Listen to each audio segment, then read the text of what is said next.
Hello, hello. Happy Wednesday. Hi, Starfighter. It's so freaking hot here. Time to cool off in space. Yes. It's actually reasonably cool today where I am, but this weekend it's supposed to get up to like 90 Fahrenheit, so above 30 Celsius. It's gonna be hot. I'm not excited for it.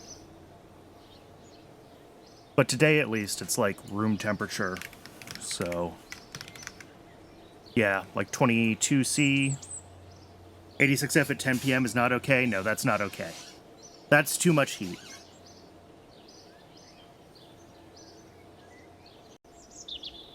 I agree.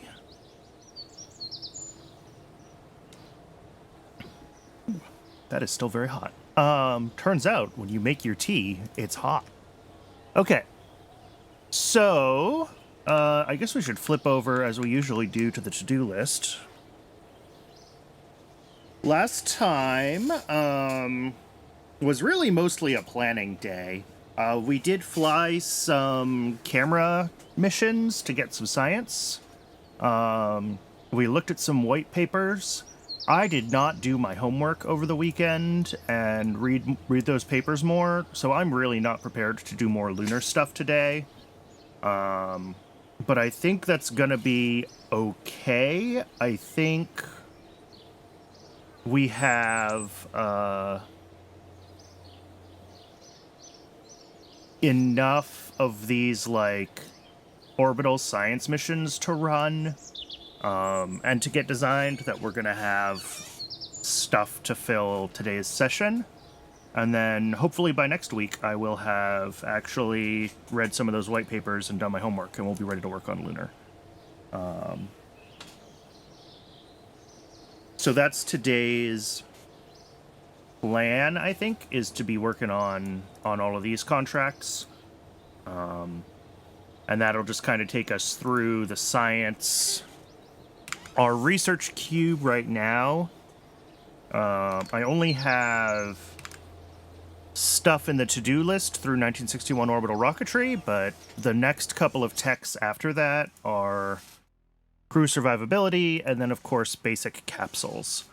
So that puts us at, once we get a little more science, having all the tech in the research queue that we need for grabbing the manned flight contracts as well. And if we look at that program, here it is, crewed orbit. This is a lot of money. Year one, 260,000. And if we compare that to, you know, even early lunar probes, 240,000. And it gets up to almost 500,000. So if we can be ready to grab this contract or this program, that's a lot of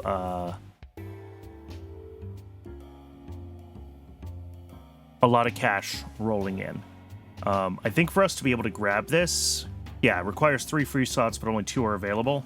So we either need to finish early Earth observation, or we can always upgrade the administration building, which will give us more slots. Yeah, another slot.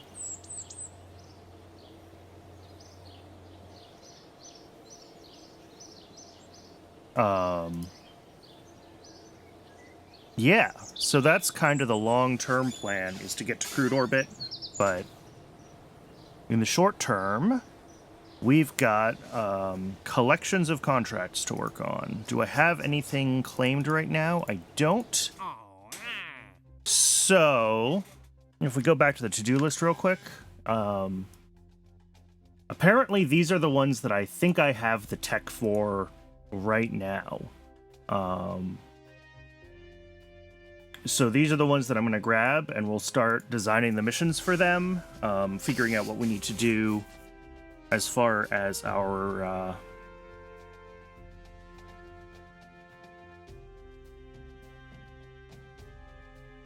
Sorry, I'm having a brain fart. Yeah, start designing the missions for these, make sure that we can actually fly these. I think we should be able to do most of these on some form of our uprated Thor Able or Thor Regina. And then, we might not even need to do an Atlas until we want a human-ready orbital rocket. So, yeah, we'll see how much longer we can keep using the same rocket, because it's tooled, it's cheap, it gets the job done. I guess there's a reason the Delta family kept being used for so long after Thor, right? Okay. So yeah, infrared radiometry, Cherenkov radiation beyond LEO, and improved Earth imaging. Radiometry, Cherenkov beyond LEO, and improved Earth imaging. Okay. And then gravimetric and magnetometry. Magnetometry I might be able to do. Again, if we go back to my notes. Needs lots of DV, might be possible with 59 tech, is my notes. But the gravimetric satellite, this is a high altitude, very circular orbit. So we're gonna want to do this with an engine that has multiple ignitions, so that we can have that multi-phase. We'll be lofted into a low LEO altitude, push out the AP to an elliptical orbit, and then come around, burn again at our new AP to circularize into a higher orbit, right? So that's my kind of mission plan for the gravimetric satellite, and that's why I'm holding off for multiple ignitions. And we'll also use this for our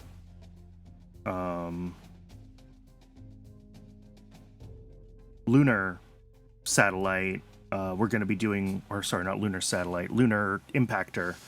We're going to be wanting to, do these multiple ignition missions and be able to determine how and when we do those burns. So we'll start working on, bumped the microphone.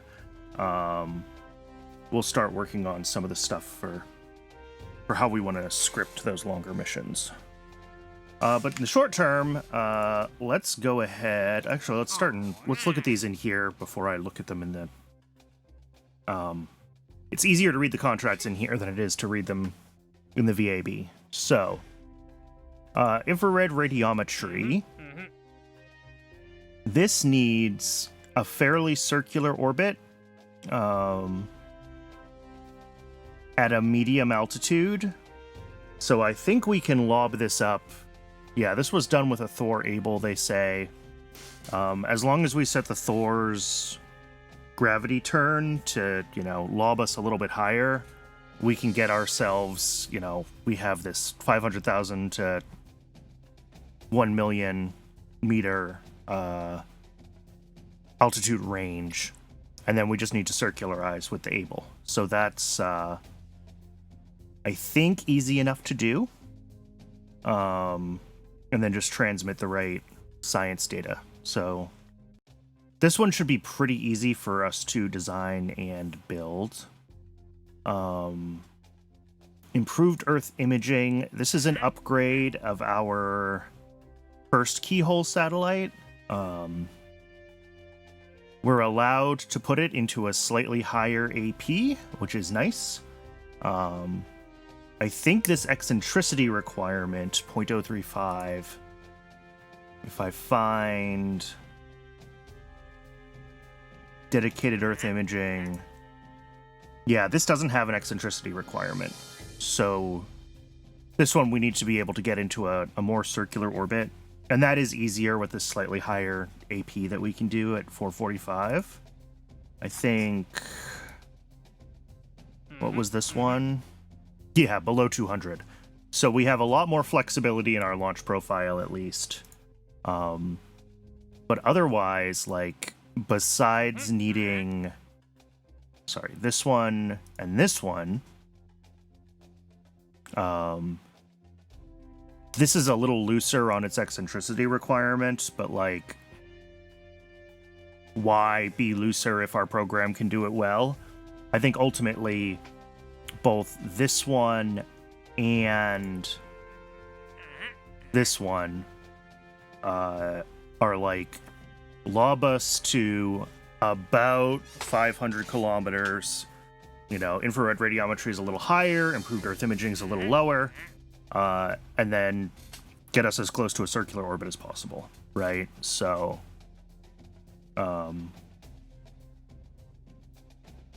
you know, I might end up flying. I don't know if this one will be an Able versus an Agena. I'll see what they look like. I've been doing the imaging satellites with Agena because that's realistic. Agena was the satellite bus for those. And the diameter of tanks, because I'm using realistic Agena diameter tanks, like, fits the camera pieces correctly and things like that. This one says that in real life it was flown on a Thor Able, but we'll see if Agena ends up making sense for it. I'll see what my exact tech level is. And then this Cherenkov detection beyond LEO. I mean, this one is almost certainly going to be a this one on a Juno 2, and Juno 2 is a weird rocket. Juno 2 was derived from the Jupiter missile, which did use the LR-79, so it's a weird in-between. I'm not totally familiar with the history of the missiles, but considering it's an LR-79, it's not a Thor, it's a different missile. I don't know if that's like an Air Force versus an Army thing with the Jupiter and what was going on. But I'm pretty sure I could fly this thing on a Thor and it would be fine. So this will be probably, again, a Thor Able with a solid kick to get that eccentricity way, way up.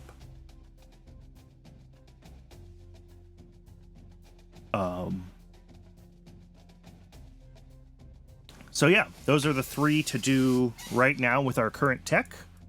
And then the one that might or might not be possible and is the magnetometry satellite. This needs a very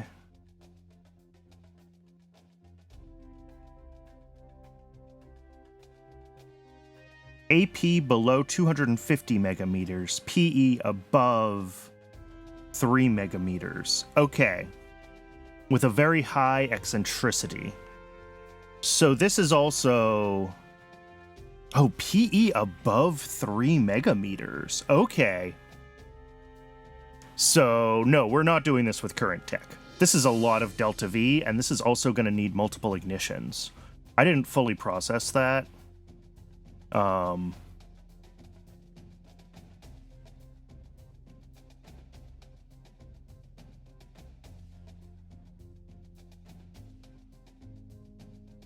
That we need our,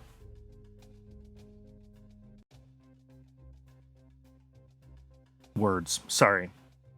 PE above 3 megameters. Okay, so this is going to be more like the gravimetric satellite then. Here we're pushing up our PE.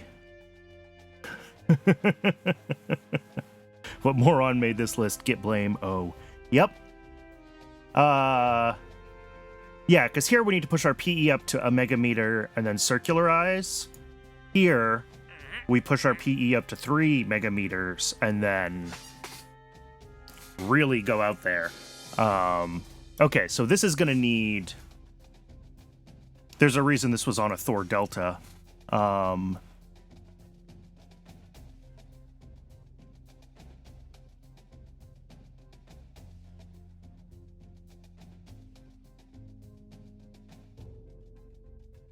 But since this is also a high eccentricity mission, and we have a pretty broad range, well, With our PE at 3 megameters, what is...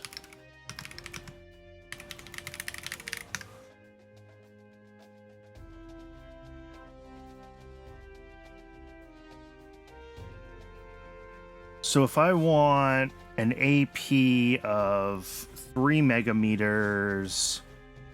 Sorry, a PE of 3 megameters with an eccentricity of 0.75, what is that?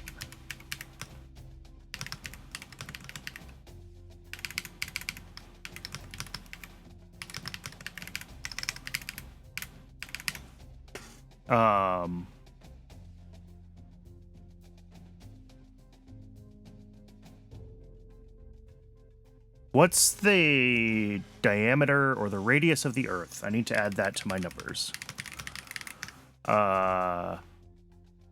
In meters, Google. All right. 6 million meters. So this isn't a 3, it's a 9. I'm rounding. I just want a rough idea of what a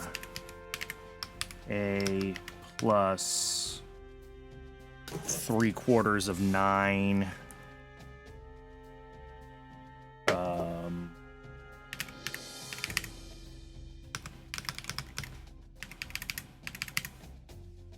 This. Doing algebra live on stream.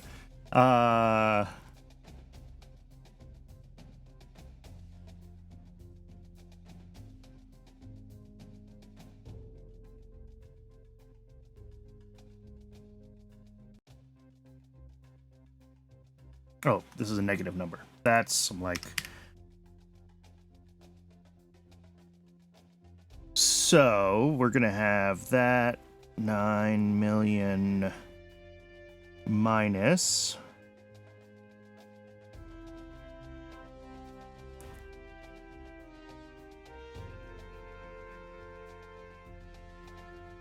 And then...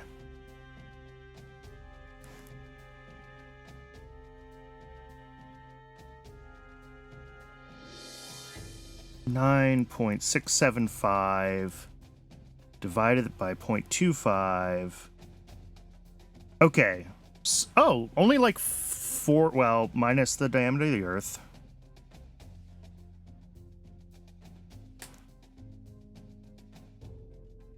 Okay, so only like 30 megameters gets us up to a eccentricity of 0.75. Is that right? Did I do my algebra right? 9675000 equals 0.25a. 9675000.25 divide. Yeah, 387.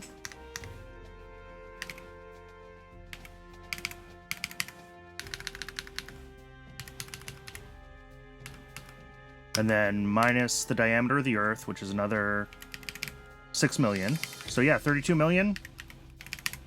Okay. And our maximum for that contract is 250 million. Okay. So we have a huge window. And I know obviously at these altitudes, like, we're running into,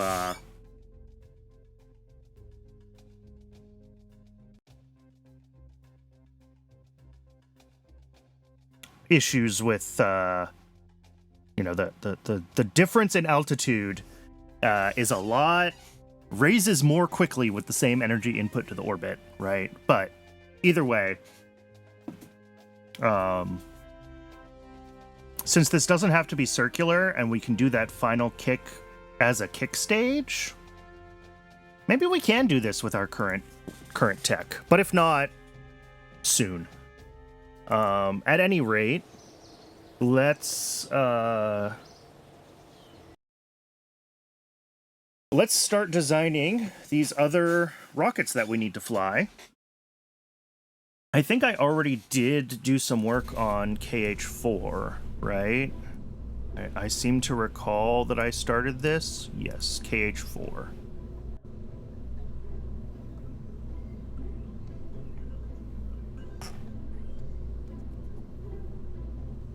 So this is, I believe, the same return capsule.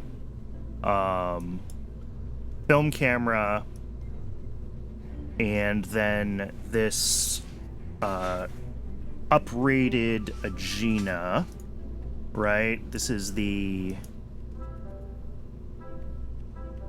yeah, the BA5.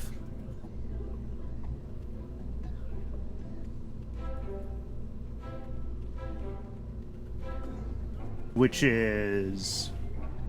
yeah, Agena A. Rated burn time 120 seconds, and it's burning for 128 in this build, so I think that's fine.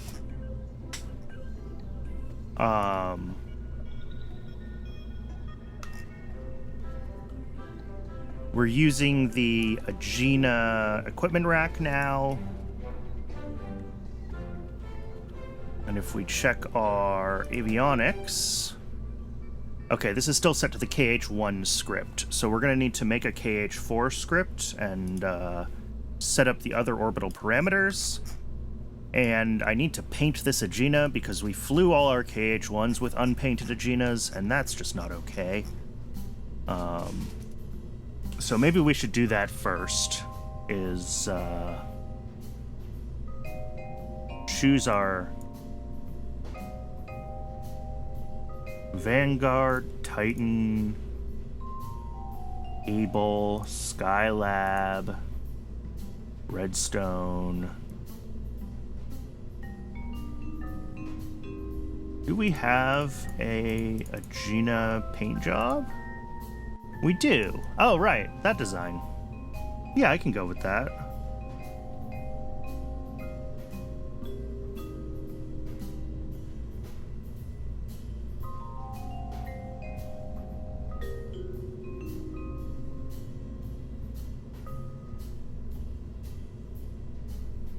Go for our standard blue. And then the avionics. Guess also blue? Yeah, that's fine. Or do we make those white so this whole stage is more of a...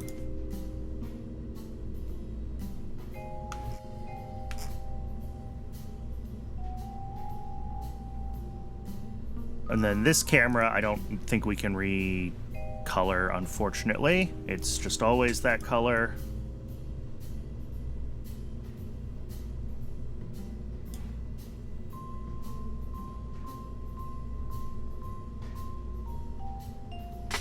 All right, let's duplicate the KH-1 script and start working on KH-4 script.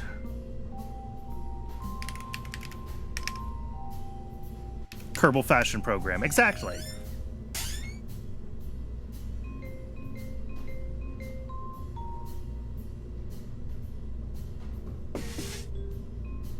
What I have been doing, actually, originally not so much intentionally, but now a little more so, is the versions of things with prototype engines have been unpainted, and then I'm painting them when we get the operational engines and the design is a little more set in stone.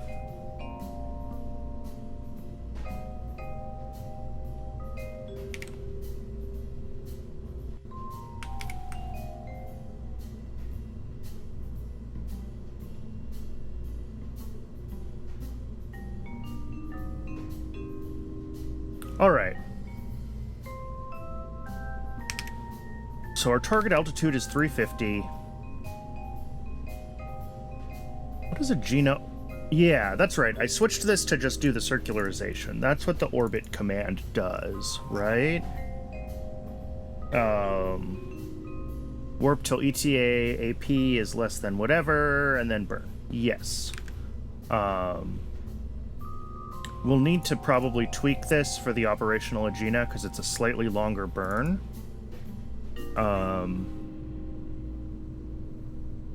The other thing we'll need is the film camera has a different name in the KH-4. RO-improved film camera, shockingly. I appreciate that the internal names are more or less also the user-facing names. It does make my life a little easier.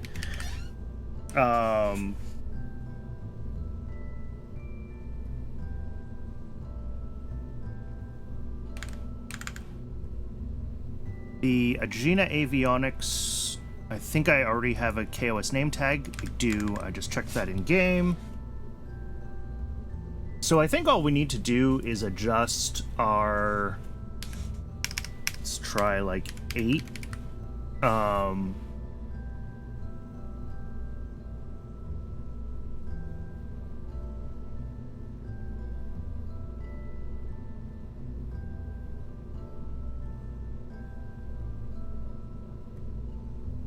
We actually even use target altitude anywhere in this? Absolutely not. Okay, that's what I thought.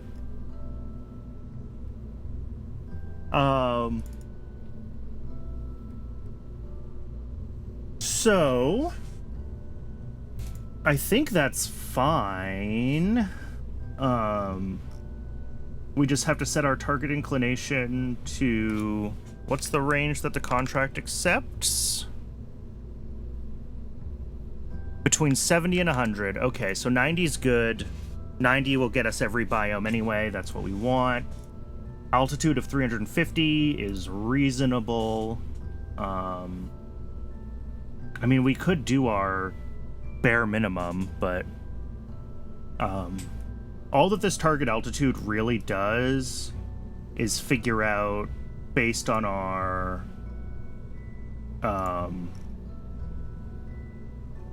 the launch altitude, what our estimated launch azimuth is to end up in a given orbital inclination, because we need to know how much extra energy we need to put sideways and what percentage of our overall launch profile, and that affects our inclination here. So, like, I can set this to whatever, and it's just the closer this is, the better our launch azimuth will be to hitting our target inclination. But our target inclination for this mission is very loose. So we don't necessarily mind if we're off by a little bit there. But what really will set our overall altitude is our initial pitch here. I should someday... I have a link to a paper in my Discord that, like, I'm pretty sure I could do the maths and get this so that I can calculate my initial pitch over from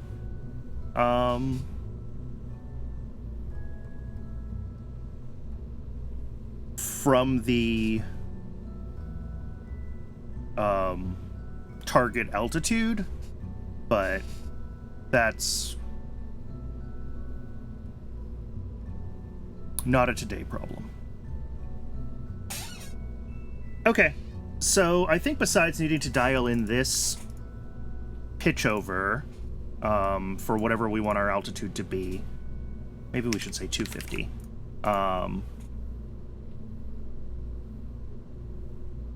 The Agena orbit function, I think, is already doing a... Right, so we figure out our circular velocity at our current altitude. This is actually...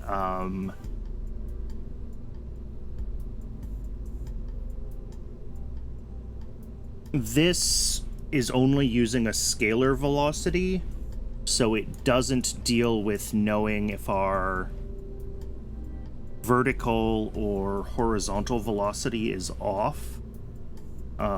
Sorry, if our vertical velocity is... Yeah, I guess in theory, in a perfectly circular orbit, our vertical velocity would always be 0, and our horizontal velocity would be our scalar orbital velocity. And if it's elliptical, you can have places where your scalar velocity, or I guess your speed is what I should say, matches a circular orbit, but some component of it is vertical, right? And if we had well-balanced RCS where we could do translations, we could actually tweak our vertical speed and then dial in our actual orbital configuration a little more tightly. But on the Agena, we don't have that. We have very offset RCS. It's not balanced at all. So we're not going to try to do translations. which means that we're just going to have to accept that despite our velocity being very, very close, just rotate back and then impart a bunch more vertical velocity while you're rotating. But what I didn't copy in here, which I could, and maybe I'll make it like an optional part of what this script can do, is the old version of the Aegina from attempt number 1. I had some code that would use the RCS here to fine-tune the velocity, basically. And I don't have that. We just, like, wait until we have crossed... Oh, look, this really bad CurvoScript plugin has crashed again. I shouldn't say that. That's mean. The people have put work into this, and I think at the time the plugin was written, it was not this buggy. Things changed under the hood in IntelliJ that have caused the plugin to sometimes misbehave. It is not the plugin's fault. It does not really have a current active maintainer.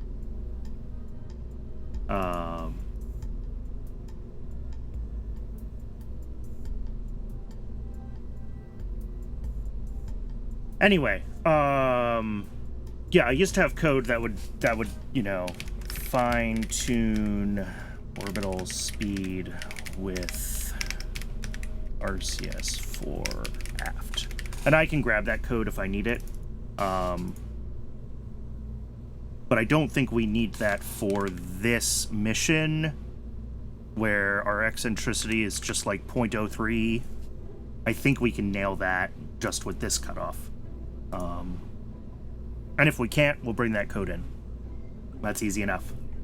But that is also why we don't have a physics warp going on here. And that's because we want the smallest possible physics ticks, because this can be kind of a coarse cutoff, right? A single physics tick is, you know, whatever fraction of a second.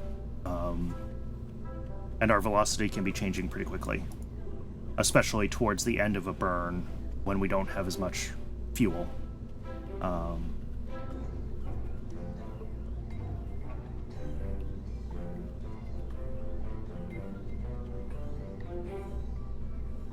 I probably shouldn't hard code that this is resource 0, huh? I should probably, like, bind the resource, which is electric charge. But that's a problem for a different day as well. There should never be other resources in the avionics unit anyway. So yeah, I think otherwise, this should work for now. KH4 script is updated with a different initial pitchover maneuver. Again, we're going to have to dial this in. Target altitude for the launch azimuth updated slightly, and the updated camera part. And I think other than those tweaks, this is exactly the same launch profile.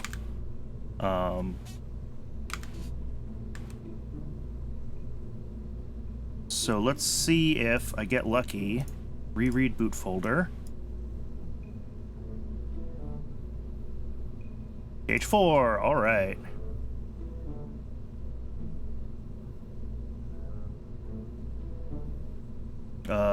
Should be no changes to the staging at all. I think we can sim this thing.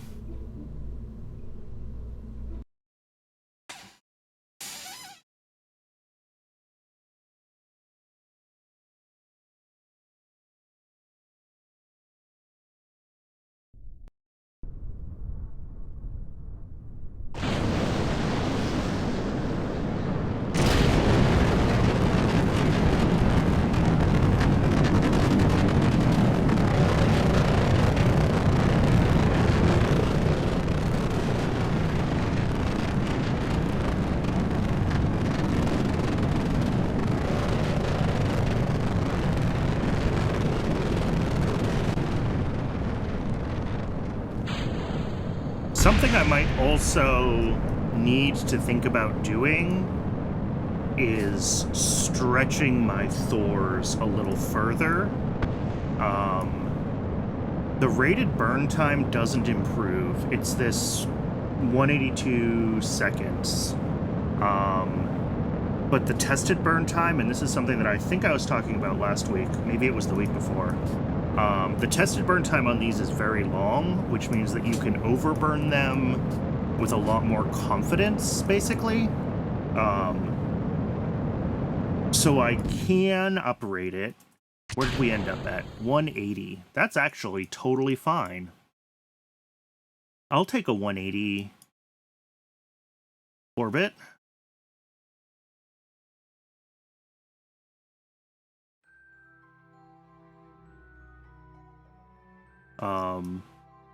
And this is the first version of my Agena that's using the equipment rack for its RCS as well. So we'll see how that goes as far as it being able to align itself for the burn.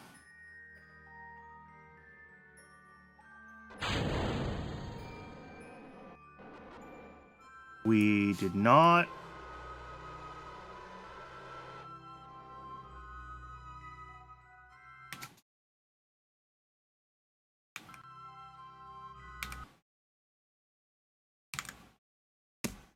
Great. I think we just crashed KSP.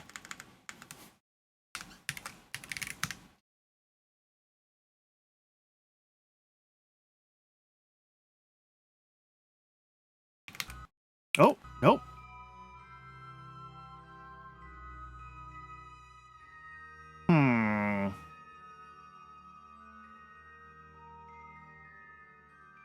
I'm not sure why, because we staged, but we didn't throttle up.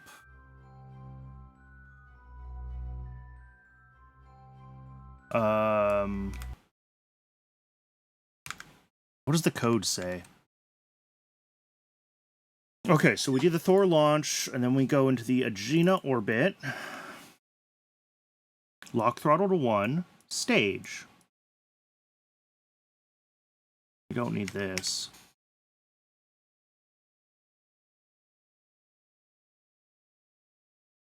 Yeah. So it just didn't ignite. Oh. Do I need to do something with...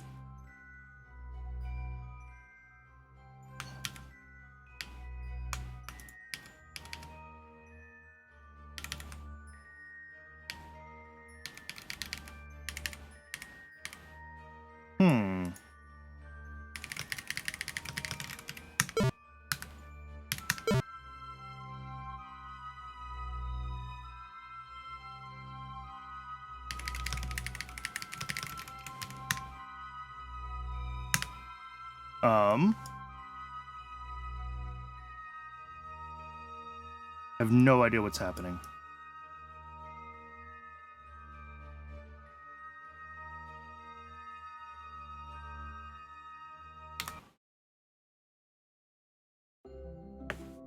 I'm very confused about what went wrong with this. Because it seems like it tried to stage, but the engine didn't ignite. So it would have just been stuck in its wait until ship velocity, blah, blah, blah. But the throttle was locked to 0. If it was stuck in... Right, because here's where it should have staged to try to ignite. Wait until... We don't actually need this wait 0 here.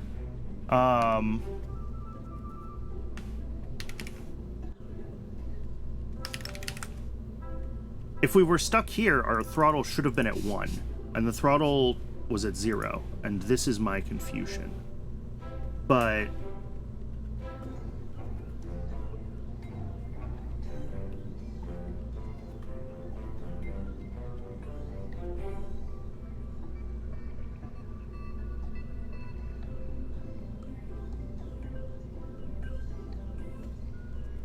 Yeah, because we're not waiting until... like our heading is stable or anything like that. What's the command to print? It's just print. Print. Gina startup. Print. Warping to burn. Print. RCS on. Locking heading. Print. Throttle up. Print.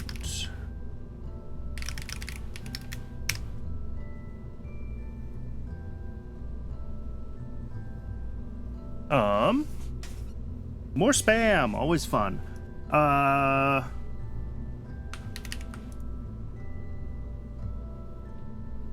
Let's see.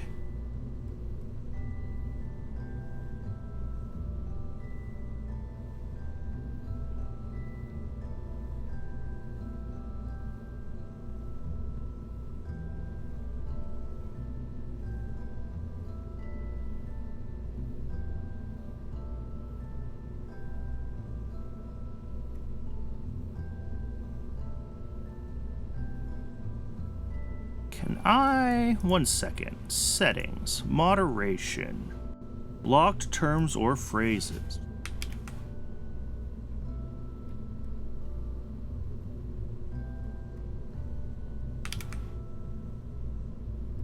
There. All right. That might help.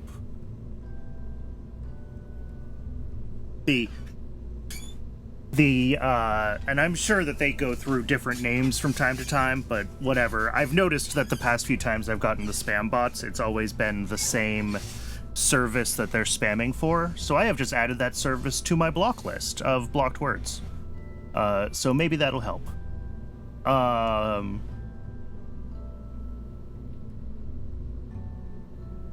Anyway, where was I? I was adding debug prints to this. And I think we're good. Well, we're not good because I still don't know why it failed, but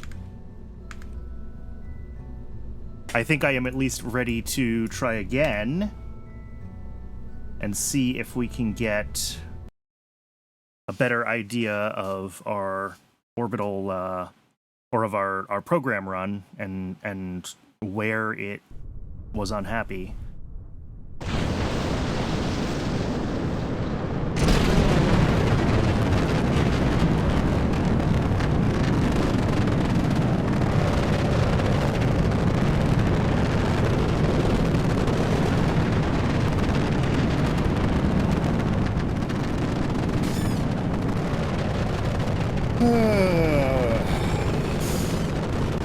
Gravity turn, which always has a time warp in it. Dropping boosters. This part's all fine. This is all the Thor script.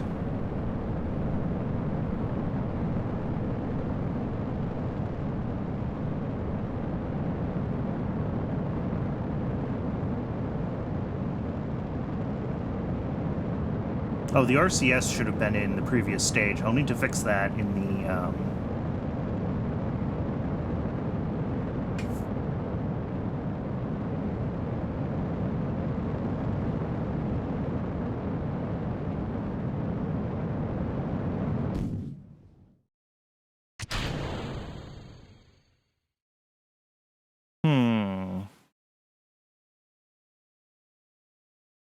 All right, skipping ahead.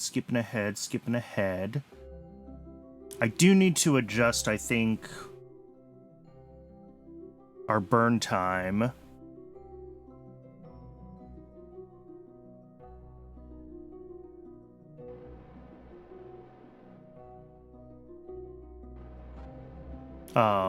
Because this is burning for 2 minutes now instead of like the 1 minute that it was burning before.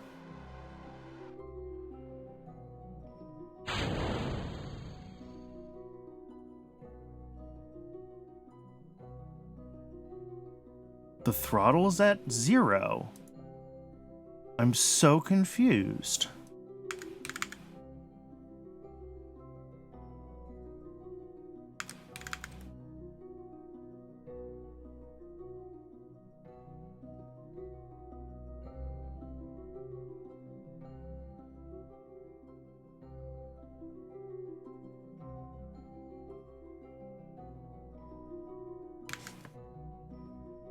And what I mean, we should do a little bit of an ullage burn here, actually. So we should do like this. And then stage. That's fine, though. I wonder if we're actually getting down here. Like, did I screw up my orbital calculations and it is just ending this wait? And no, because the RCS is still on.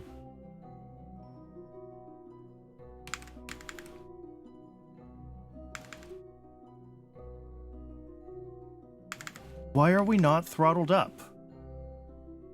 I am deeply, deeply confused. Like, I know how to spell throttle, right?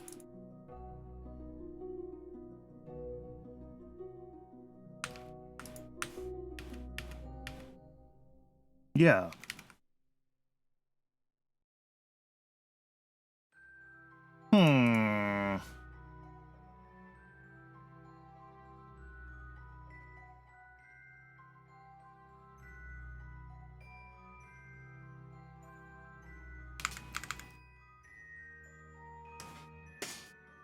All right, well, let's revert this now that it has the little bit of an ullage burn in it, just to see what that looks like.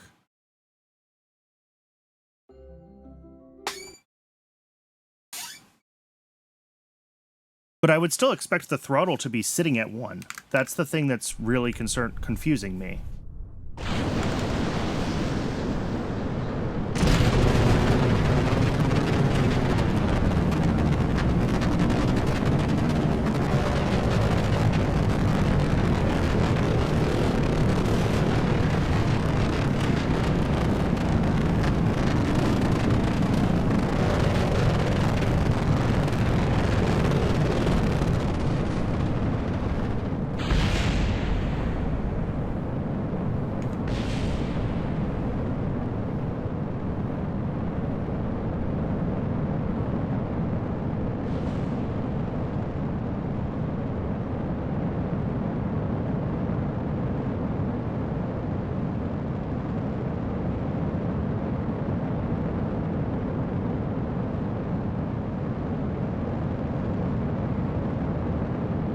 All right, about 10 more seconds in this stage, and then a little while to wait after that as we coast.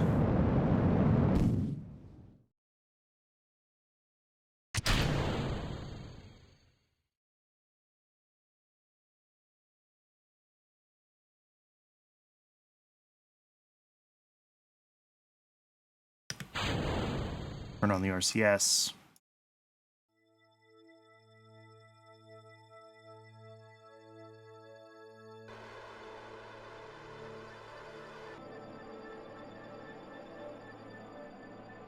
I actually don't know if this can do ullage with this RCS as it is. It might only have pitch, yaw, and roll control.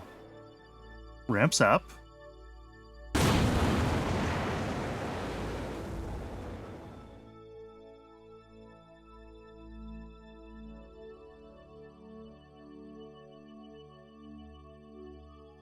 That time it at least seems like it tried to ignite. Yeah, ullage issues due to vapor and feed line. Okay. So we do need to add some, like, ullage motors. I wonder if that was the issue the whole time. But this time my throttle is at least sitting at 1, which is what I want. So let's go to the VAB and let's get some more little thrusters added, just so we do have ullage engines. We shouldn't need to do much as far as, like, that goes. So RCS needs to be here, so it's actually on. And if we grab just like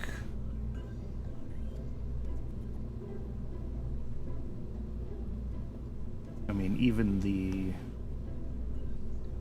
that should work.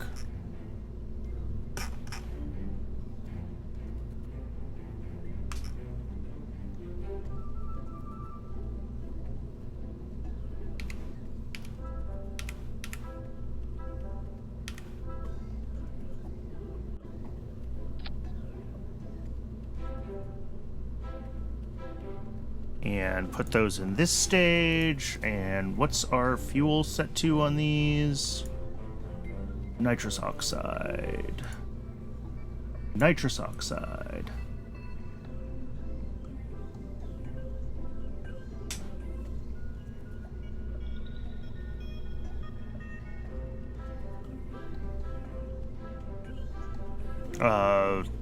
Yeah, that's basically it. is add those little RCS nozzles right there. And hopefully that's enough to ullage it after just a couple of seconds of burn. So let's refly. I still don't understand why the throttle was showing 0 when it failed previously.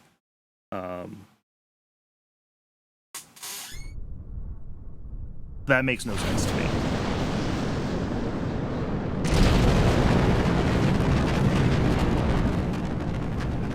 I also am totally unsure why our previous Aeginas didn't need ullage. But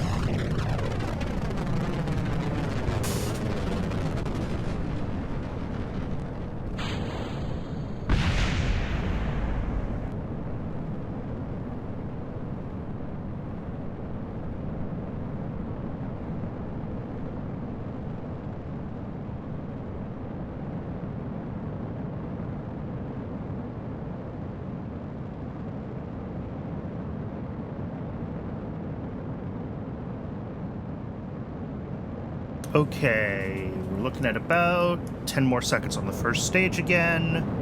Let's start getting these open, just so that we're ready.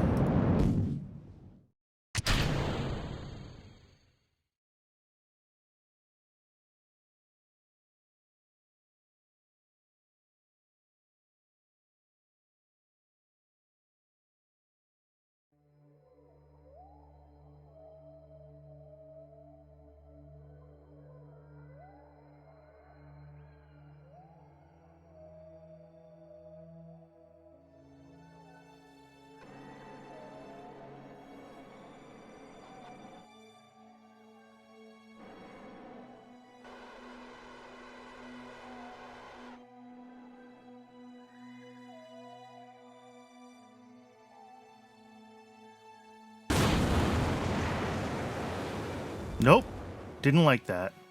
We did not get stable fuel after just 3 seconds. This doesn't seem like it wants to get stable, even with these... Okay, so these thrusters just aren't big enough to stabilize this.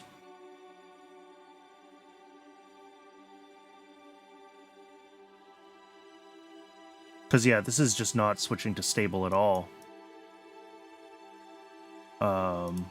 Alright, so I'm gonna need bigger thrusters then. Fine.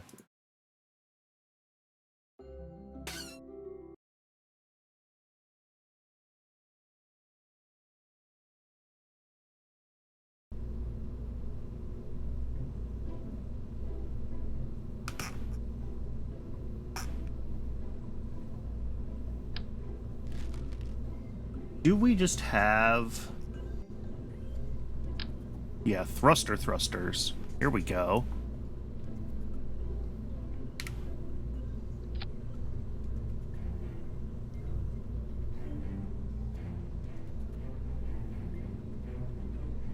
Those should be significantly more oomph than...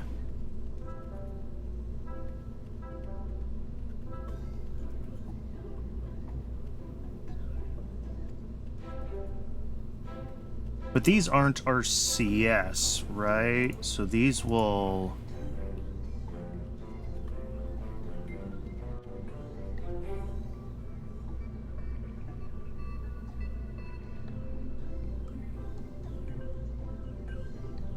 These will go, and that's not really what I want, is it?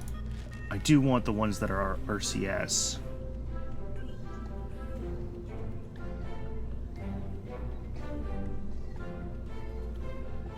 So I just need the bigger RCS engines instead of these 128/223s. What are my options?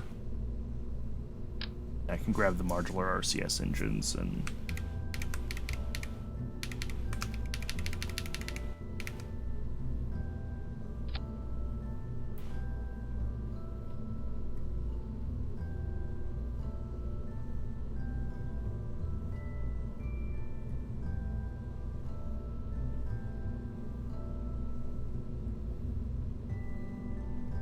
because these should be bigger.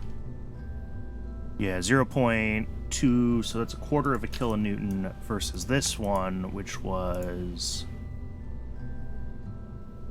Yeah. So this has like twice the thrust.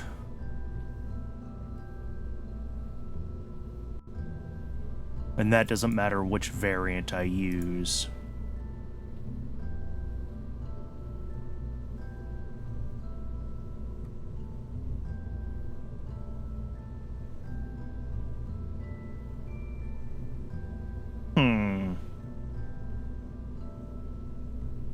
I like the restock bear ones.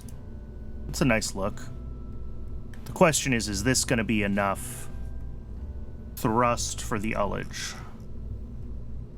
I don't know how to...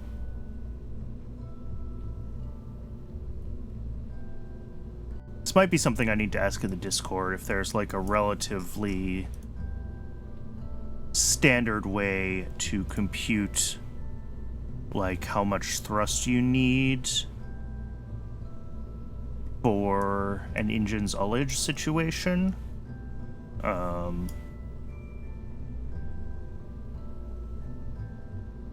Because like I can scale these up if I need to, right?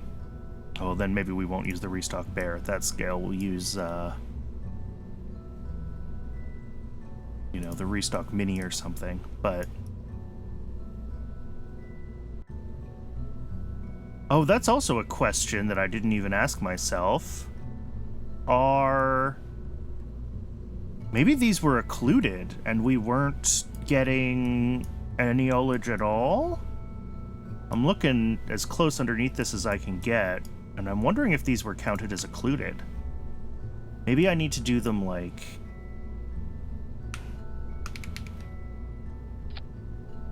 Obviously go back to scale 1. And those ones, maybe I put them there.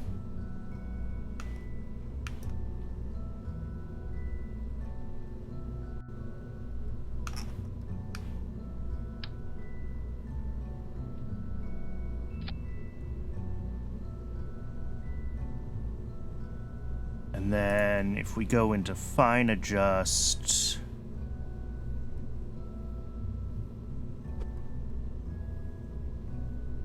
Kind of try to center them on these bosses.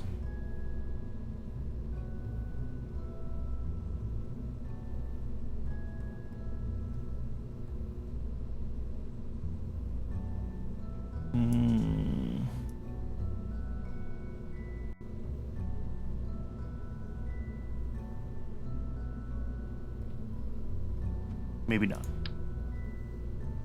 Maybe we go try this one more time and don't move them sideways this time. Yeah.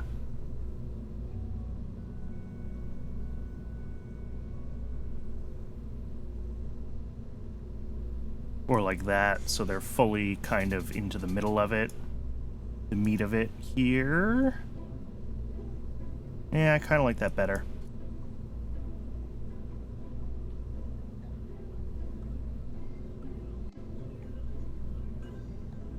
All right, let's try that. But first, it is ad break o'clock. Because it has apparently been an hour for the stream. So I'm going to let Twitch run its ad. And when we come back, we'll sim this again. Hopefully I have enough ullage thrust on this thing now. And we will be able to see this thing actually get itself into orbit. See everyone in just a few minutes.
All right, thanks for sticking around through the ad break.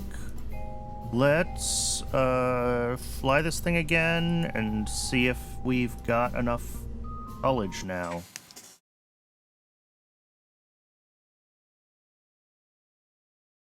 That's kind of the question.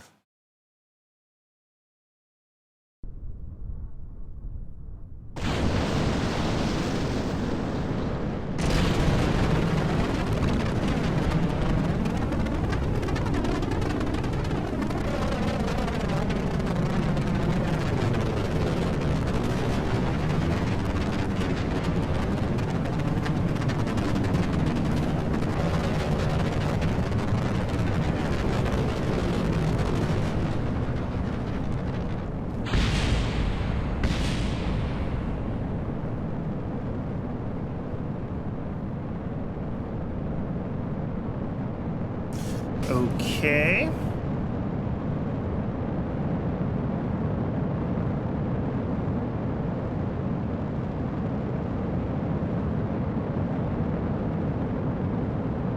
In this, let's pin the engine as well so we can see the ullage.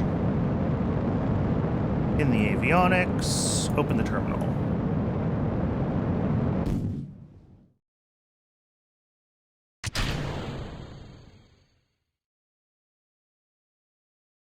Yeah, warping to burn, all right.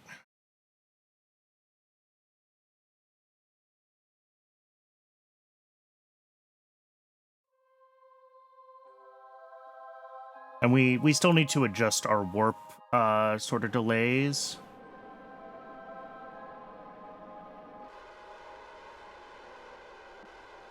Because we are still burning late for this 2-minute burn. So that needs to be on the to-do list before we operationalize. Very stable. Cool.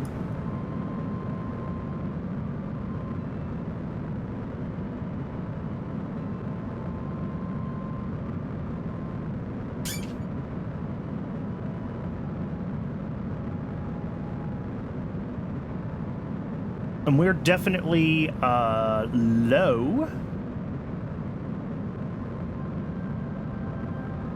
This is a pretty low orbit, so we can also set our initial pitch a little bit higher, I think. But I want to see how close to circular this thing can get us with our remaining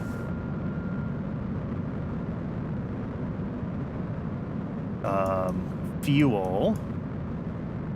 So some small tweaks to this script overall need to happen, but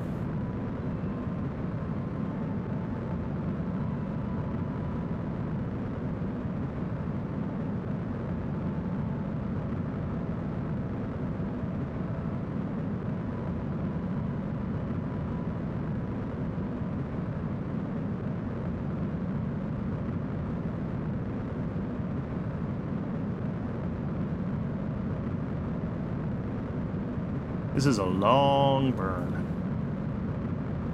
2 minutes in real time is a long burn.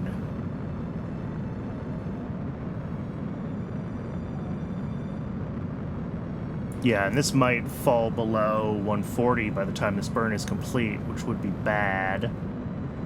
So we do need to start it sooner. But other than that,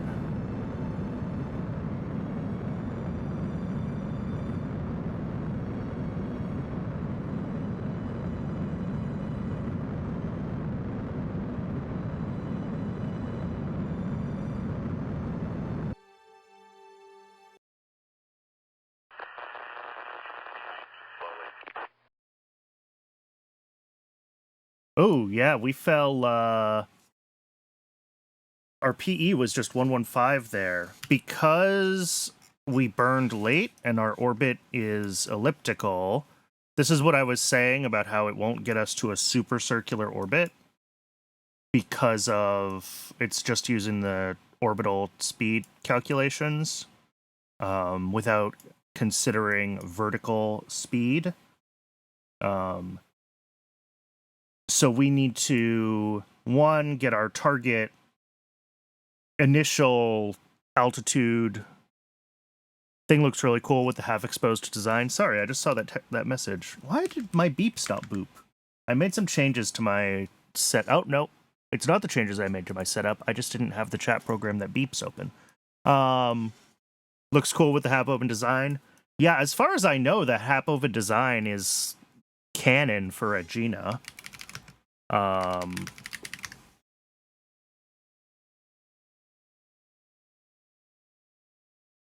If we look at, like, the, I'm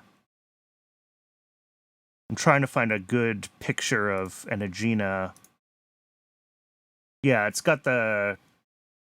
Well, this one looks like it's closed, but this is also probably a newer iteration of the Agena compared to the one that I'm flying here, so...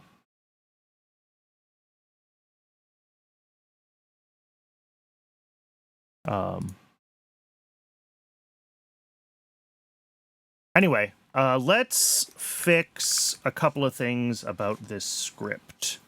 One, since our burn time is like...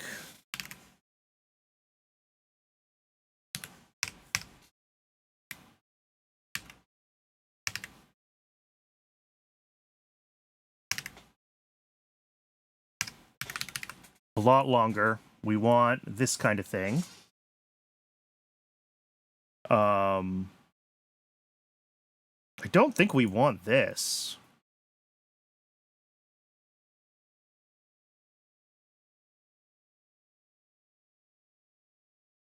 Or maybe we do. Yeah, this is what's trying to get us to burn approximately horizontally, or what will be horizontal at AP. Yeah, so okay, that's fine, that's fine, that's fine. Because we want to be burning basically horizontally at AP, but spread out across that whole section. And then for the actual KH4, let's bring it down to, like, let's try 7 degrees. 7 degrees might be too aggressive. We don't have a lot of spare delta V in this thing.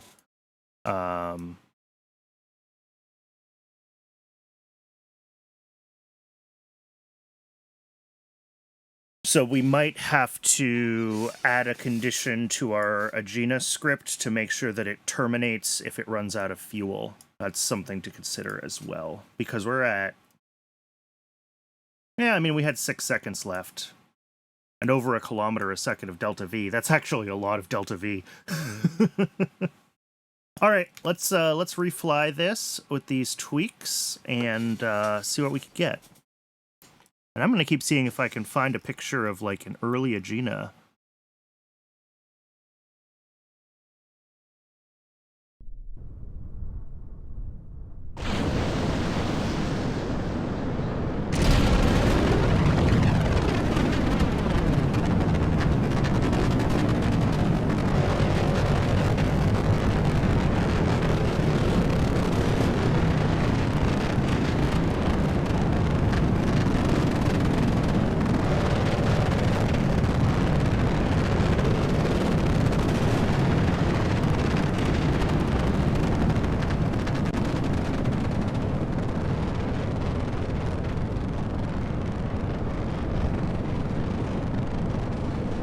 There's like 3 pictures that keep repeating themselves everywhere in my Google image results, unfortunately.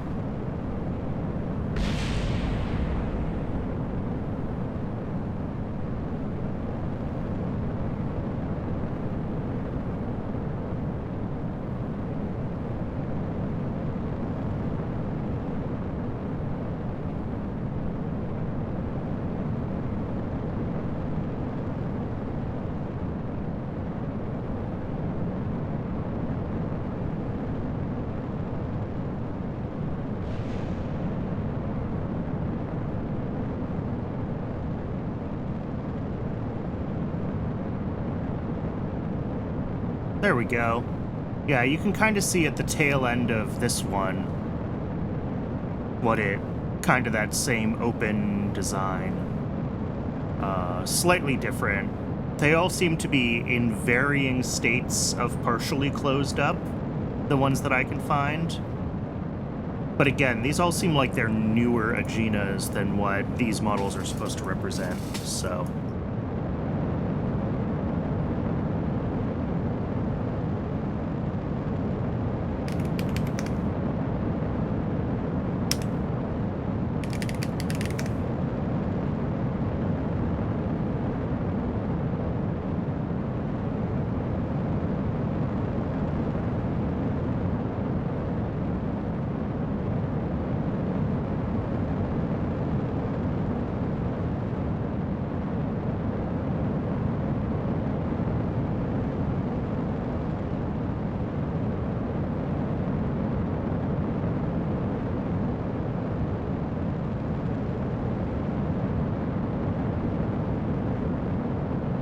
All right, we are not fast forwarding. Uh-oh. Did I mess up my script? No, it just decided not to fast forward for some reason.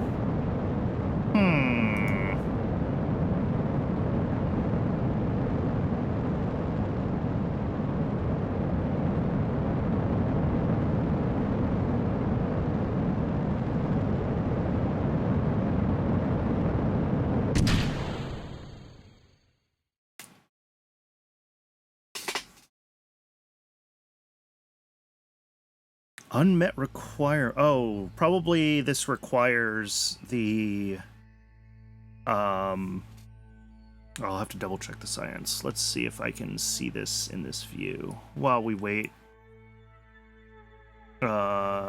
Photography 2? No, we did photography 2.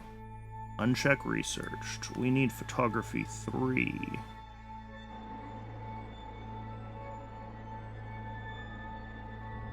Requires max eccentricity, blah, blah, blah. Max eccentricity 0.04. Yeah. So that's perfect. It looks like we were at just about exactly 1 minute to AP when the engine finished spooling up, and we are at just about 250, which is what I set the target altitude to, so we should be very close to our target inclination. And we're going to be a little over. But still. The two ullage thrusters? No, these are RCS. So they're running off of the RCS tanks in the Aegina equipment rack here.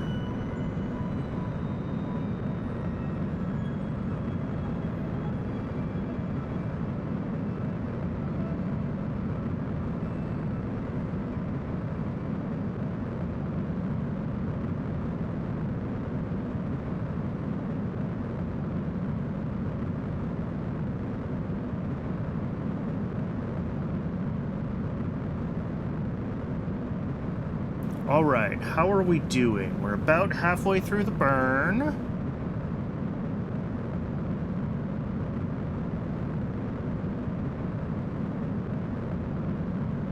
Hopefully, our overall eccentricity will be within our target range. We need to be below 0.04 for this mission. Some of them have tighter requirements than that, but because we have our burn better spread across our AP, our overall eccentricity should be significantly lower.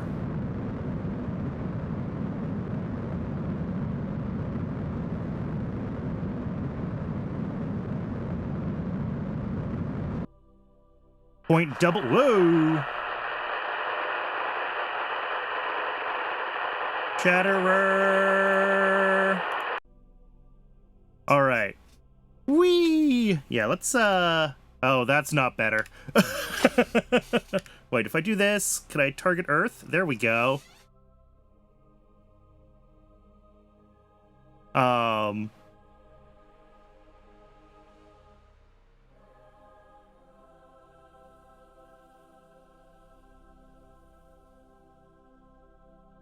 I can't tell if we are no longer collecting data. I think we're no longer collecting data. Depleted. Yep, there we go. That fast forward is awful. I'm sorry. I usually try to be better about warning for horrible flashing lights. That one snuck up on me.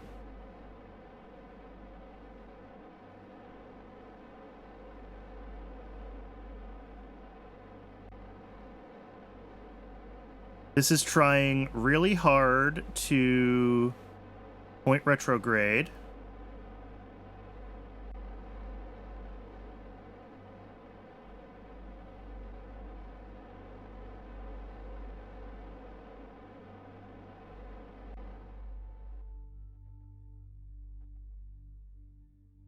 And it might actually manage it.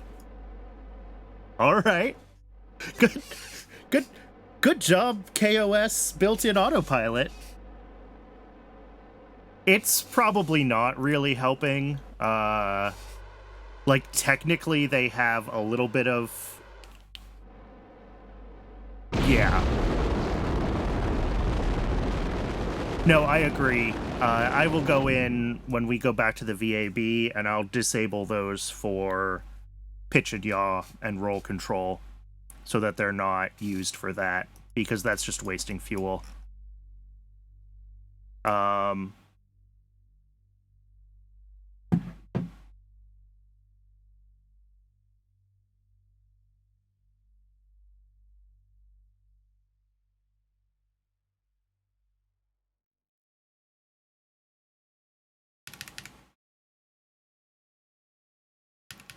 But I think, you know, at this point, this is a slightly higher energy orbit than the KH-1s, so I want to make sure that this thing can actually survive re-entry with this heat shield. You know, this is the same film bucket design, but we might need a more powerful deorbit engine.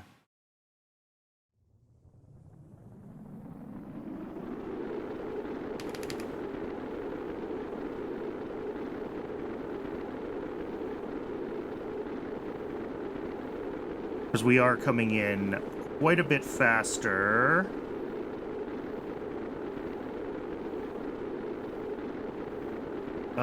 We might be okay, though. Oh, that's right on the edge. But yeah, we're good.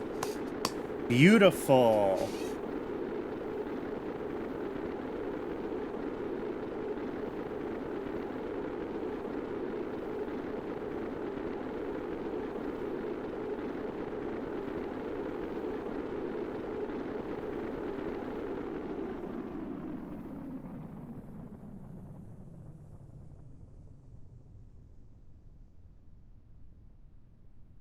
We definitely used more of the ablator than we have in the past. But, yeah.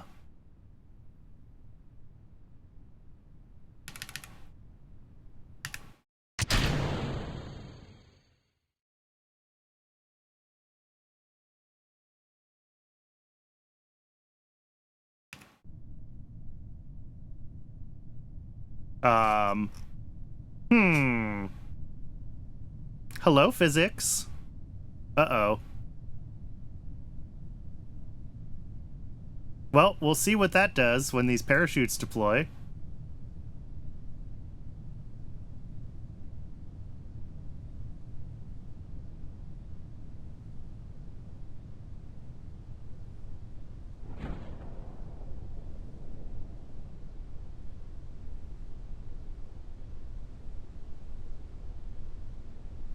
I mean, as long as our velocity goes below 10, 12 and a half, that's not great.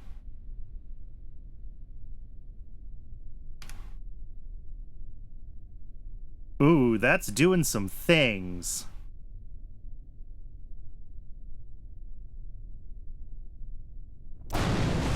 Well, whatever. Oh, look, it came loose.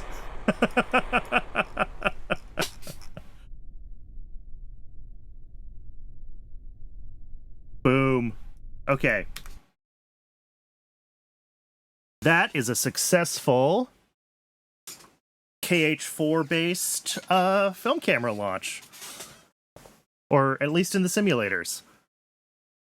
Okay, so the one thing I needed to change with this was changing these guys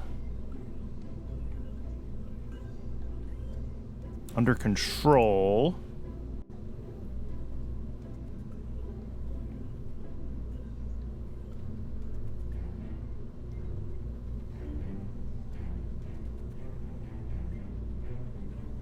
That's what I want to do, right? Just turn off everything except fore aft control.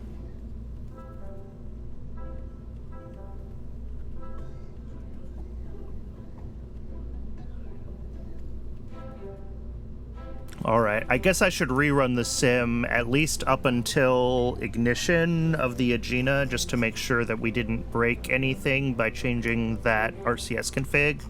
It shouldn't break anything.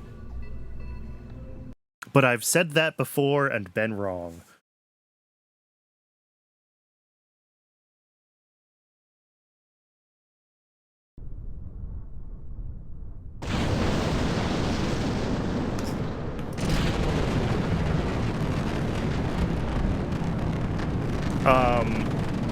And this is pretty consistently getting itself to that 0.00. Our required eccentricity is 0.03, and I'm seeing us get down to like 0.003, which is fantastic.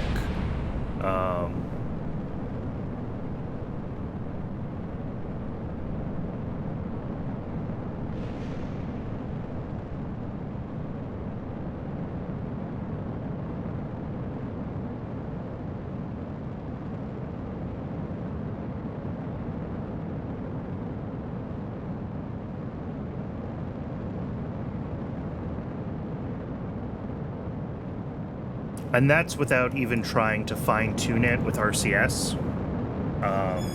Technically, we're always overshooting circular with this design because we wait until our velocity is above what it should be for circular. Why is my throttle not 0? What is happening?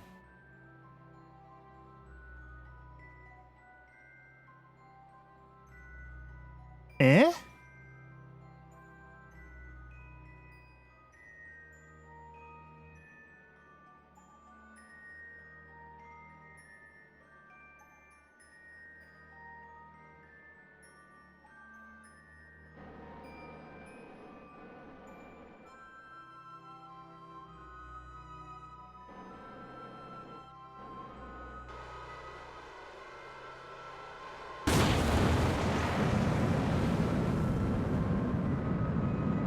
Okay, they did turn off when we throttled up the main engine.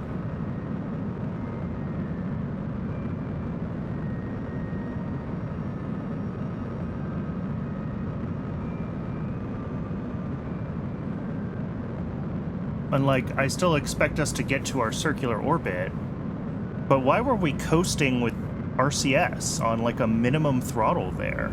That's weird.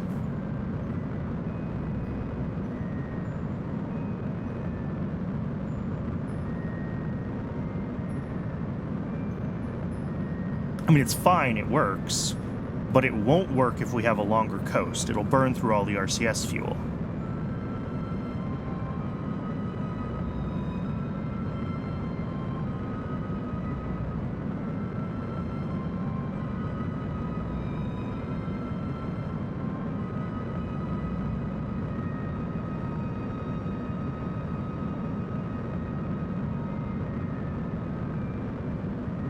Oh, and I did want to also make a script, because we're right on the edges of the capabilities of this Agena. I want to tweak the script so that it will still run the rest of the program if we run out of fuel before we hit a circular orbit. Because we could be within still our eccentricity requirements, even if we haven't quite crossed the threshold, and even if we're not, we still get science, right? Well, actually not with this. This one has eccentricity requirements in the science, but still, we don't want the program to lock up. We want it to be able to handle the situation where the Agena burns out a little bit early.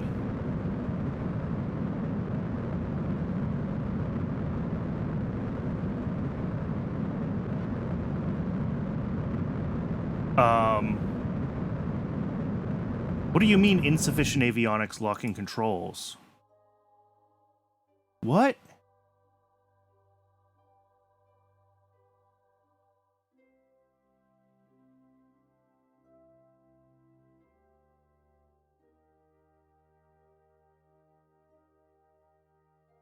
I'm so confused. Like, sure, because it shut down the avionics, and it's supposed to do that. But it's supposed to do that after the engine is turned off.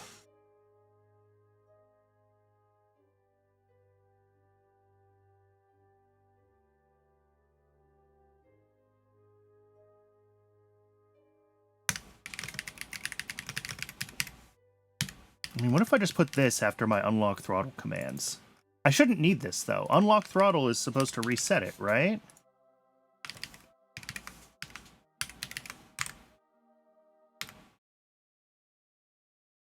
I'm very confused about what's going on with the throttle in this script. I've never seen this behavior before. Nothing I changed should have changed how the throttle is managed. Bonk. Bonk.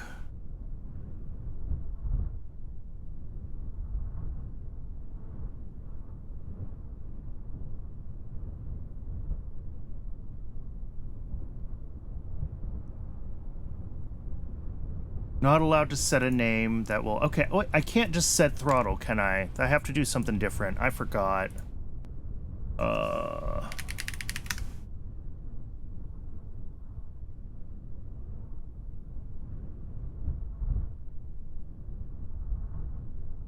Cooked control.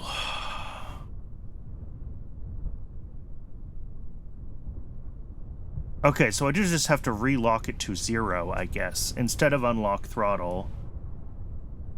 I mean, I can do that, right? I can say...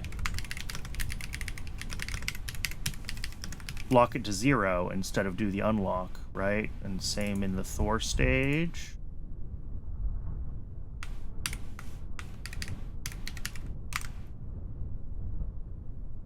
Sorry, I just realized I was looking at the game scene, not the code for you. Changing the unlock throttle that was here to this lock throttle to 0. I've never needed to do this before, but I really don't know what I'm looking at that's causing our throttle to be not resetting to 0 when I unlock. So I'm just going to force it.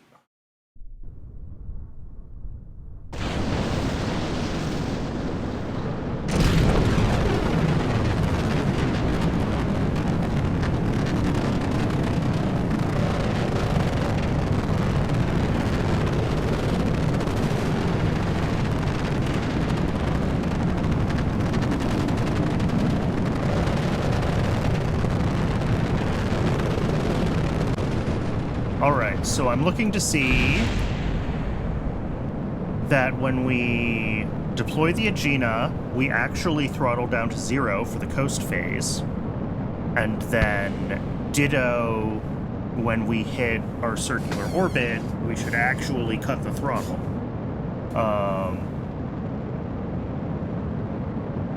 And I don't know why I needed to change the code for either of those, because neither of those two things were broken before.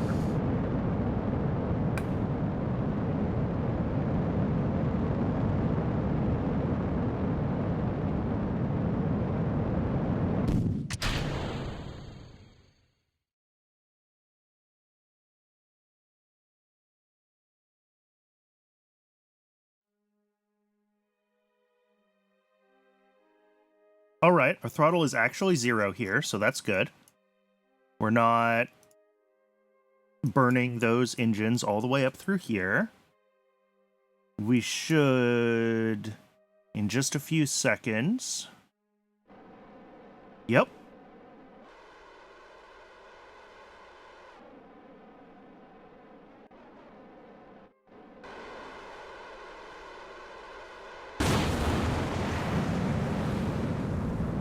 Love it. All right, this is working perfectly now. I'm not sure why I needed to change those unlock throttles to lock throttle to 0. Shrug. But, I mean, maybe there's another mod that's trying to do something. But I do want to also see this finish its burn and turn off the engine, because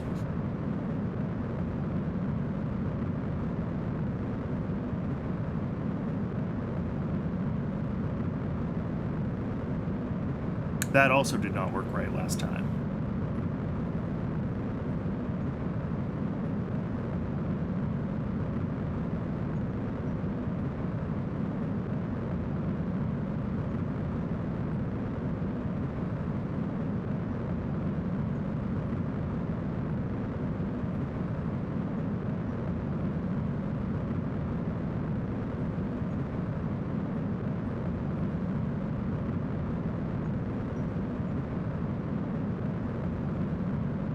Alright, we're down to about another minute of burn time.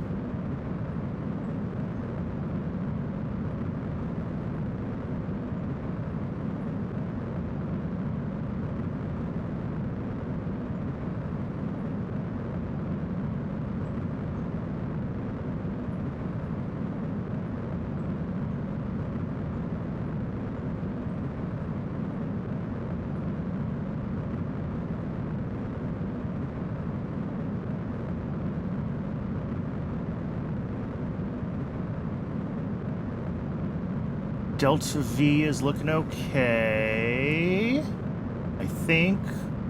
Oh, it's gonna be tight. No, we're gonna be okay.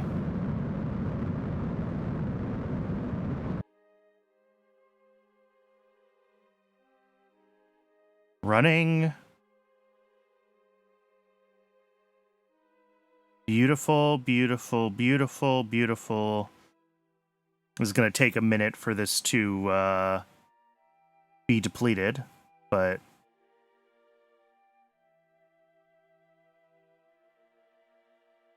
there we go. And then it is tumbling. And I'm not sure why, but that's okay. It seems like it's gathering a lot of angular momentum during the time warp, and I'm not sure entirely why that is. It doesn't really matter. Like, it can get itself stabilized, so that's all I really care about. Why is the electric charge on this being... Oh, because it's just running up here. Yeah.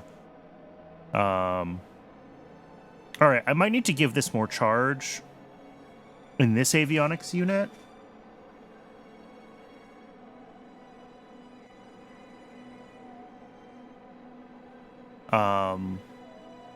Because if we end up being up here longer and this loses battery, we'll lose control. That was not even close to retrograde. What the heck? I'm very confused. Let's find the KH4 script. Yeah, this should be waiting until the steering is...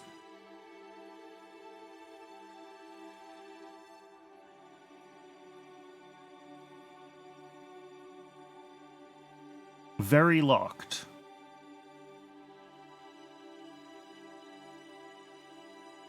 And we check that with checking that our angular velocity is below 0.01 degrees a second. Which it should be. Like, yeah, we're very stable, but we're very pointed in the wrong direction.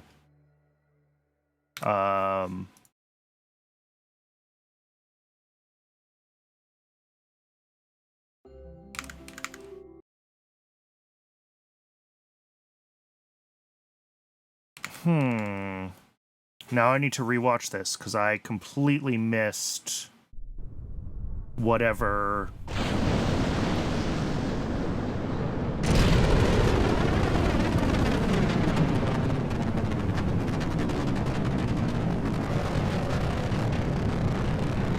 whenever it decided to burn, I wasn't looking closely enough at what it was doing.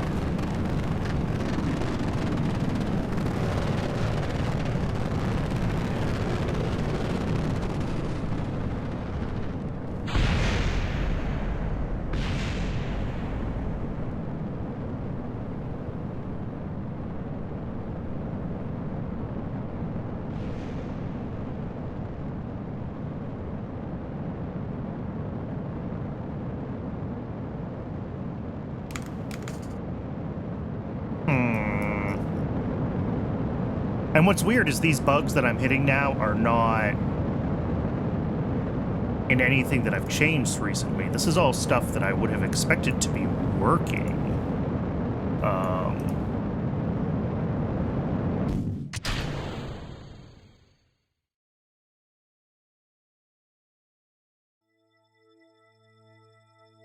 All right, so we're gonna drift up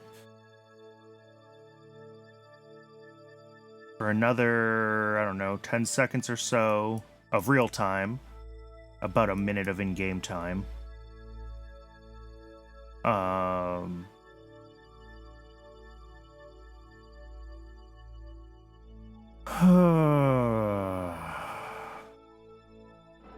RCS on, locking heading. Perfect.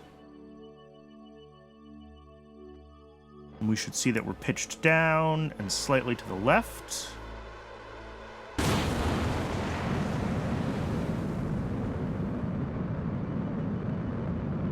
That's fine.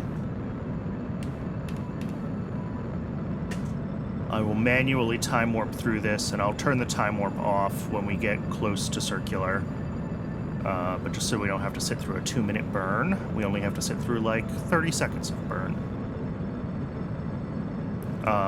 And then we're gonna end up going through the time warp again to gather all the science, and I'm sorry about that. And then I need to try to watch what this thing is doing when it... Alright, that's fine. Running.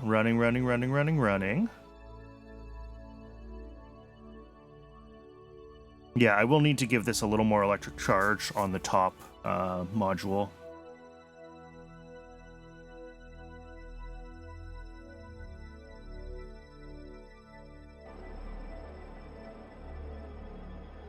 Yeah, so transferring data to return capsule, aligning for return.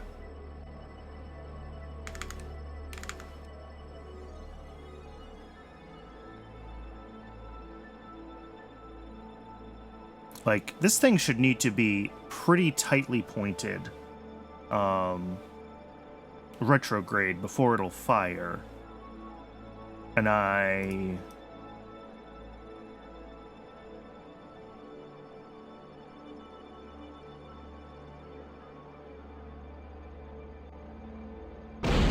what? I am so confused. That was many degrees off from retrograde. All right, we're going back to the KOS docs. So the thing that I check is... if we look in common here, we check the steering manager pitch error and steering manager yaw error.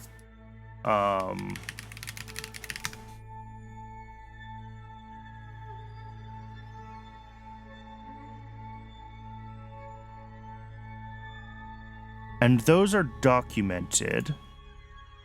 The pitch angle between the ship's facing direction and the target direction.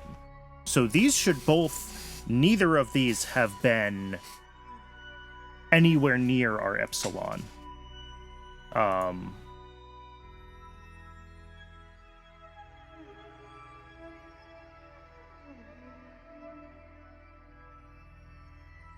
Yeah, and we're using an extra tight epsilon here. 001.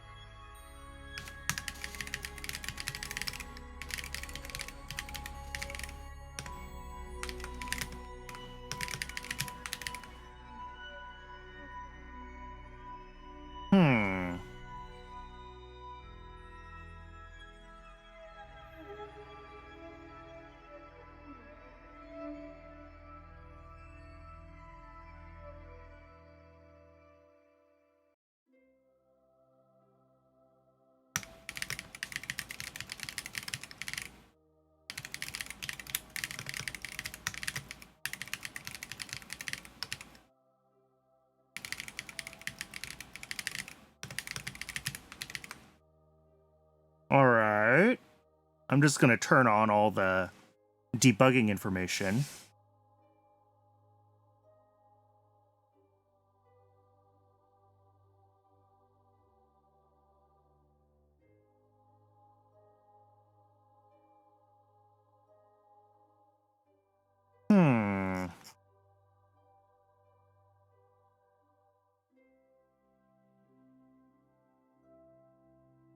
But, like, our pitch and our yaw error should have been large.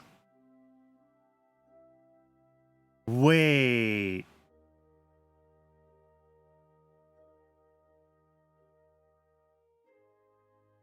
Can these be negative?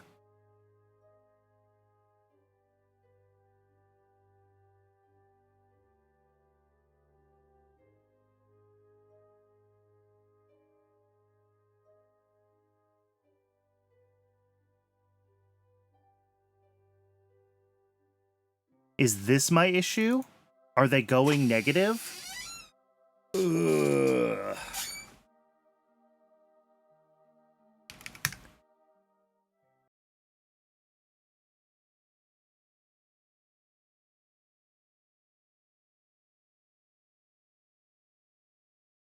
Okay, it's an annoying bug. They shouldn't be negative, but they can be. Okay! Thank you. Yeah, and I should be taking the ABS of my angular velocity as well, which can be negative even normally. So that was always a bug in this code. Cool.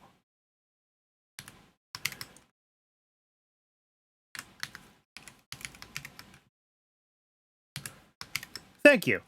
It's always good to have the developer confirm that it is a bug and I'm not crazy. All right. I'm going to bet that has been the cause of several of my moments of confusion about why this steering locked function hasn't worked. Cool.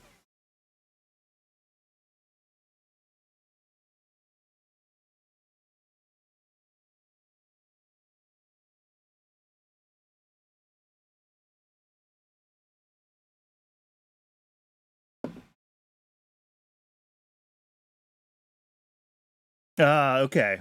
It doesn't try to do that in the C# code. Fair enough.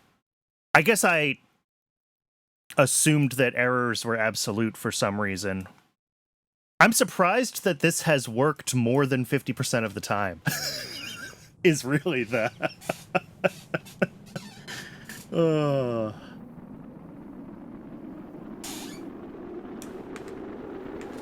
Apparently at some point this managed to re-enter, despite its very screwy deorbit maneuver. That's funny.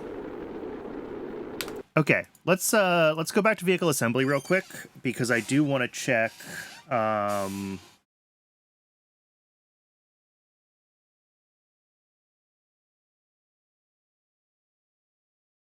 wanted to make one change, which is going to require a bunch of small tweaks here.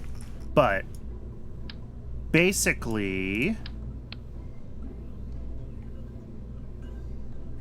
this procedural avionics needs a little more... just a little more juice in it. And hopefully that is all that we needed to do, but now I have to readjust all my positionings. And then we'll resim this with the updated code, and hopefully we're actually finally done with this project.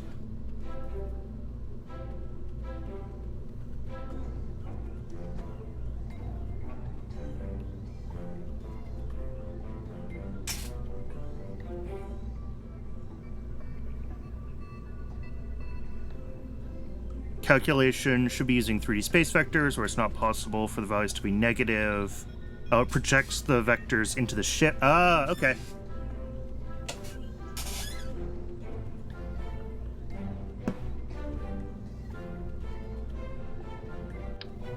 Ah, shoot, that's not what I wanted to do.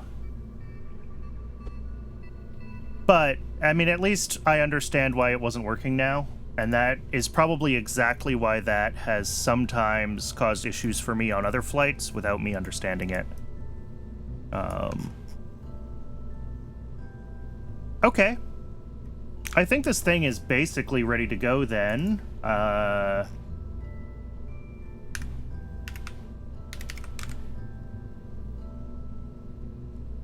Let's rerun the sim.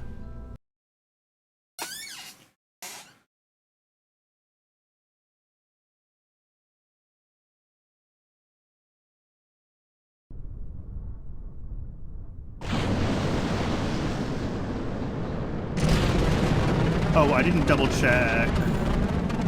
We look okay. Okay. I didn't zoom out a little bit so this is quieter.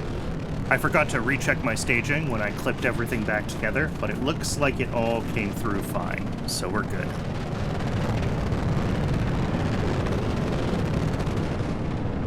And then we gotta have these pinned because Kerbalism science through KOS is awful. I should really take the time and write that code. I don't think it would take me that long to write my own Kerbalism plugin, or sorry, my own KOS plugin that exposes the Kerbalism data that I want through the APIs.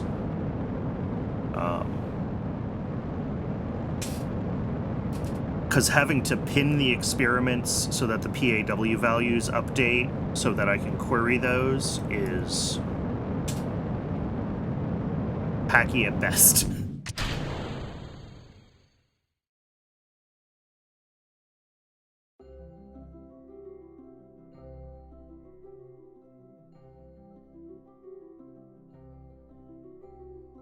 Yeah, I mean, part of the problem is that Kerbalism doesn't use, like, PAWs the way everything else should. Like, I would expect this, like, a bunch of this status stuff should really be other values in the PAW, right? That can be, like, you know, like up here we have the KOS disk space value and these other things, and I would expect that stuff to be in those kind of views, but instead it's all built into this string for the photography experiment. And you have to do the string matching. And because it's through the PAW, there was something else that was weird about it. I don't know if the fact that it doesn't update the string when the PAW's not open, like if I get rid of this, then it will never detect that the experiment is depleted, right? I have to have this pinned. And I don't know if that's a Kerbalism trying to optimize itself thing, or if that's a way the game internally handles PAWs where certain updates are deferred if the view's not open. But it makes interacting with a mod, at least interacting with Kerbalism through the PAW, like, if I just had to do the string matching, it would be fine, but having to remember to pin the thing is also sad. And I don't think it would be that much code for me to write a little bit of C# and expose it, and I should just do the programming stream and let everyone laugh at my C# skills on the internet. But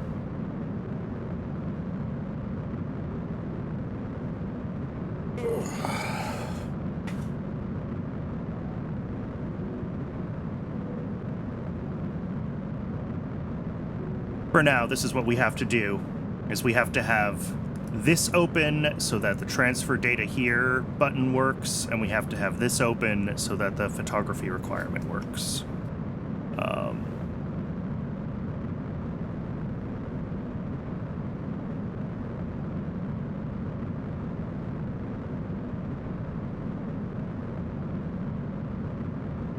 But once these are open, the script can interact with the pause fine.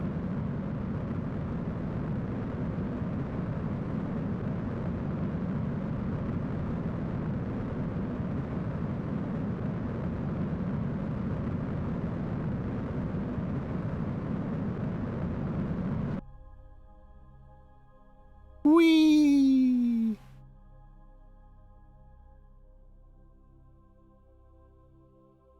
So yeah, this will run until...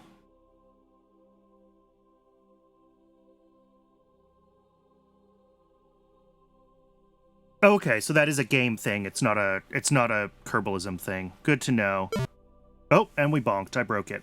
But yeah, I think it would be great to have, and again, I've been threatening for several streams to take the time to at least do a first pass at a prototype myself. Having Kerbalism science integration with kOS would be really cool to be able to examine, like, you know, oh, invalid situation, you know, I can look at that string here, but what I really want to do is have Kerbalism tell me in the script that, like, the thing that I need is my, you know, my max eccentricity hasn't been met, or whatever, right? And I can't access any of that through kOS right now, I don't think. But that would be cool, is to have all of those Kerbalism things in kOS. Anyway, we bonked, so let's open the terminal and find out why we bonked. Oh, because I wrote show steering states instead of show steering stats. But also, I don't think we're expecting this to fail this time, so I don't know if we actually need to show all these. Squad went and made it private for some dang reason. Yep. I mean, at least at this point, the game is not getting any more updates. So, like, doing hackier things in mods that would be more dangerous in the past, it's probably not as bad, but I don't know how easy or hard it is in C# to, like, really patch those things and get into that. You know, I know more about, like, Minecraft modding and some of the crazy Java patching that goes on there. Yeah, you can do it with reflection. Okay.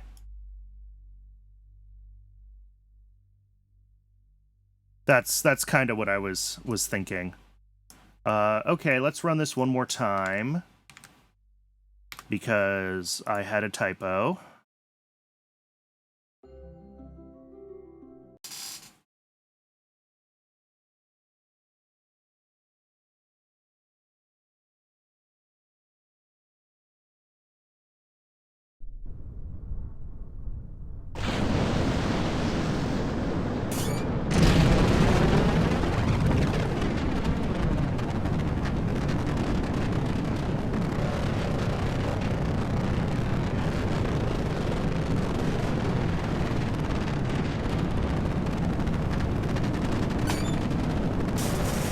Alright. Hopefully this is the last test flight of this, because we've been working on this rocket for 2 hours now.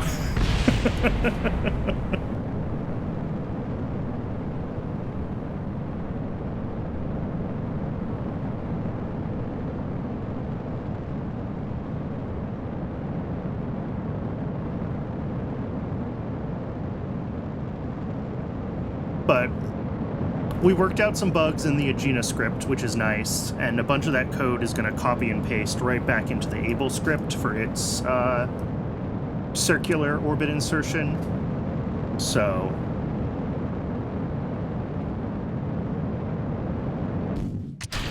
it is time well spent, and we're going to be doing a lot with these stages, so getting their scripts dialed in is worthwhile.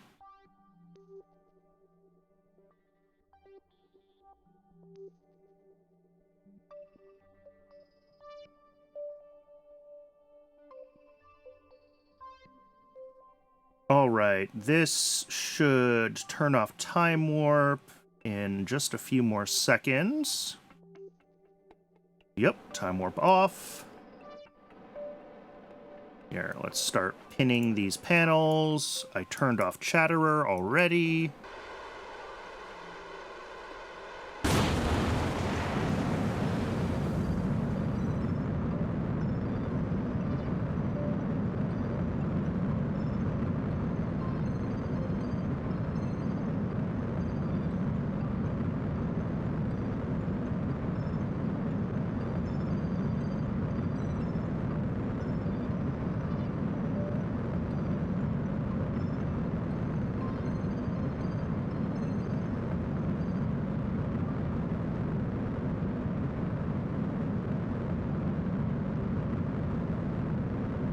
All right, this is looking good. Oh, I do need to have the safety check still in the script code in case we burn out before we hit our velocity threshold for a circular orbit. I do still want it to not lock up just waiting to hit that velocity. I want the script to continue. And then the mission script, it'll be up to the mission script to figure out what needs to happen if the Aegina burned out before it was circular, right? For some missions that might be fine. For others it might not be.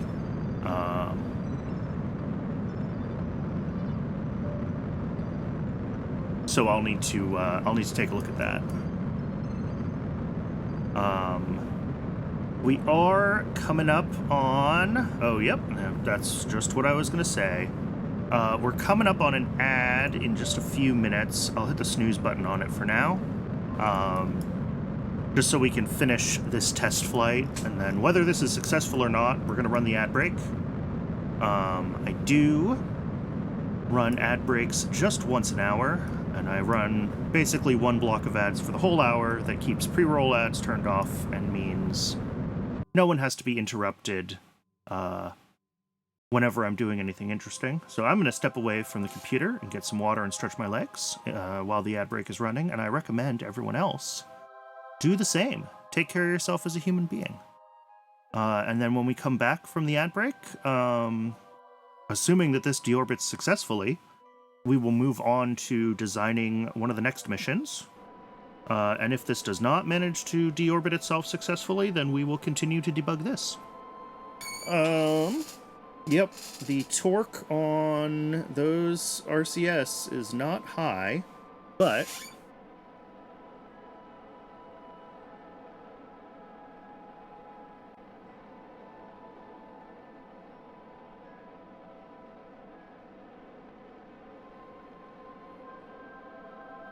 It's trying. It's trying. Oh, I should check. Yes, these are no longer... It's no longer trying to use those for... the ones that I put on as ullage thrusters. This is working correctly, which is what I expected. How are we doing on RCS fuel? Oh, we're fine.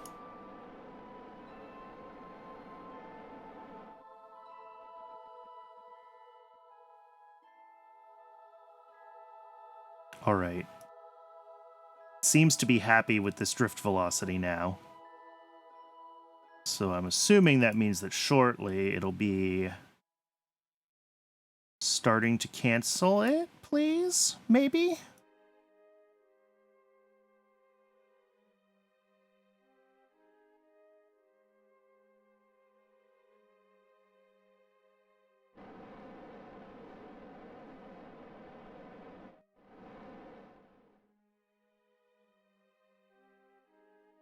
I'm not really sure what I can do to avoid it tumbling so much. I guess I could add a stabilization pass to the script where it makes sure that it's stable for a few seconds before we do the fast forward.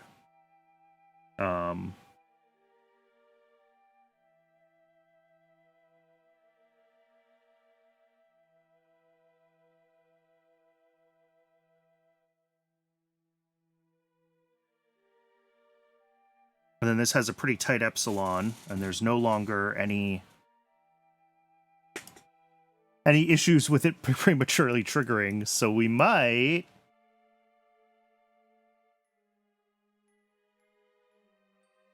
Yeah, it does still have a non-zero pitch, so it's trying. I might have to raise the epsilon on this now that we're sort of back to the script actually working the way it's supposed to. It's possible I have always been masking those bugs with tighter epsilons, and now it's just never going to work with these looser one, with it this tight. Oh, it's trying.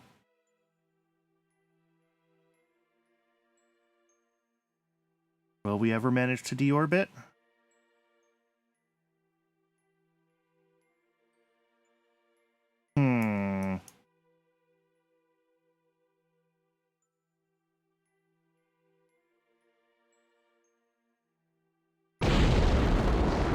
All right, the answer is yes, but it shouldn't take that long to lock itself in. All right, and then this should be...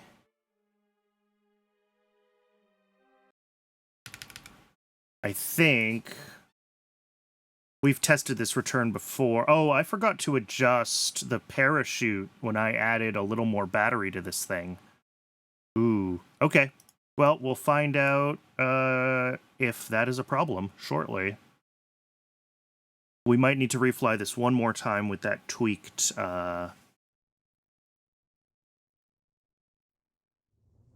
with a tweaked parachute.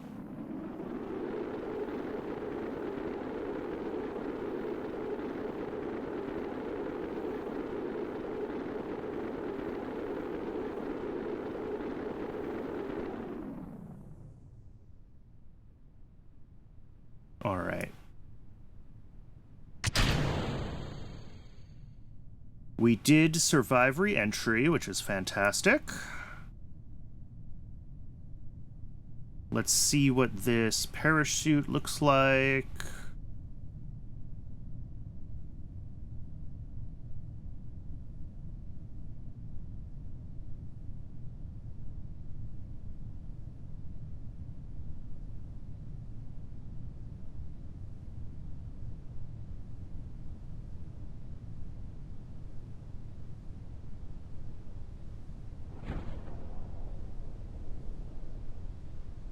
No Kraken attacks on the heat shield this time, which is lovely to see.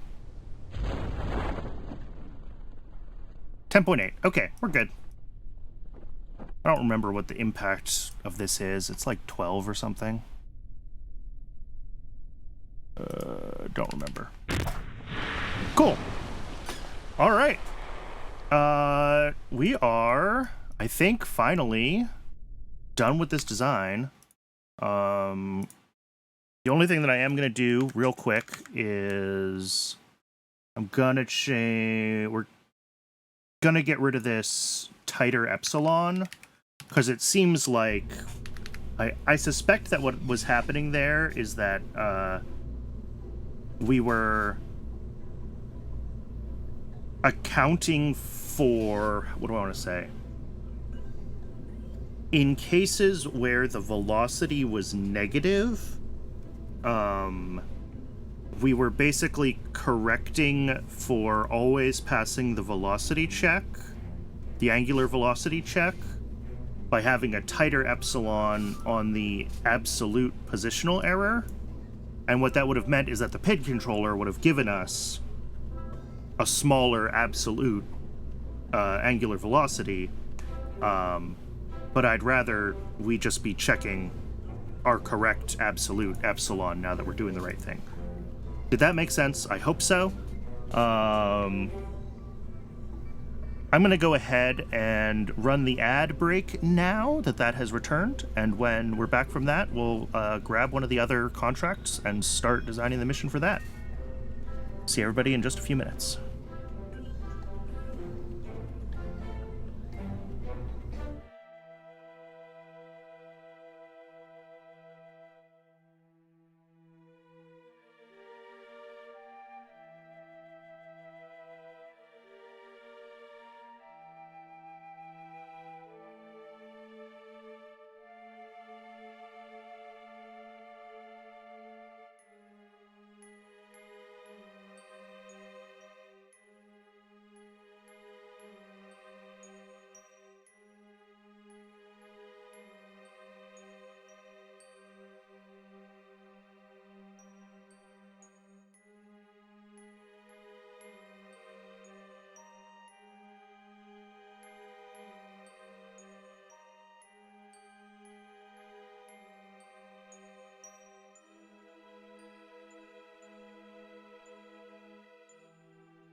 All right, and we are back. Thanks for sticking around, folks.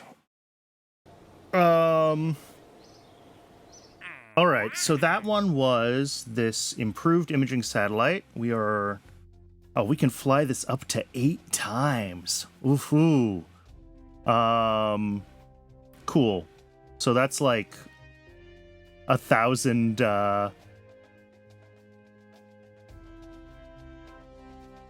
Oh, achieve desired orbit for 2 days. Oh, okay.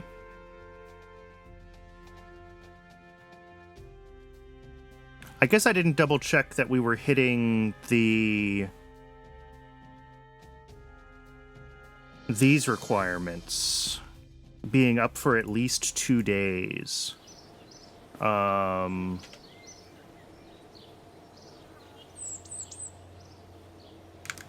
We can do that.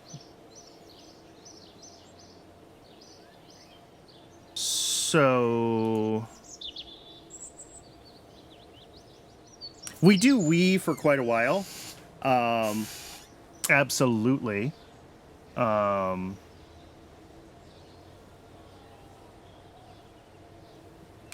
Let's just check our...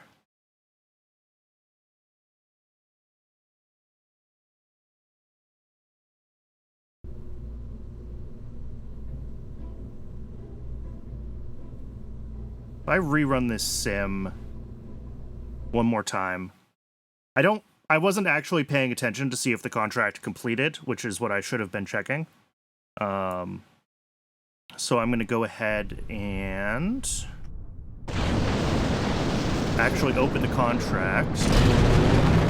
Approved Earth. It does say we have electric charge for 2 days.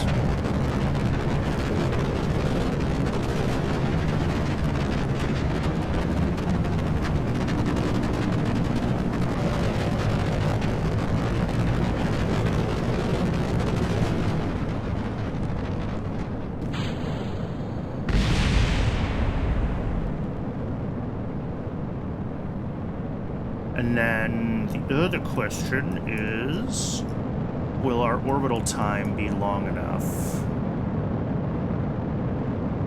Not you. You. Alright. So yeah, I just want to confirm that this actually completes. I should have paid better attention to it. And if that is good, then I think we are good to go here.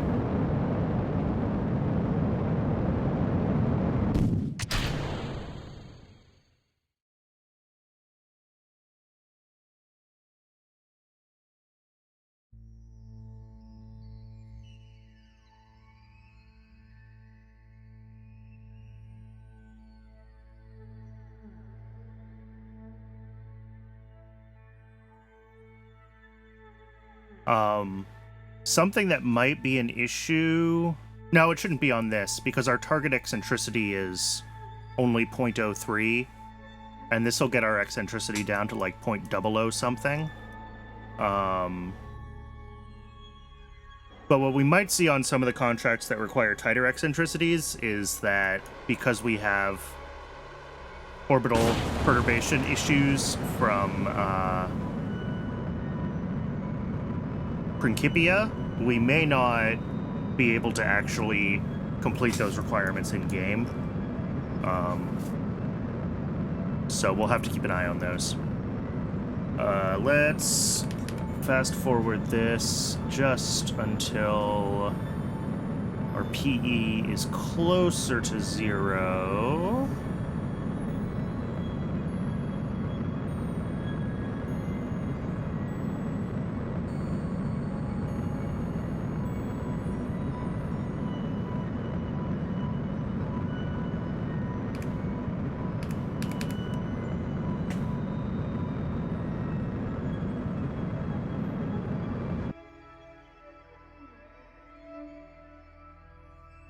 Let's see if this Wii's long enough.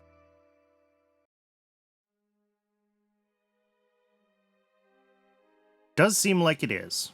And this is running the camera almost the whole time, which means that future ones will always take longer than 2 days. Okay.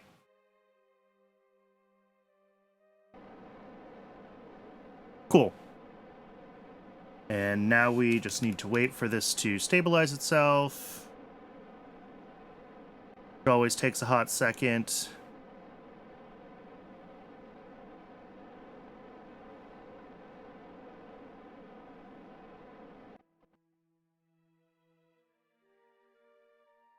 I did lower or raise the epsilon. So it shouldn't be quite as picky about its retro burn now. I mean, honestly, for these purposes, the epsilon could be pretty loose, I think. But regardless.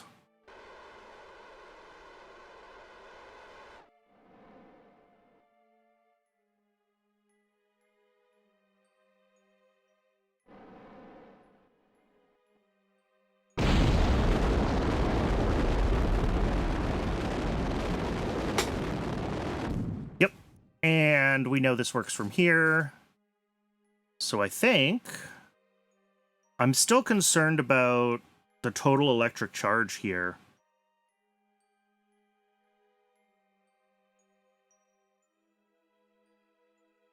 How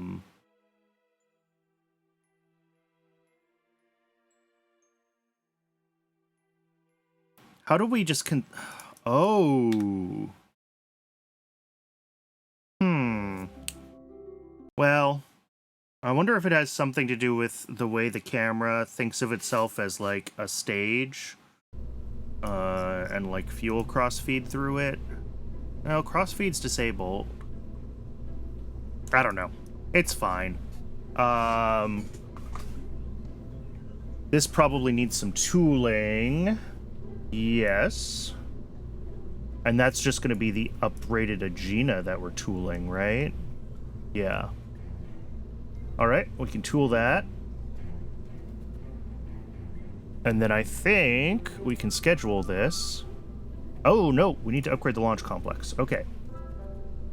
Of course. How long is that going to take?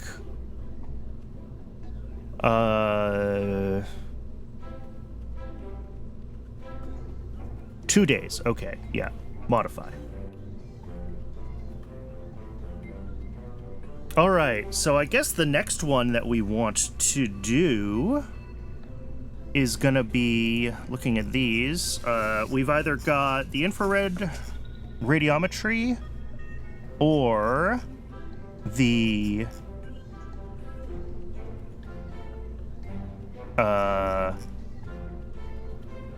Cherenkov detection beyond LEO. I want to do both of them, so let's do infrared radiometry. So let me see if I can find... let's see.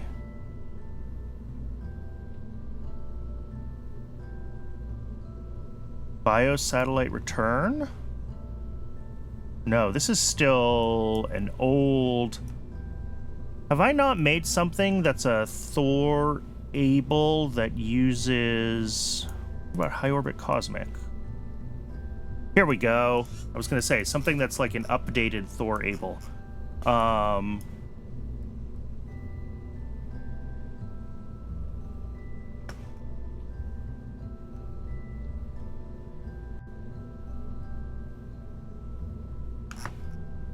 So, engine-wise...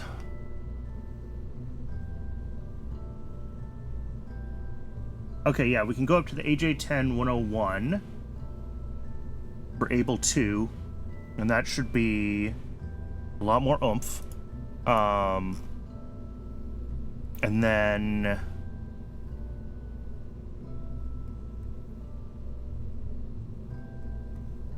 all of this is basically the same. What's the rated burn time on this? 150. Okay. What's our current burn time?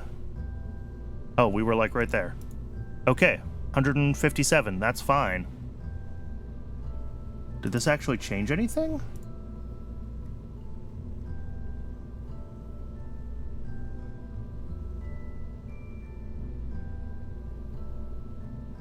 Wait. 33.4 kilonewtons, 270 ISP. Rated burn time is the same.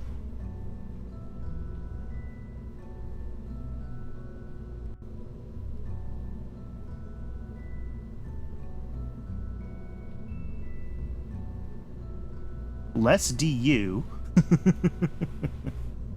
Oh, but still a lower MTBF, so it is more reliable. Okay, that's fine. I'll go with it.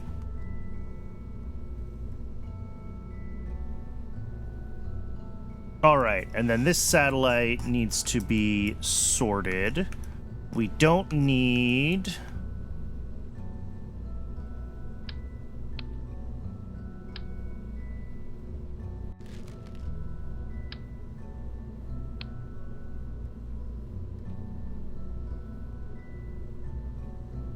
Basic avionics. Let's configure experiments. We need the early TV camera, and we need...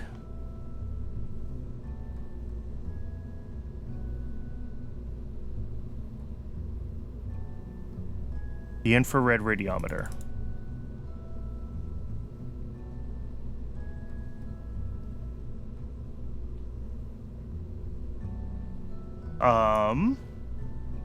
Must survive in orbit for 7 days and transmit science. If we look at these experiments, what are our... duration 1 day, duration 20 minutes. Okay. So these are both fine. Let's check our communication and go into... we'll deal with that later. Let's close this view for now. Antenna planning. Here we go. To Cape Canaveral, because we want to be able to hit the 40 dB. Yeah, up to a megameter away. How low can we go? What's the rate that this will accrue science? Configure experiments. 8 bytes a second, 2 bits a second? Okay. So I'm going to assume that's 64 bits a second, which means that...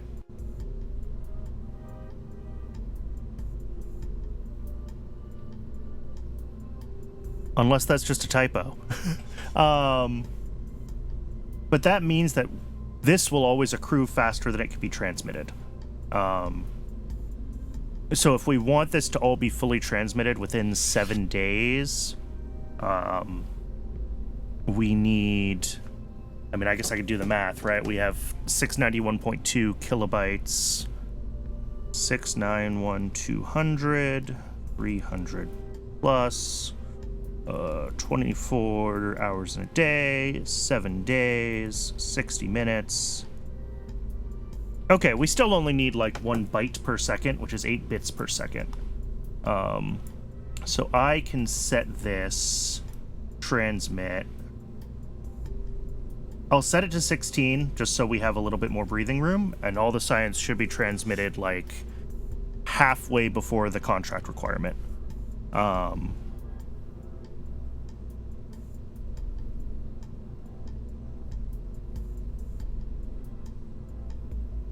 We might have trouble hitting this because of this 0.005 eccentricity. We may need some... we may need to cheat this because we might have perturbation issues unless we can get it like really, really low. Unfortunately. What is the...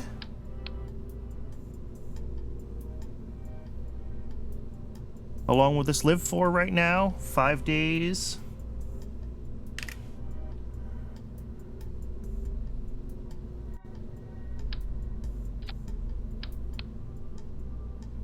How are you still 5 days? Oh, no, I was looking at the wrong thing. 1 hour, 45 minutes. I was reading this stress duration, not the electric charge duration. Sorry. So if I want this to...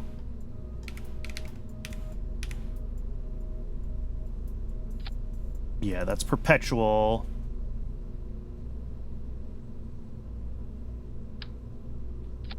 Still perpetual. And probably go even smaller.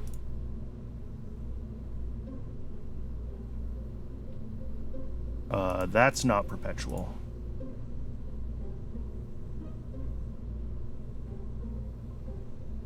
That's perpetual. But we're not going very far above, which means we're gonna potentially run out. There we go. I want the produced to be, like, close to double consumed, just because that gets us more breathing room to recharge the batteries, basically.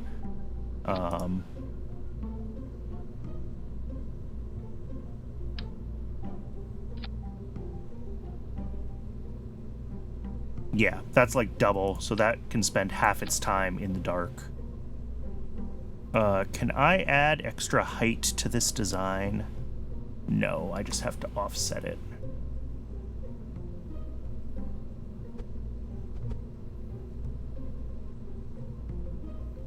Does it properly recalculate? Oh, it does. Cool, it properly recalculates the fairings when you do that even. Alright, the experiments look good.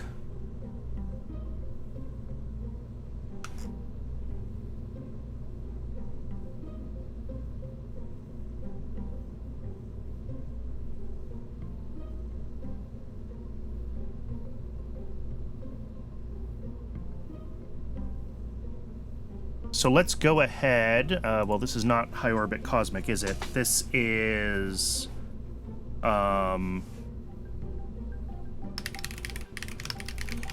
infrared radiometry.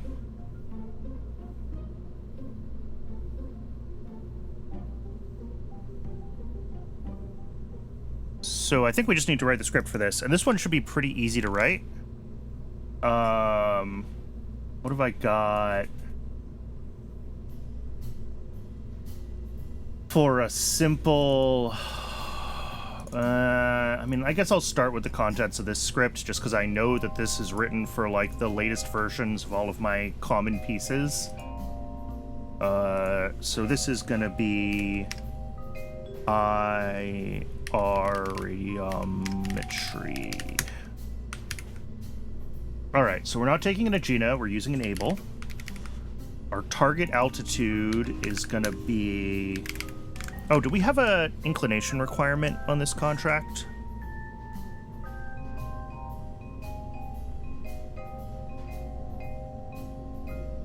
We don't, but weather data is multi-biome, so we want to be polar if we can be. That's fine. So our target altitude is going to be like this 600,000, which means that we're going to have to pull in, and it's going to be an Able orbit, and then a stage. I think that's it.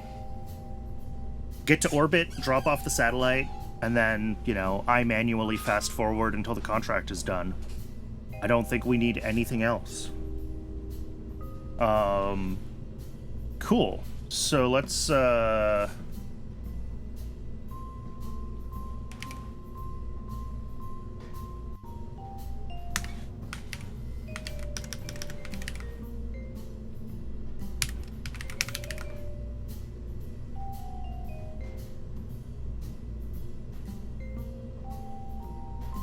think as far as the orbit function is concerned,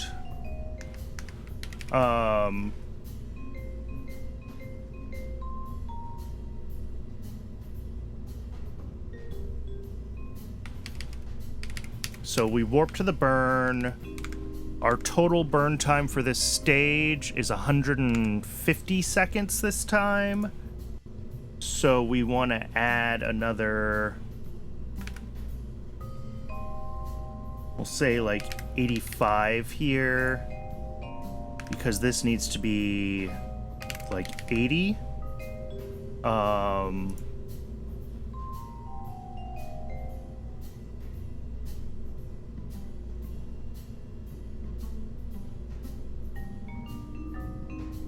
And then, yeah, wait 3 stage. Wait until our orbital velocity is good. RCS off, lock throttle, unlock steering. Done. Get rid of all these debug prints. I don't think I need them. So this should be basically the same as the Agena script. It's just slightly adjusted for our burn times.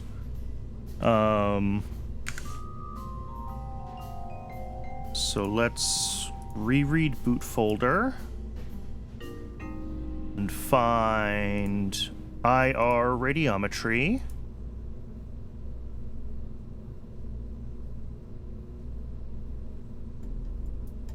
Oh, and I should get these fairings to like a size that I currently have tooled.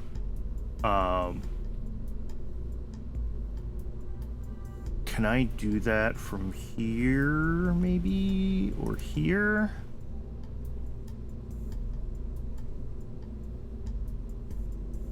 Bearing auto shape. Here we go.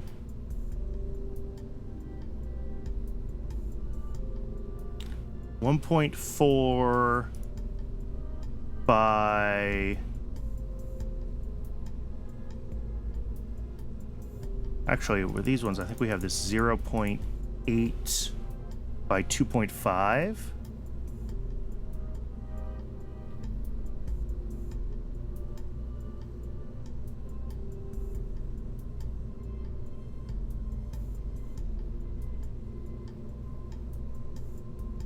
Hey, there we go. That meets one of our existing tooled fairings. So we're going to use that fairing as long as it's a reasonably... Oh, nope. It needs to be a little bit wider. Okay. That's fine. What are my other options? 1.18 by 3.97, huh? Ouch. Or 1.4 by 3.4. That's also significantly longer.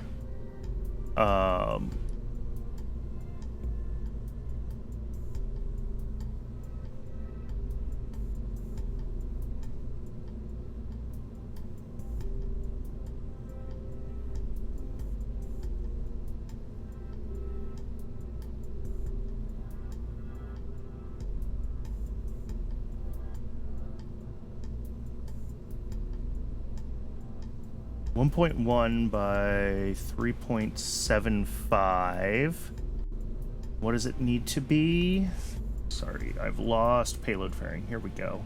Oh, 1.18, so it should really be that. By 3.97. Oh, cool, this fits.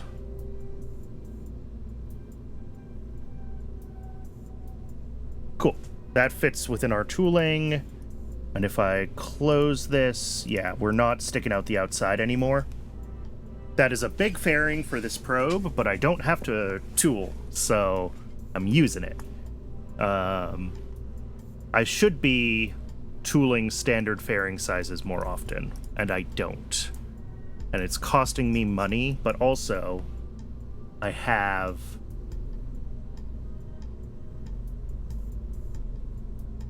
$195,000 in unlock credit right now that I can use for tooling. But I'm going to need that for, like, a ton of engines and stuff that I haven't grabbed yet, so I don't want to just spend it all on tooling fairings that I don't need to tool, right? All right. What's our delta V?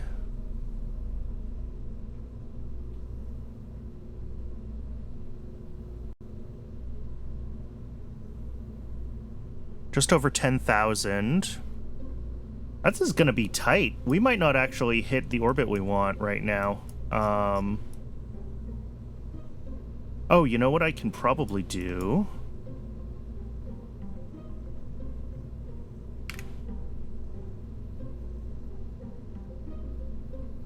That did almost nothing. Oh, is this set to battery tank 2? Battery 2.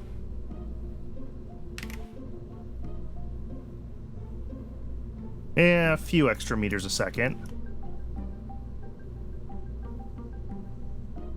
I'm trying to think of what else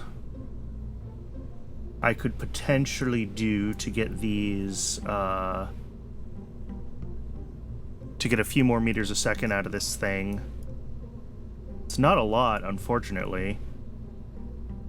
Better solar panels would help if I ever dared to actually invest the science in improving my solar panel tech beyond 1955. Yeah, let's run this. I don't think we're going to hit our target orbit, but let's just see how far short we fall. And we'll go from there.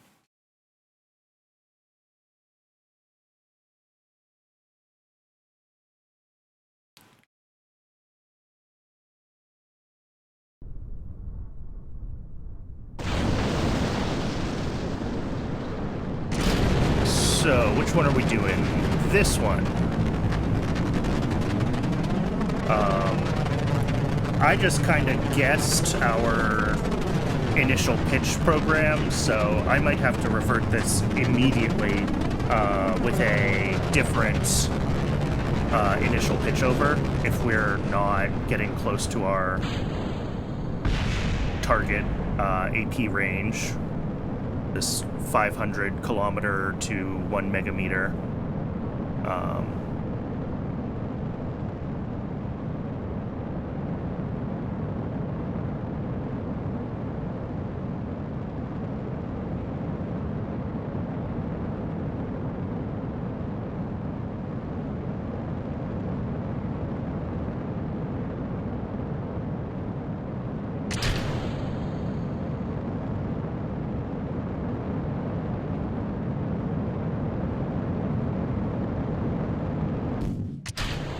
I mean, 750 is not bad. All right, this is going to fast forward itself, oh, for like 5 minutes, even at 4x. That's not great.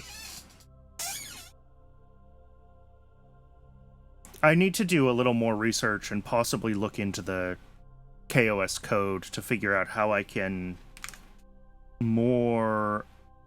Oh, actually, no, I'm not using Warp 2. I'm specifically using Physics Warp. Okay. Which I guess is fair. Like, we really don't want to overshoot these burn times, and it is just a few minutes.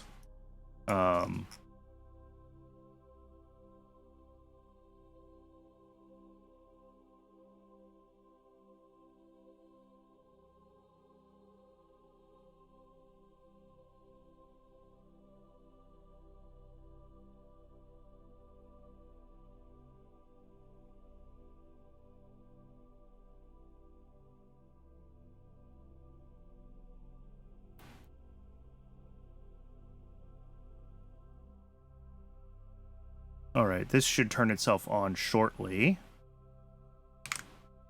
85 seconds, so like now?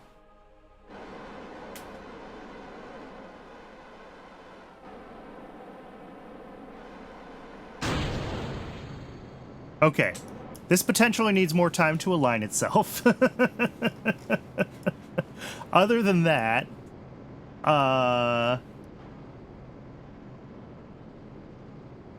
let's see how we do with this burn.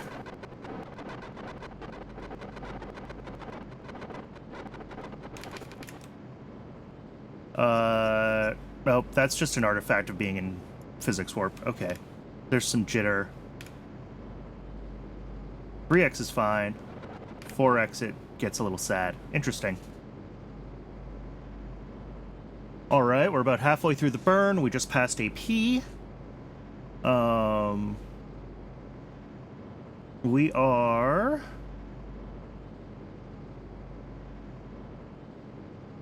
Yeah, we might not have enough DV, so I'm going to need to figure out how to either make this thing lighter, or we're going to have to wait until we have a better able.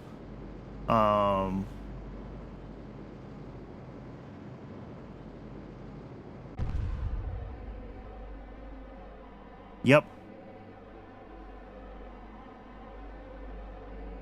I mean, we're in orbit, but our eccentricity is at 0.02, and we need it to be 0.005.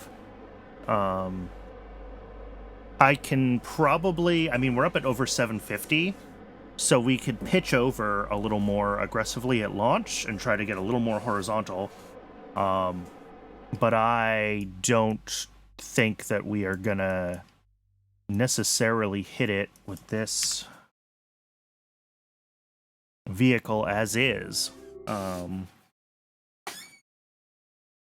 the options, I've talked before about potentially stretching the Thor, and I do have newer Thor engines that have higher thrust so that we can stretch them. The other things that I should double check is like, oh yeah, maybe use 10069. Look at that, we just added 100 meters a second, operating our avionics. Probably here as well.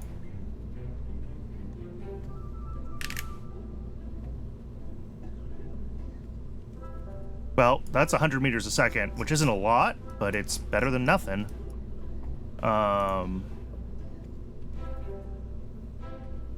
Oh, I still haven't tooled that uprated avionics. Okay, so I need to do that on the, I'm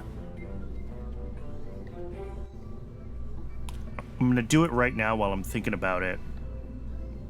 Where's KH4? Let's double check all these avionics units. Because, yeah, we want...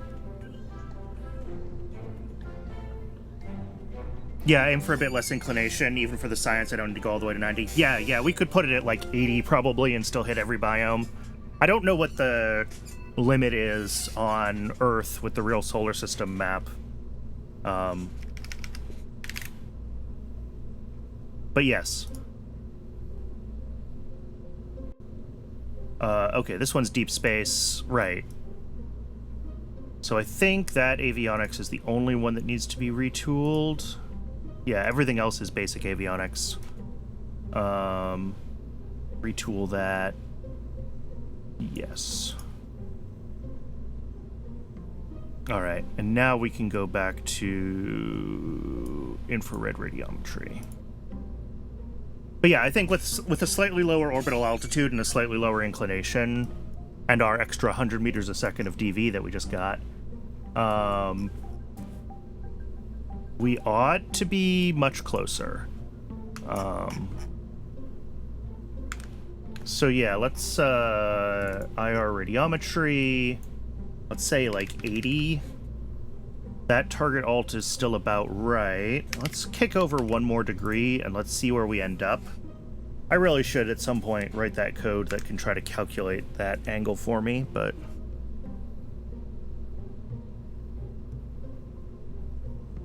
Alright. As long as we're above 500, we're good. And, like, the closer to 500, the better, obviously, because we're right on the edge of the capabilities of this vehicle.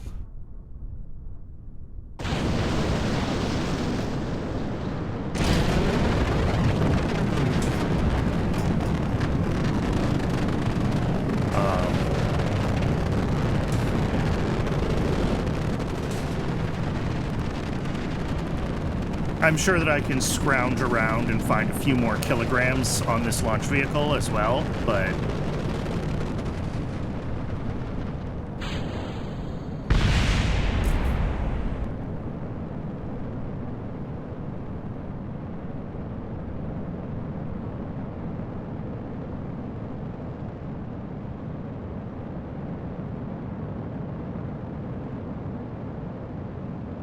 And then, what's this last one? Oh, Cherenkov detection beyond LEO. Yeah. This is going to be an interesting one, because we're going to have a target for...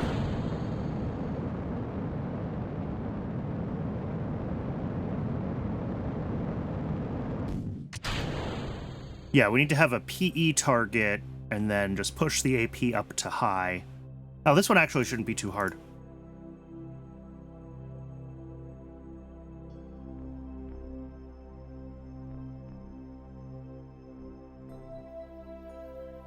Oh, and I forgot that I need to give this a little more time to stabilize itself and be pointed in the right direction before it ignites.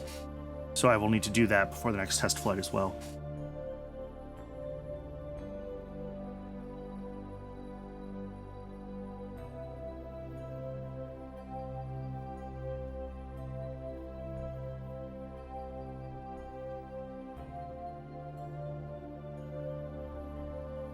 Oh, this is a much better AP. Look at that.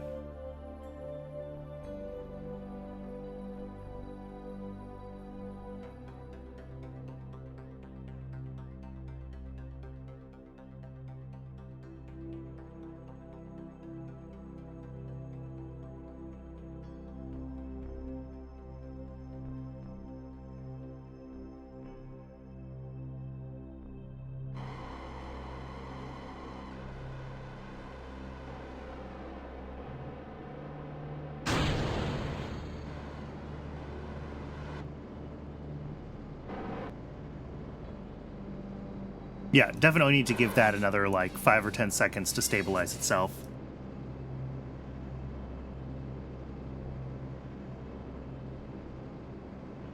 I mean, we're better looking at our current PE compared to what it was the last time.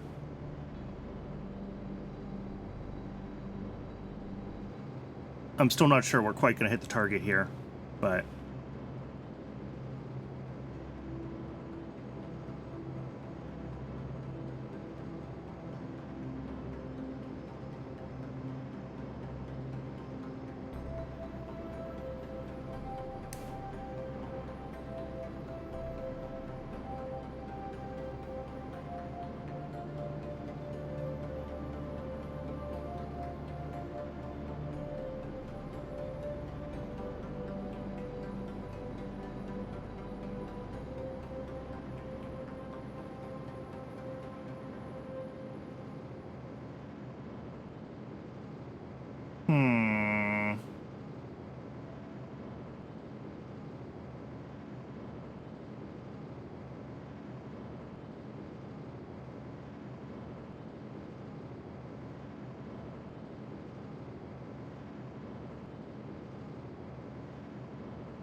Not quite aimed at prograde. Yeah. I'm aimed at what would be prograde at AP, and then I'm splitting the burn across like half before and half after. So it is not the most efficient way to do this, no. I could be tracking prograde instead.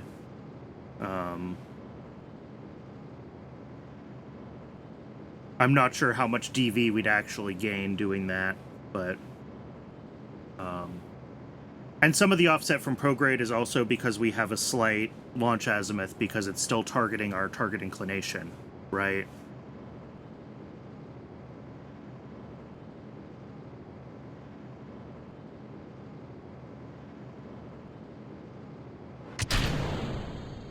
Well, besides not turning off the throttle, that actually worked. Okay. So this is, I guess, the same thing.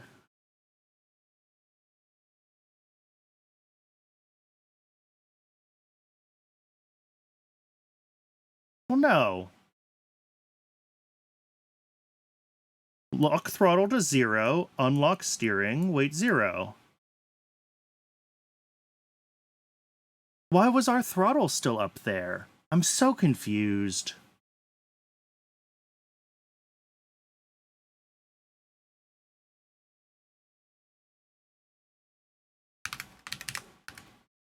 Shouldn't need to wait a whole second. Wait 0 should be sufficient, because that should just move us to the next physics tick. And that would mean that the throttle should have been applied. And then Hmm. Hmm. Because, like, this exact same block of code worked with the Agena.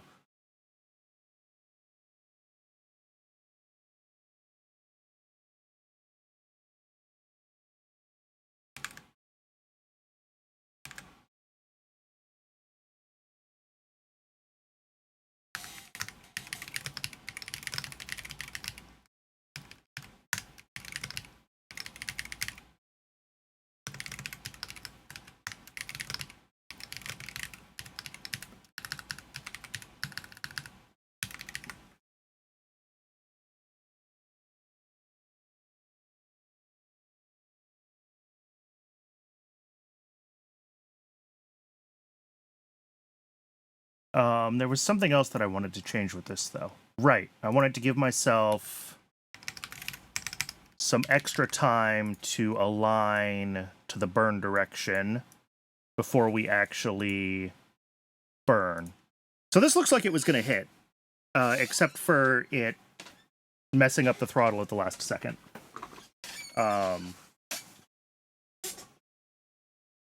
So I think that is... I mean, it is what it is, but I'd like to understand why this didn't do its job.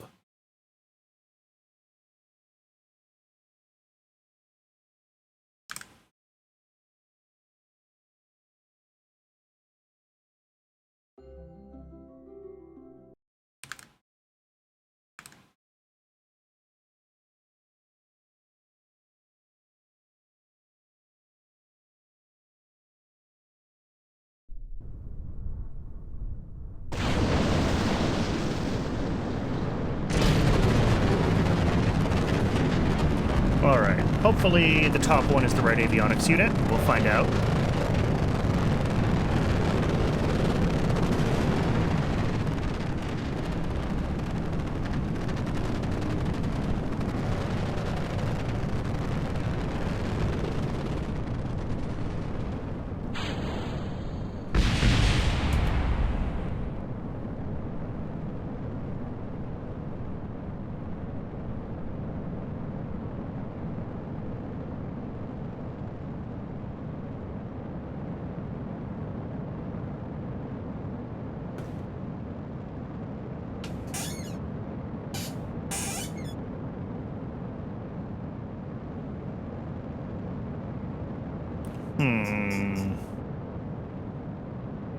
This one. Alright. Bearing ditched. I'm so glad I wrote that code. The Thor stage detects if it finds the right fairing part on the ship. It does assume that the staging is correct to be able to do that, but...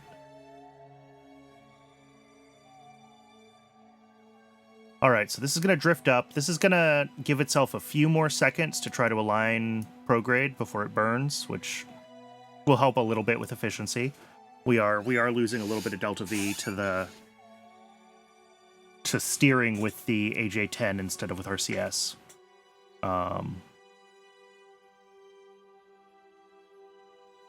So what did I say? 100 seconds. Okay.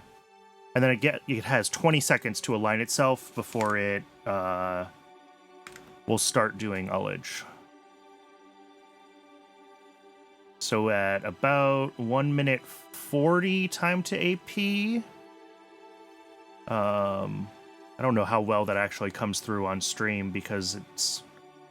I know the stream is scaled down compared to my view because I'm at 1440. I did request access to the Twitch 1440p streaming. I don't know if they're prioritizing big streamers first or whatever, but I'm hoping since I use an Intel card as my encoding card, that they'll put me sooner in the list so that I can, help them verify Intel stuff works, but we'll find out.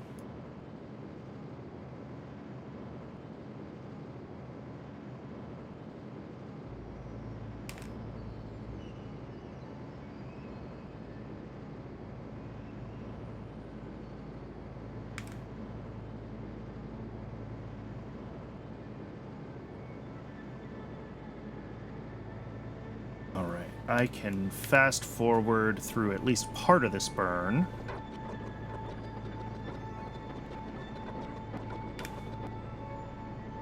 I guess just 3x.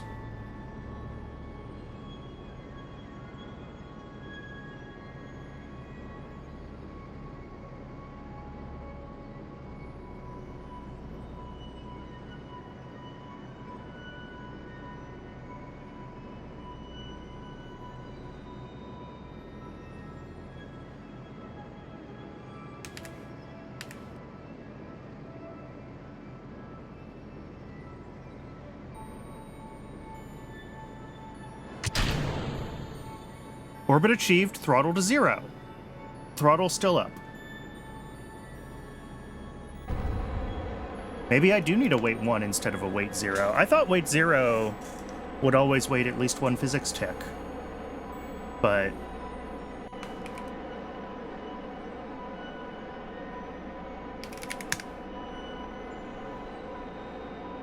wait.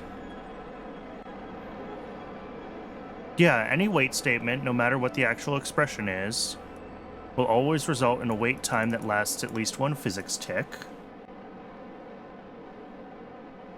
And we are locking the throttle to 0, and then waiting 0.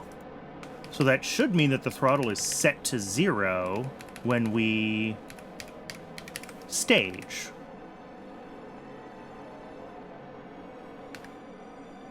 Engine itself doesn't respond? Oh, maybe.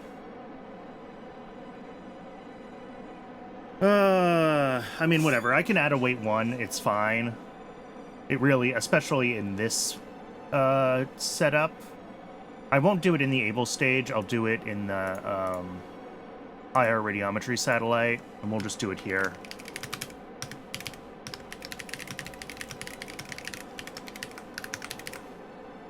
Yeah.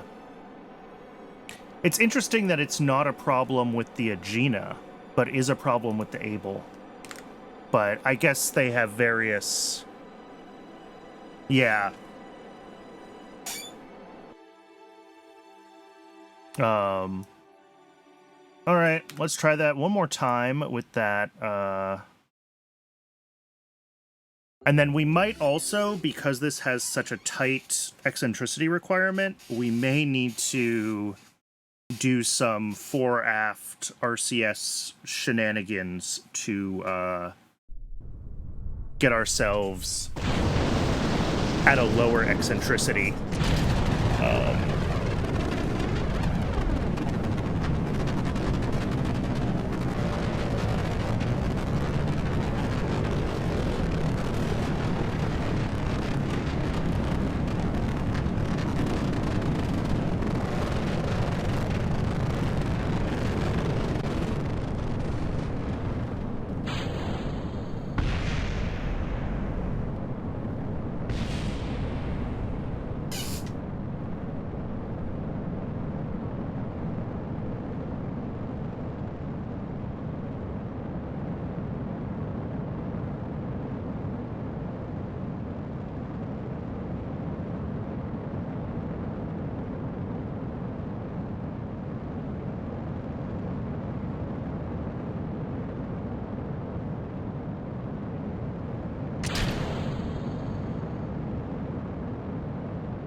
All right.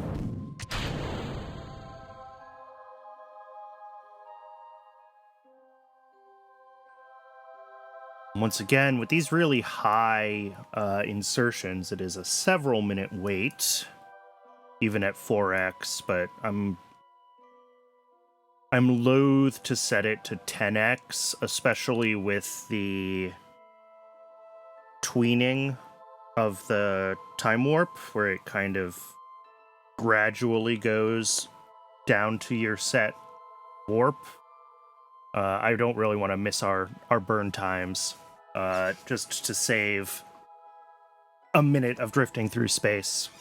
So we're all going to have to ignore the, or enjoy, rather, the pretty visuals for a little while.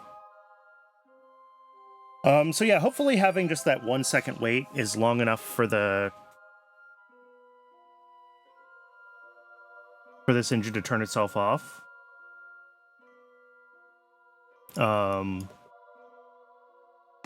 We honestly don't even need to stage the satellite, but...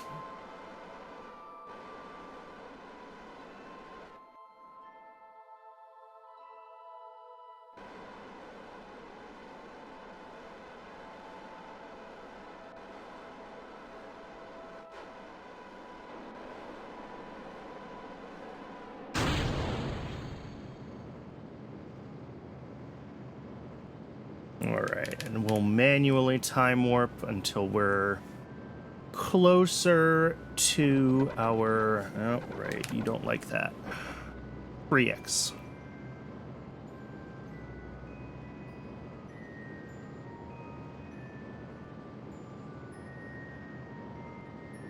And then, yeah, when the PE gets close to 0, I'll switch it back to 1x, because those last 100,000 kilometers go quickly.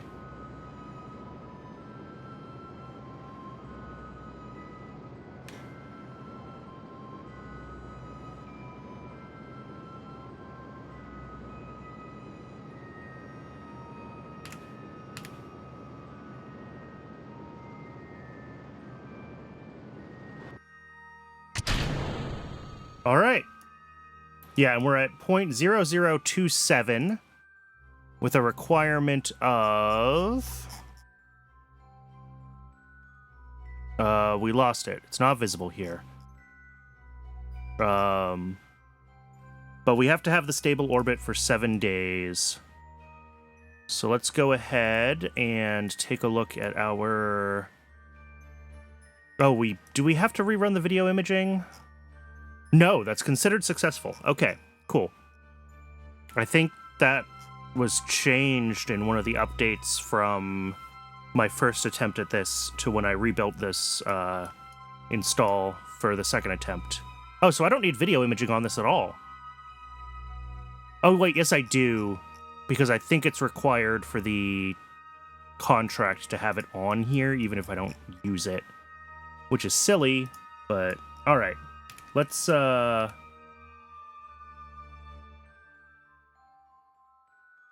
warp ahead. Actually, let's go to the map. Let's center on the Earth. Now we can warp ahead.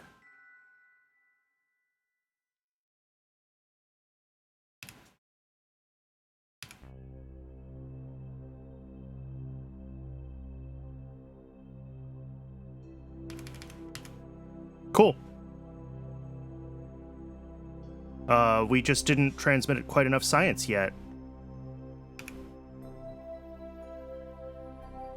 But that is fine. Oh yeah, we've already done all of space low water, of course.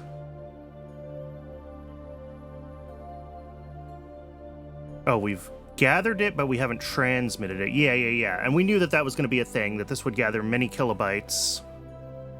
Oh! I want to put a more powerful antenna on this. I was not accounting for the fact that that kilobyte number is per biome. There's 600 kilobytes per biome in this thing. So yeah, we need to be using 32-bit speed all the time. No questions. And what's our current transmit speed? Yeah, 16 bits a second. So yeah, we can double this. Space. Double OX Glitch, thank you so much for the follow.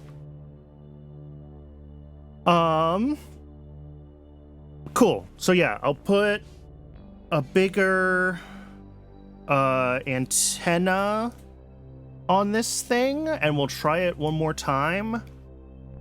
Otherwise, we could just leave this to run in the background once we hit the orbit is stable.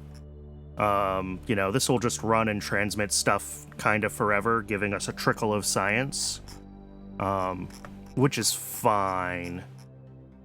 So maybe it's fine. Maybe I don't need a bigger antenna, because, I know my power budget is good as it is. Maybe I just don't mess with it. But the science will come in twice as fast. And we're talking... I mean, half an hour for that. 18 hours. Yeah, this is the thing, is we're looking at several... I mean, it's still only days, right? We're transmitting science on the order of days, not like months. Which means that as far as, you know, when we're fast-forwarding quickly through waiting months for a ship to build, I think we'll just get the science. It should just happen.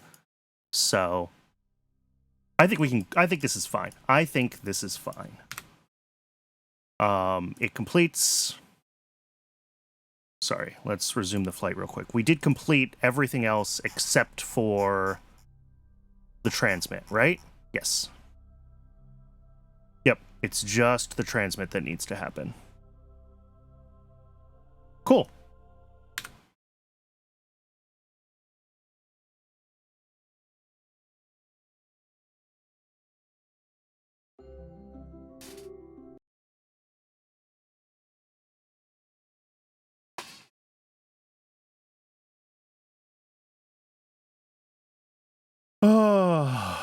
So this one is also done. I don't know if I need to modify the launch complex for it. I don't think I do, because I think the Able is identical. What do I have for tooling? I have my probe core, yeah. And I have the 0.8 by 0... Oh, that's this. That's the avionics for the Able stage. Okay. So yeah, we'll tool that. And then I'm going to go ahead... We already have the launch complex being modified for the uprated Agena for the KH4. So I want to warp to this being done. We'll double check that we don't need to modify the launch complex for that infrared radiometry one. And then we can schedule both of those rockets for actual flights. I think I saw... Let me double check this. First warp to morning. I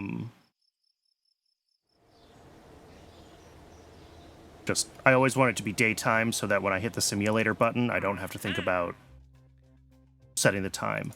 We can fly this a lot, right? Yeah, eight times we can fly KH4. So that's going to be something that we do want to, well, we're going to want to fly it a lot. Maybe not 8 times, but at least 2 or 3. So let's see if for this infrared radiometry satellite, do we need to modify this launch complex? Commonality, 100%. Excellent. So the answer is no, we don't. Unlock. And let's open KH4. And launch that. Unlock. Oh, nope. I need money, of course. I'm an idiot. Alright, I'm gonna warp to fund target a couple times and get a couple of those keyholes queued up. Let's actually turn off this reach researchers. RP-1, warp to fund target 12,000. 50 days. How long does this take to build? Oh. Well, never mind. The infrared radiometry is going to be done before we hit that warp target. All right. Oh, but we only need to warp for like 6,000, right? Because we can queue up the first one. Okay, Twitch is telling me it's ad o'clock, so I'm going to go ahead and let the ad run. When we come back, I guess we could actually... I wanted to fly the keyhole before the infrared radiometry. I think I can do that. Yes, I get all my money back. So let's fly keyhole first. And the reason to do that is because I need 8 of them. So I'm going to be like alternating between keyhole, radiometry, right? That's the general keyhole, then radiometry, then keyhole, and then whatever the next one is, this Cherenkov Beyond LEO. I do want to fly some of the actual missions and start bringing back that science and start working on getting our reputation back up, and then we can do this last design. Maybe we'll get to it today. How long have I been streaming for? Only 3 hours. So yeah, we might do one more design after we fly a couple of actual flights. So yeah, I'm gonna let the ad run, and when we come back, we'll take care of that. I'll see everyone in just a few minutes.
All right, welcome back, everybody. Thanks for sticking around through the break. I always appreciate it. Okay, I was thinking a little bit about like order of operations here and things that I want to do. Like I said, I do want to fly a couple of actual missions, not just a bunch of simming things. So we're gonna fly, I guess, the 2 that we've designed, right? We're gonna fly the KH-4. And we're going to fly the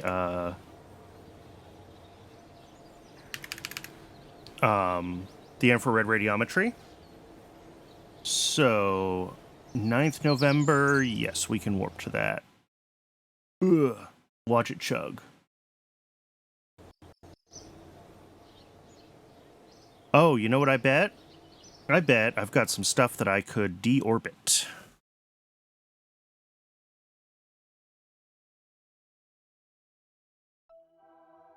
Oh look, a bunch of KH-1 probes that are still sitting around. Terminate. Terminate. Terminate.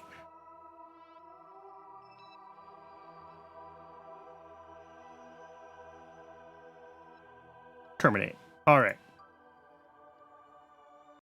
With Principia doing n-body physics, having a bunch of extra probes really does slow down fast forward, and I really need to remember to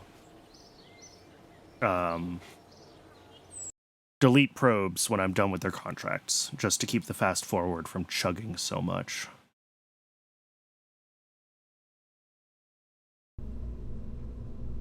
Alright, so let's queue up also infrared radiometry. Launch. Alright.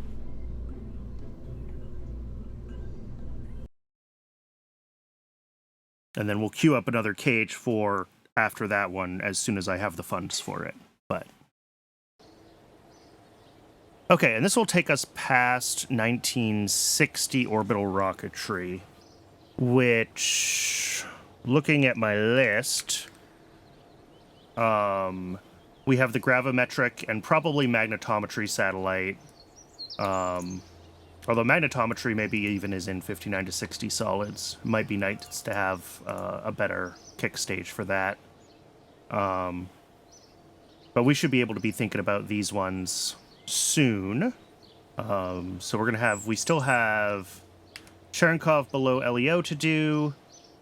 Here, let's delete the ones that we've done. And then these ones are actually going to move up here.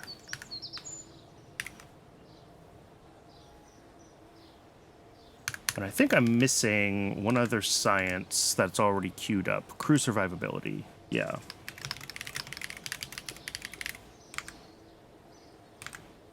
Cool. Let's... Yeah, we can warp to complete for the KH4. Yeah, the warp is much smoother. It's never, like, perfect, but it's working a lot better without anything in orbit. Okay. We have the contract, right? Yes. Cool. Let's, we can't quite fly another one. I don't remember how much it costs to duplicate. Not enough funds to integrate. I would love to have had the details. Alright. Let's launch this thing, and then, it shouldn't take us long to get up to the, like, whatever we need. I think it's like 5,800, 5,900 for another keyhole satellite to queue up.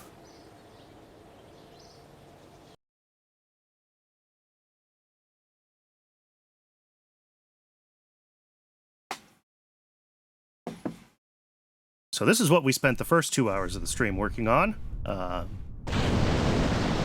But...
Alright, 270 is a totally fine altitude for this.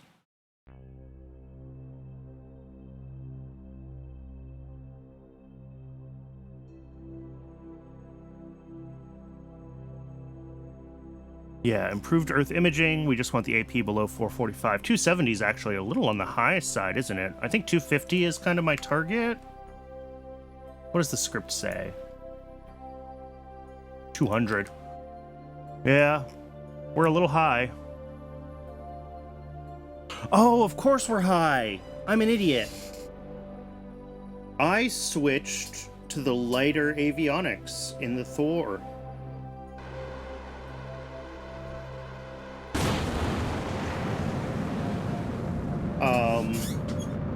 That might be why we've overperformed here. Altitude-wise. The question is, will we hit now our target circular orbit? I completely forgot to rerun the sim and, like, redial in the orbital parameters. This might be a flop. That would be sad.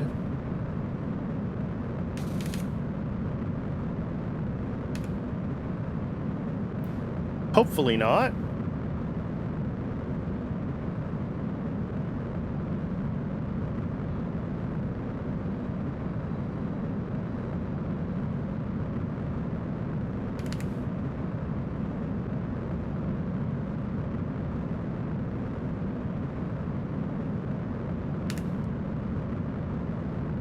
Nah, we're gonna be fine.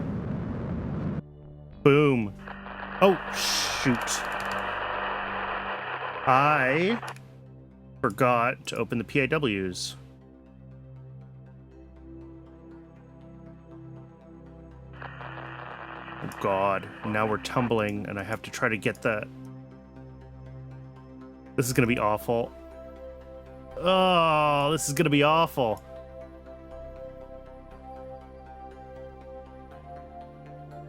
Oh, how do I do that? Lock the camera.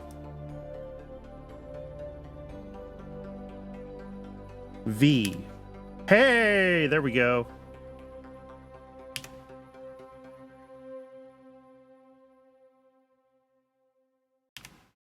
Camera locked. Beautiful, thank you. I forgot that was a thing I could do. All right, if I pin these now and mute Chatterer, I should be able to turn the fast forward back on.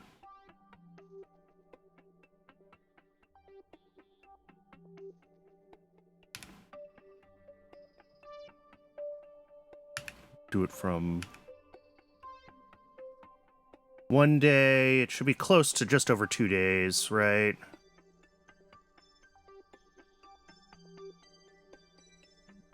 Two days, and this should be depleted shortly. There it goes. Yep, and it still cancels the time warp correctly. Thank you. For as many hours as I have in this game.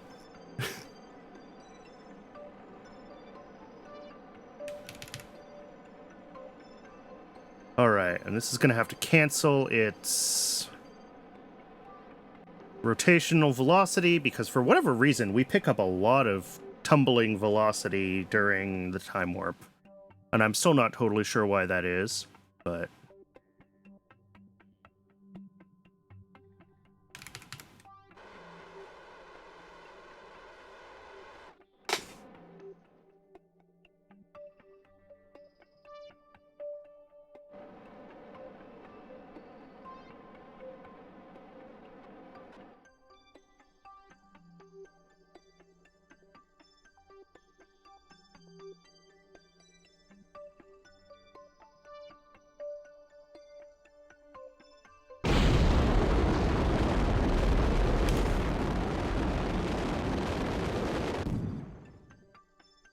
There we go.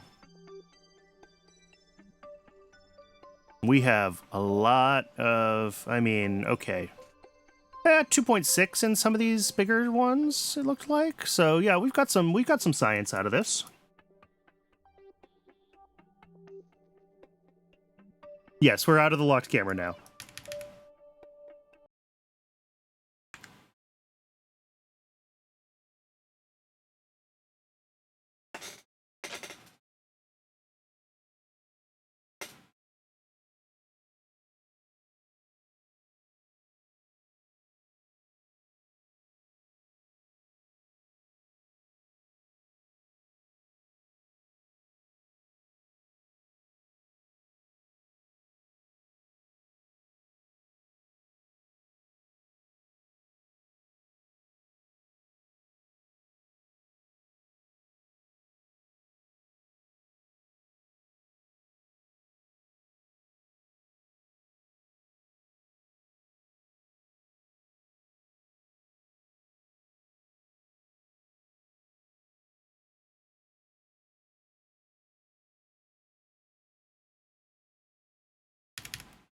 and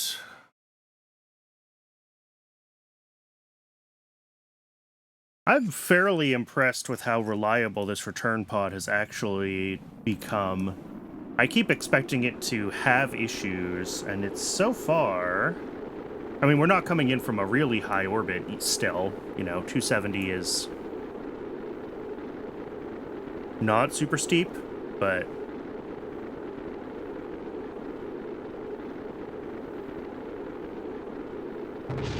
Oh! Never mind.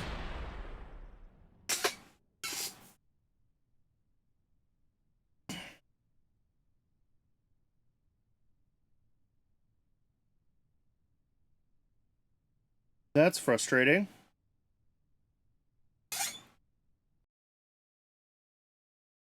All right, so that could be... I mean, just because of the overperforming first stage from the better avionics.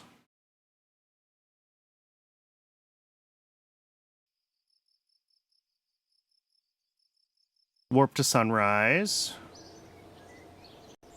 Because we're apparently simming this again.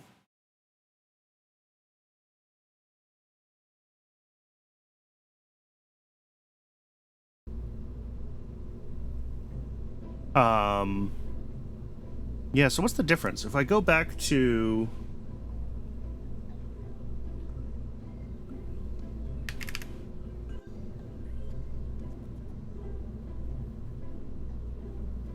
(11013), but that stage is 52, well, yeah, like 5250.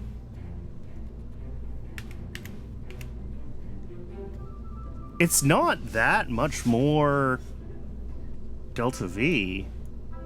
It's really not. I'm surprised that that's enough for it to have failed that spectacularly. I mean, I could definitely go back to the older avionics. That's not an issue. Oh, this is also still using battery 1 tanks. Ooh. And that'll give us also a boost. Okay. Basic avionics, battery 2 tanks. Is this avionics using battery 2?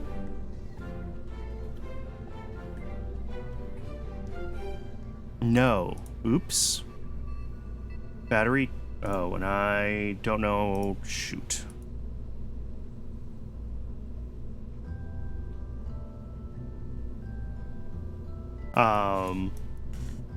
Let's go back to this. Basic avionics, but we want to be using battery 2s. And then up here as well, this is already basic avionics, 5500. Okay, battery 2s. And then we're going to have to resim this, because this is significantly different now. And I guess this one too, I want to double check that I set it to battery 2. Not that, like, it really necessarily matters. Because, yeah, with the new battery tanks, we're looking at a lot more Delta V in the Thor. So I'm going to want to pitch this over a little more aggressively. I'm just going to give it one more degree over in the script, and we're going to sim it, and we're going to see what happens.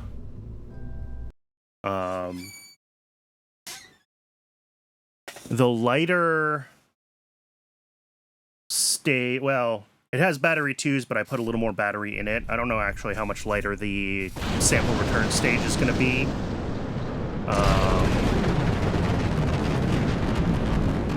But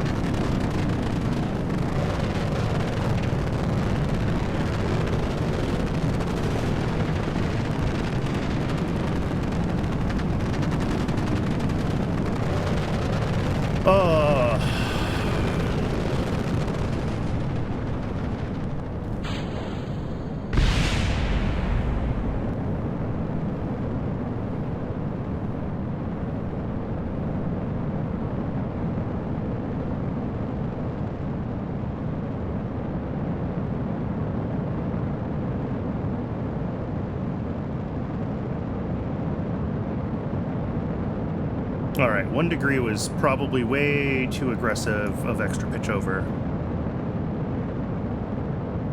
The relationship between initial tilt and achieved AP is very nonlinear. Yes, it is. Actually, this is just about right. I'll take 180. 180 is good enough. The lower, the better.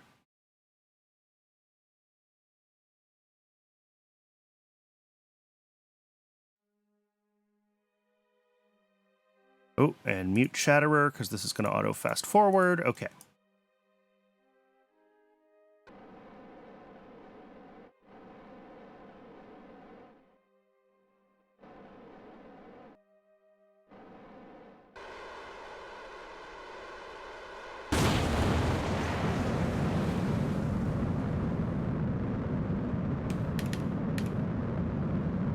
All right.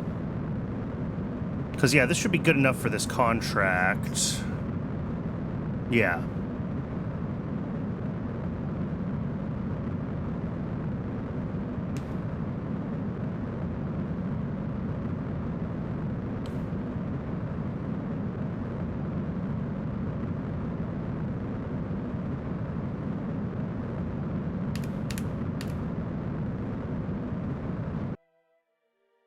Whee!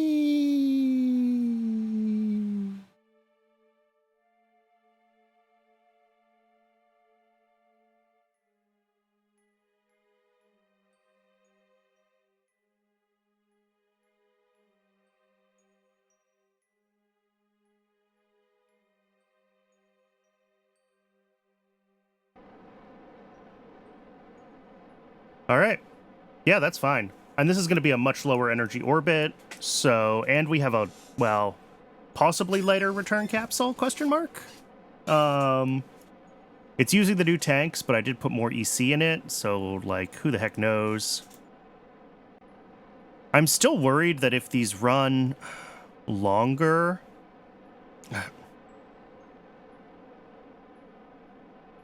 I feel like something is draining from this tank. Whether that's the Agena avionics... Because, yeah, these are at the same percentage. Which means this tank is not isolated when we're on orbit. My concern is that this is going to run out.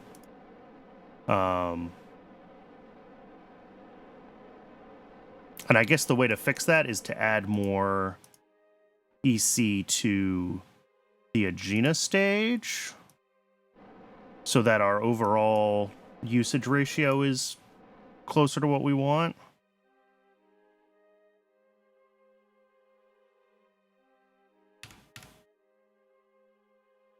All right, still aligning retrograde.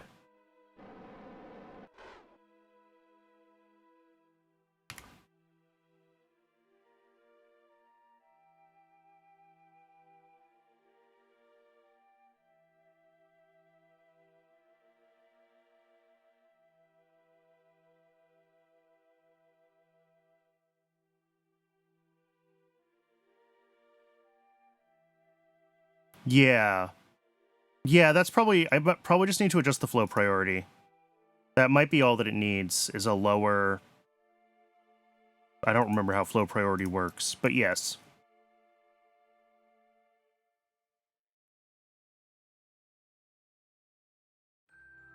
Are we gonna ever fire this thing? Boy, that fix to the steering locked function has made it a lot pickier, hasn't it?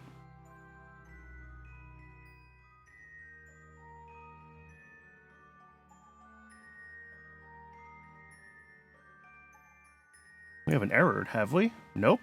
We're just still waiting.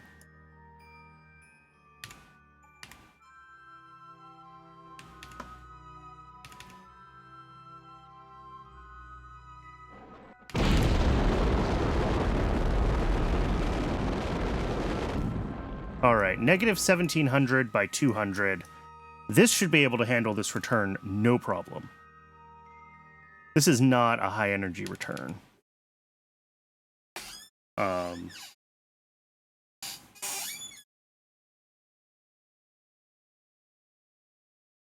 I didn't redo the parachute here.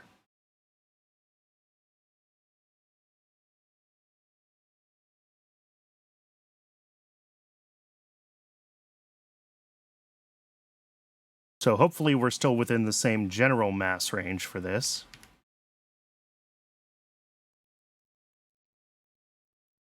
All right, we're coming in. We're starting to warm up.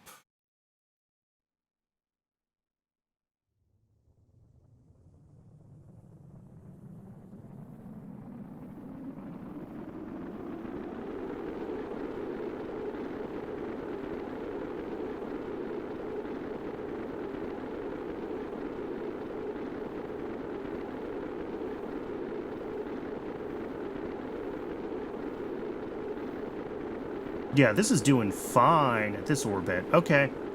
So yeah, I think it's the difference between that 200 kilometer and 250 kilometer. We're just coming in a little too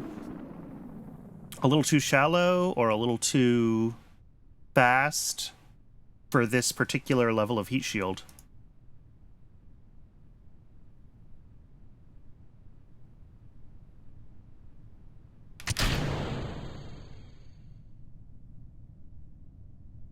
And then let's just make sure that this parachute is still in the realm of correct for this probe with the tweaks that I made to it. And then we'll be ready to try again to fly this for real.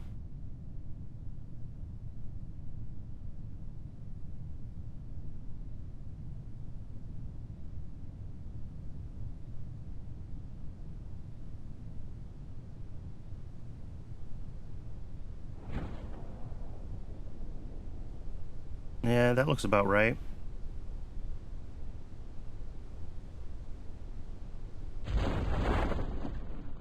Yeah, perfect. And then, yeah, I should be able to set the flow priority on this tank to be lower, and I'll do that in the VAB. As soon as this splashes down, done. All right.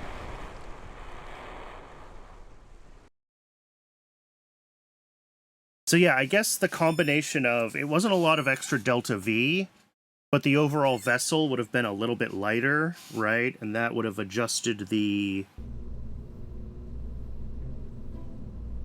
gravity turn. And between that little bit of extra delta V and the slightly different gravity turn from the lighter avionics, we just pushed ourselves to a little bit too high of an altitude for this return capsule design. That is my working theory. So from here, I just have to mark this as -1 flow priority, right?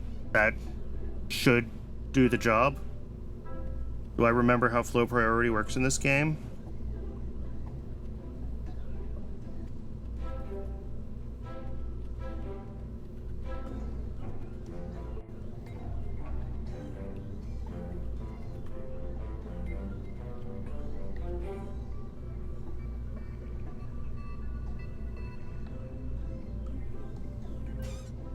What's weird is that this does not have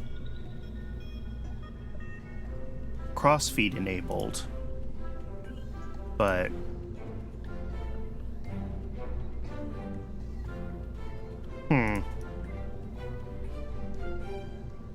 maybe it's just a coincidence that these avionics is draining its power the same amount as no.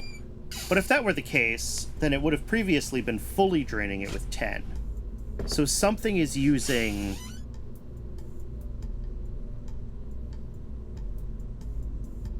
Oh, crossfeed probably doesn't affect electricity, does it?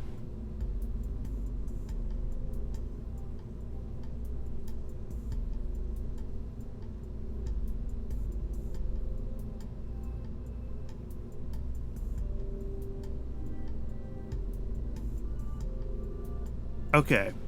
So yeah, then the flow priority should be what I want. Just lower the flow priority on this so that when it's in orbit... I don't know. I guess I can run it through this... Because what I'm concerned about is that... Well, actually... if the issue is that we do still always abandon the mission if we hit low battery, even if we haven't depleted the science yet. So we should never get to a point where the probe is out of battery. And that would be my concern, right? Is that it like runs out of battery, the program ends, and it can't deploy its parachute. But as long as we always make sure that we're checking the Aegina's power before the whole system gets that low, I think it'll be fine. This costs 100 more than I currently have, so I can't queue it up just yet. So let's just skip ahead until we can queue this up. Oh, I always hate having a failure that's my fault, but...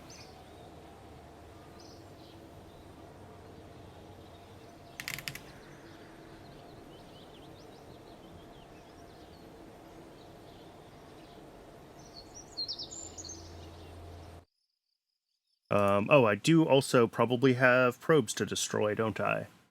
I should have a KH-4 probe up here from the failed mission. Yes. Terminate. Again, just to keep my fast forwards working smoothly.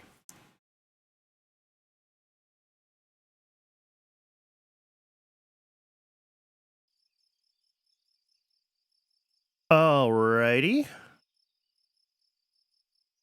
So I think...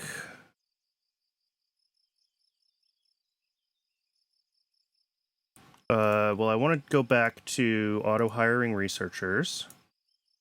Reserve funds, 6,000. Final count, 1,000. Just keep auto-hiring for as long as you can. Do I want to... Yes, let's just get the KH-4's first flight done. I do still want to be, like, alternating those with other missions. So I'll go ahead and I'm going to in-queue this. We're going to launch. And then I'll pull this one up ahead of the partially integrated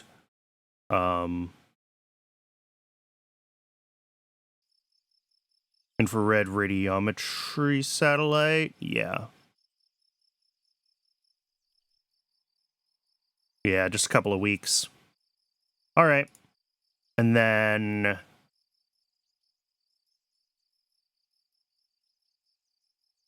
hopefully we can fly both of these. Yeah, within a month of each other, like it says. It is currently 8th of December, 1960. I have until the end of... Basically until the end of 62. Deadline, 26 November, 62. Okay. So I've got a couple more years to get this done.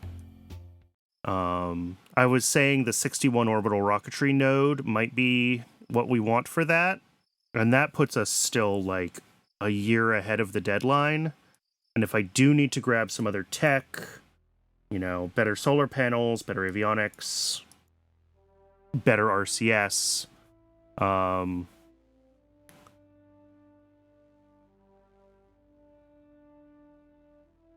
this, the Aegina SPS, would be nice to add to my Aegina design.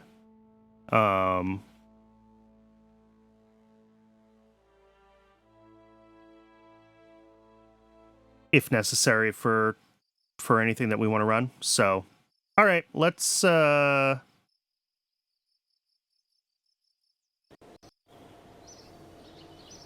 60 orbital rocketry done. I already updated my to-do list as if 60 orbital rocketry was done, right? Yes.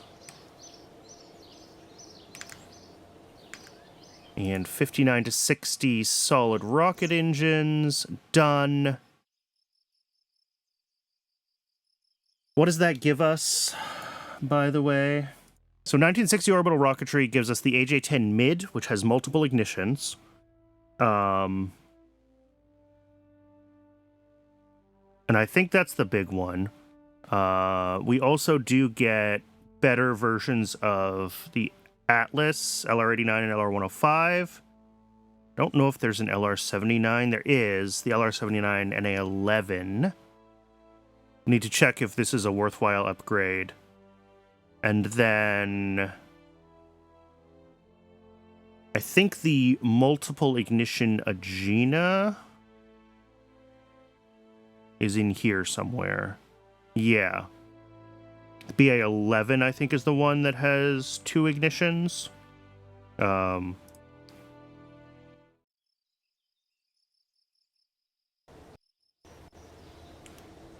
All right.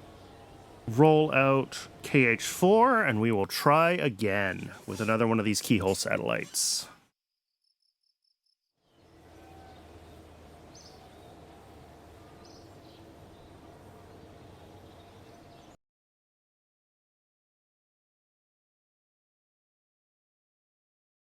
And then basically as soon as we get a couple of contracts done, we should see that, like, 1,000 researchers target pull itself in pretty tightly, because we're going to be boosting our subsidy quite a bit. This contract is worth like 100, and we're at 1,100 now. So that'll be like 5% more subsidy or something like that. No, 20%. I went the wrong way.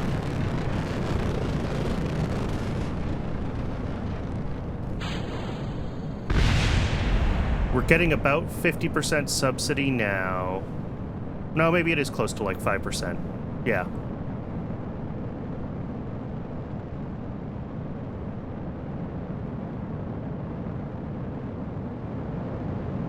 All right, yeah, this is a much, much shallower profile. I'm feeling a lot more confident about it, being able to consistently return.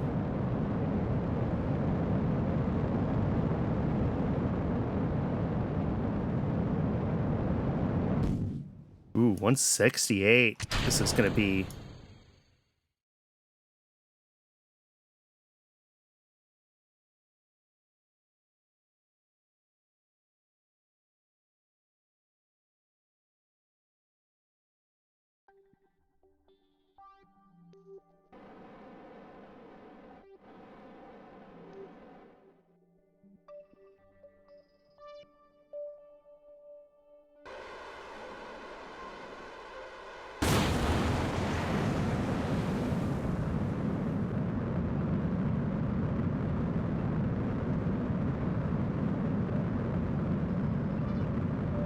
All right, and we're going to pull in here. We can manually fast forward here.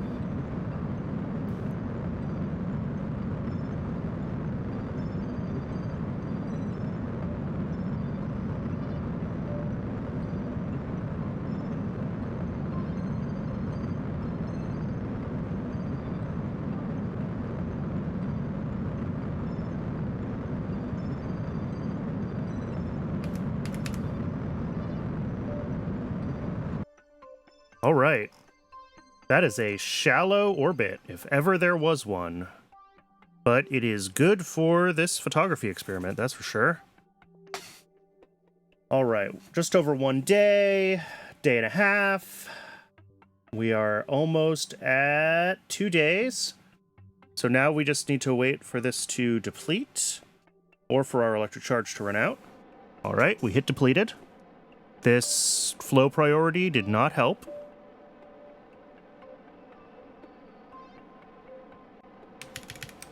All right. And just get on... PE actually inside Atmo right now? Yeah. And we're burning pretty close to AP, which is a coincidence. This program doesn't try to do that. So we're going to be...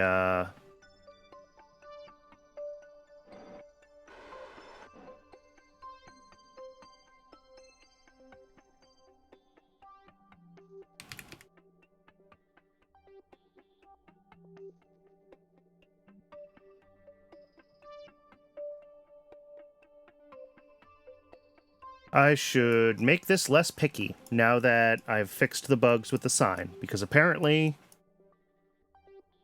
it's very picky now.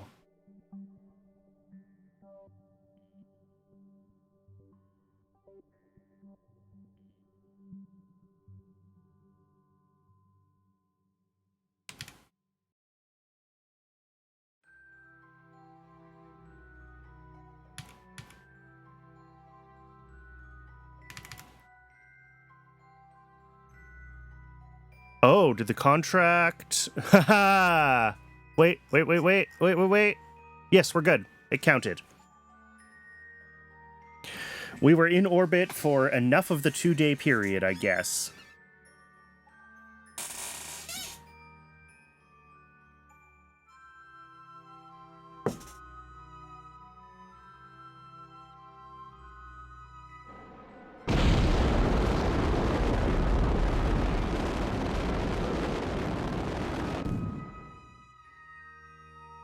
All right, negative 1700 by 186. This should be able to return.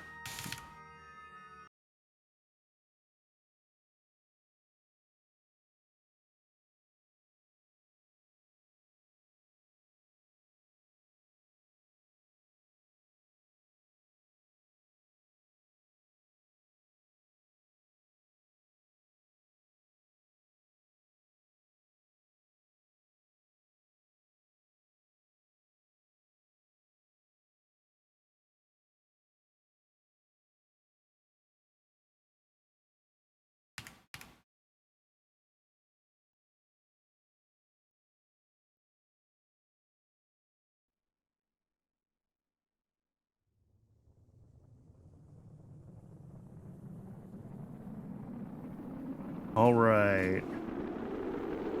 Temperature looks fine.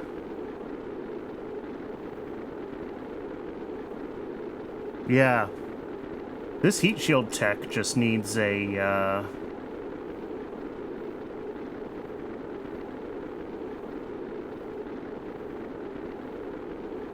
fairly specific re-entry profile, I guess, or else it does badly. Which shouldn't surprise me, like, it's low-tech heat shields, but...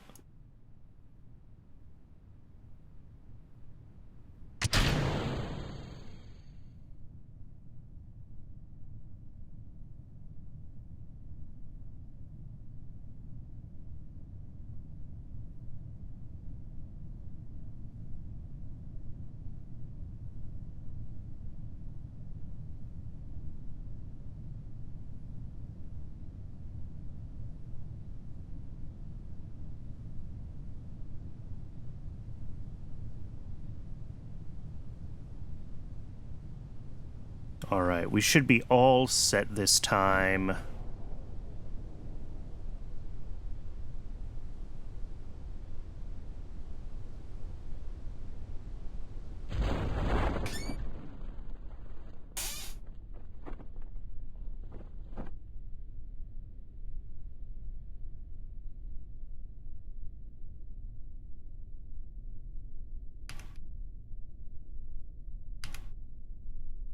Pop!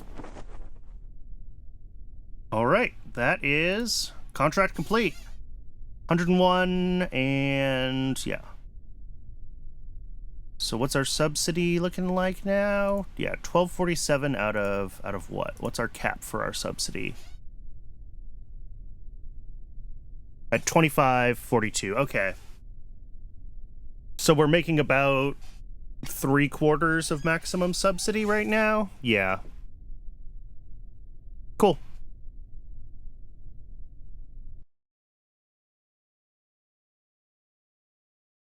So we're going to want to basically fly those whenever we can. Because we can fly that contract several more times.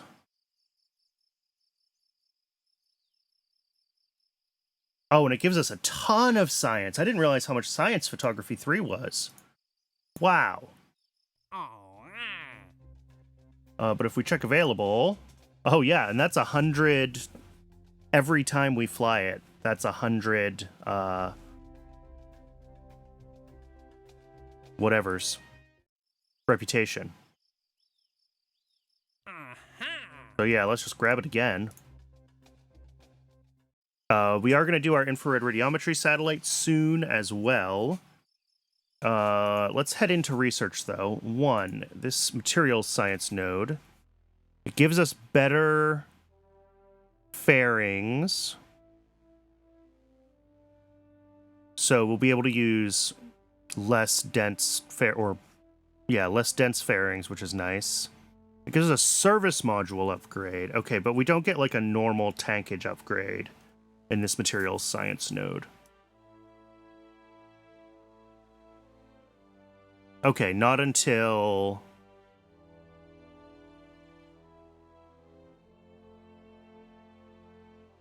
the next one.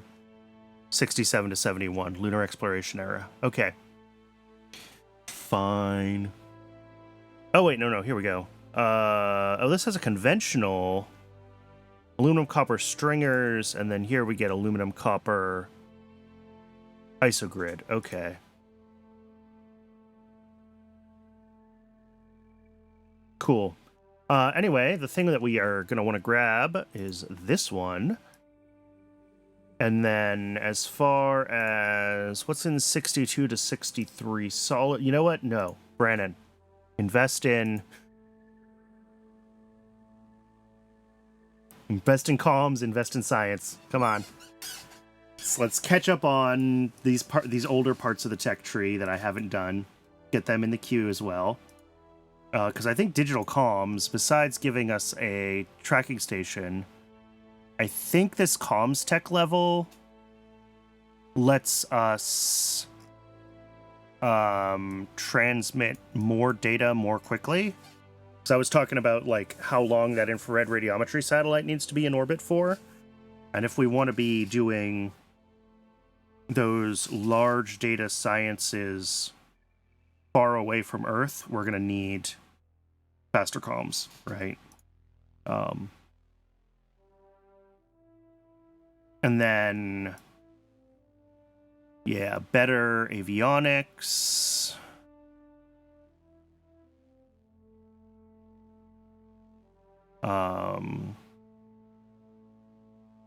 Yeah, deep space avionics upgrade is great. All of these, I think, are basically the same at this level. We're going to have more solar panels. Oh, hey, the Ranger solar panel.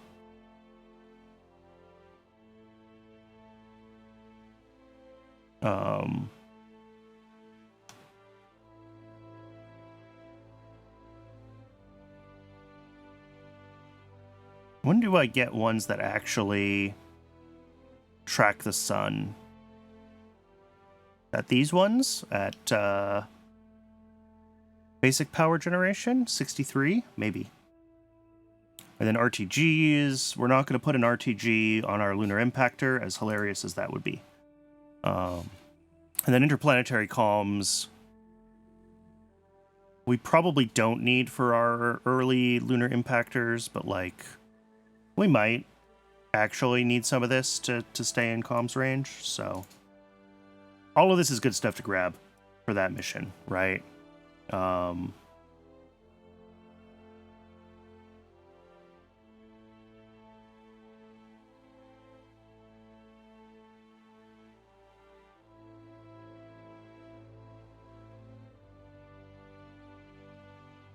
Ooh, we get a new probe core. Cute. All right, yeah. There's a bunch of stuff still to catch up on, and I think we're gonna have plenty of science to grab it all, so we may as well. Prototype hydrolocks. Oh, the RL-10. That's a thing we might want.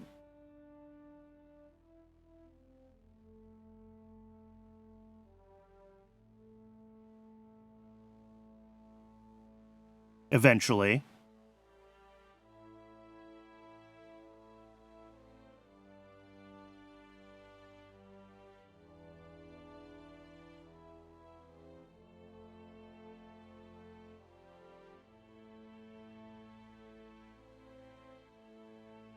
When do we get the extendable nozzle RL-10s? How far out are those? Apparently very. RL-10, here we go. Extendable nozzle, 92. Oh wow, I didn't realize it was that late when this RL-10 was designed with the extendable nozzle. Cool. So effectively not in this playthrough. Okay. Yeah, I just need to catch up on all my kind of this whole line of tech, right? We've got stability, some more solids. 62 to 63 solids gives us what? With 59 to 60 solids, we do have the... Oh, we actually have the Castor sea level upgrade. That's something to check, especially if it's cheaper. Where's Castor? There it is. Engine configs. Castor 1 SL. 0 extra cost. 325 KN. ISP 220. Okay. Yeah, that is a significantly improved. Well, yeah, engine ISP 191 to 214 versus 220 to 247. Yeah.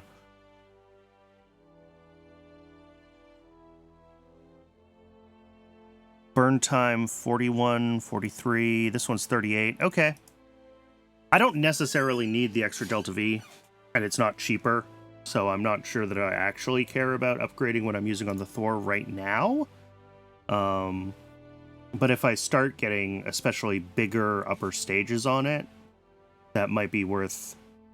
That might be a usable band-aid, is to just improve the boosters.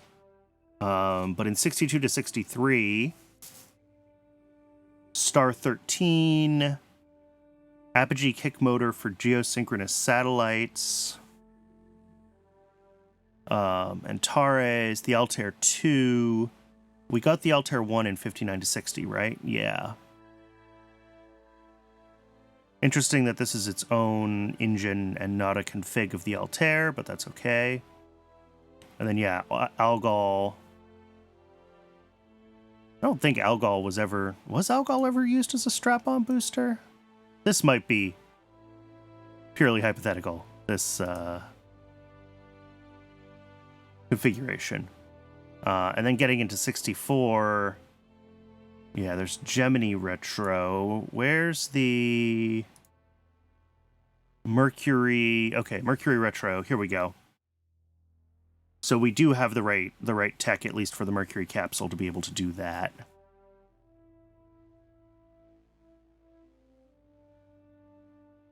Oh. Interesting. There's a Gina kick or ullage engines. I didn't realize that was a dedicated part.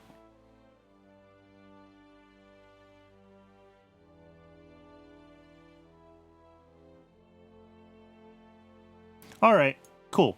We're in a good place science-wise, I think. I mean, currently our science goes all the way up to 62, but that'll pull in as we get more researchers, etc. Let's queue up another keyhole.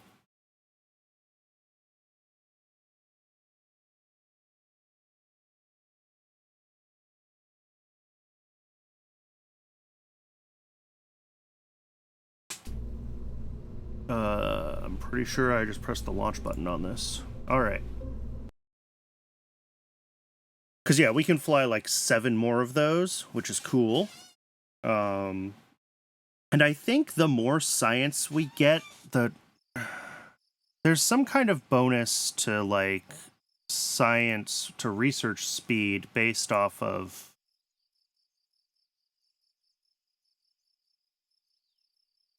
Yeah, gathering more sciences increases researcher efficiency.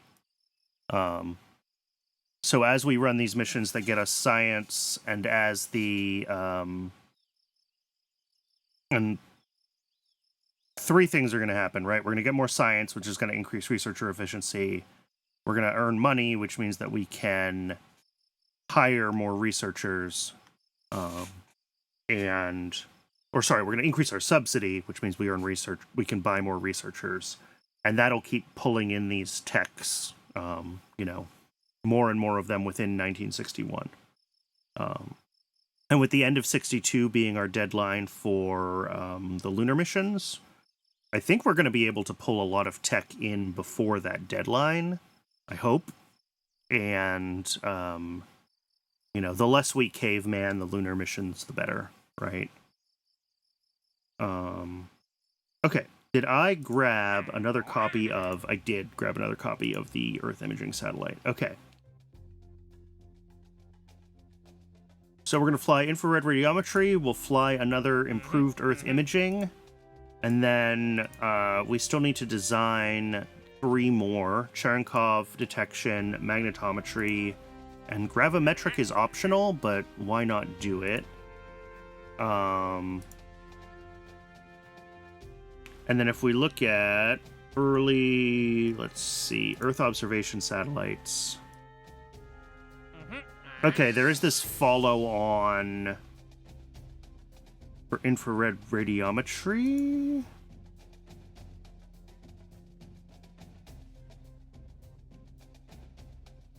This one first.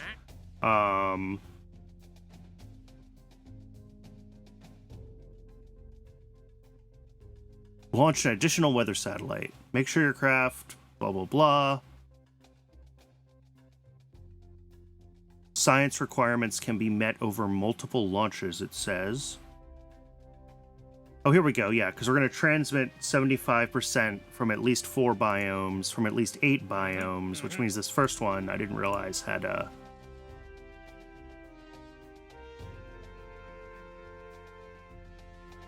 %.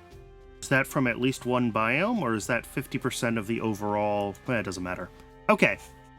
But I expect this satellite to be able to do pretty much all of it over time. So, like, the follow-on ones, we may be able to just launch.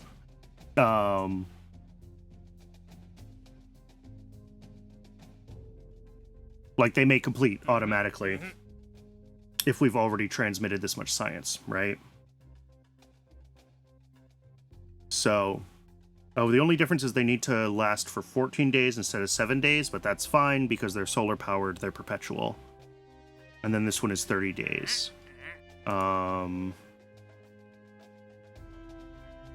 This one needs inclination between 85 and 95. What did I end up setting the inclination to in infrared radiometry? 80. Okay. So we might need to resim that to see if we have the DV to get it up there at that 85 to 95 for the third contract. But the second one I think we'll be okay with. Cool. That is great. That means that as soon as I have the funds, I can actually queue up a second infrared radiometry satellite as well. But look at that, we have the funds. Let's just duplicate. Let me double check. Let me double check. Follow on. PE above between 500 and 1 million. Very circular. Very circular. The second one has an inclination above 50.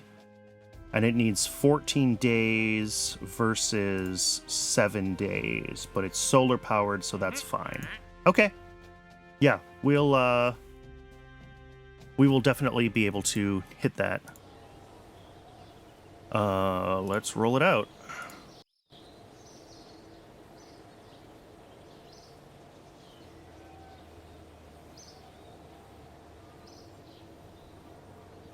Which means that I can duplicate this. Yeah. Duplicate. The more of these we queue up, it's going to kind of keep pushing that reach 1,000 researchers back down because we're spending money on rockets, not researchers, not hiring researchers. But that's okay. We're still hiring researchers as we go. It'll keep doing that. So, and as we push up our subsidy, we're going to be able to hire a lot more because we're only at, again, about 3/4 subsidy right now. So. All right, let's fly this thing.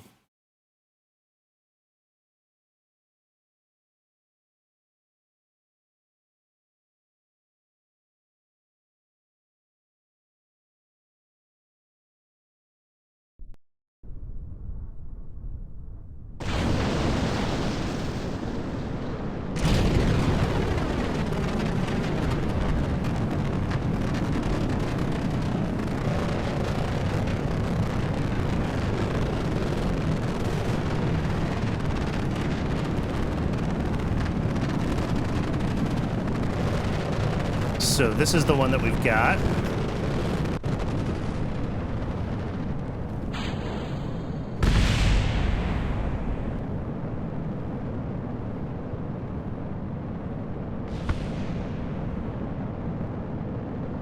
We should hopefully not have any issues with this. This one went swimmingly in the simulators, so I'm not too worried about it. Doing this contract and the second one, we might not quite have the capability for the third level of this contract, and I think that's okay.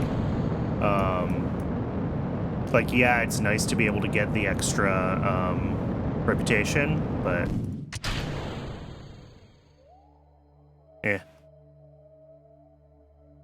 Alright, this is going to skip itself ahead.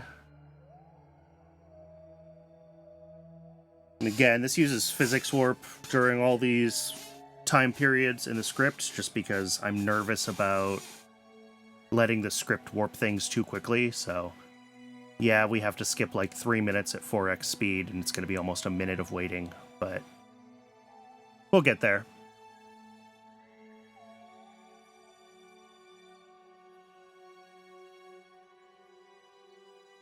Oh, and we are coming up on an ad break in just a couple of minutes, so once this is up and in orbit, I'll go ahead and I'll let Twitch run that.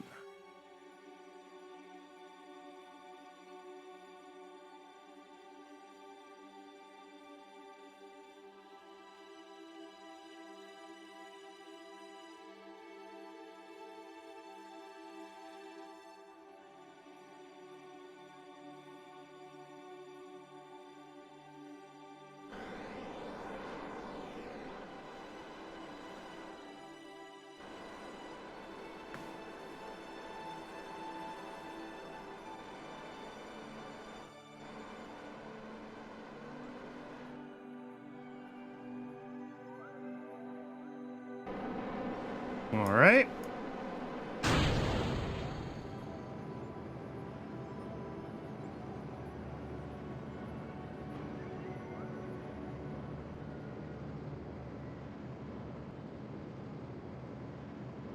And then I will manually time warp this. Oh, right, 3x.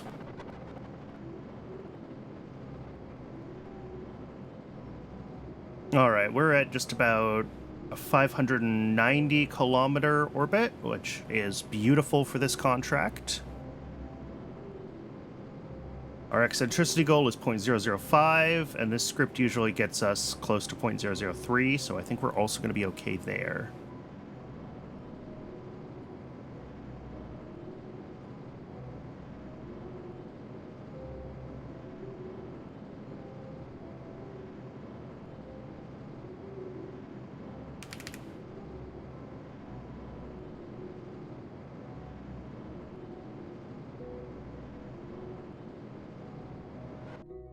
.00287. All right. Beautiful. Let's focus Earth while I fast forward for a couple of days. And turn off Chatterer. All right.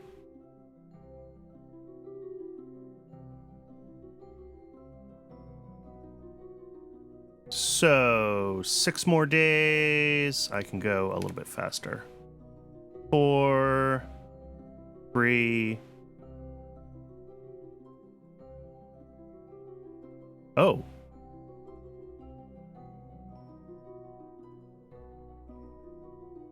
Why is my time warp? Oh. Okay.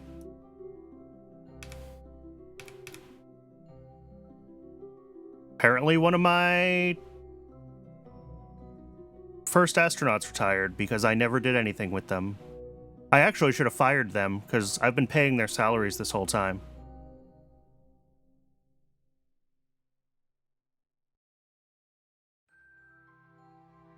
Since I never did planes, I really should have fired them at the start.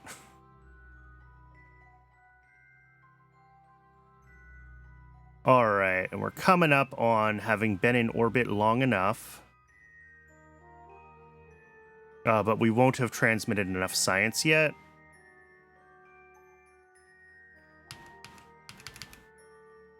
I'm assuming this is leader.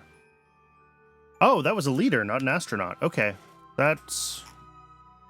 I saw retirement and I was thinking it was an astronaut, but no. Okay, I'll have to check over for leaders then and reassign that role. As far as this contract goes, this just needs to transmit a bunch more data. And eventually... Yeah. So I'm going to just leave this to run, and we can...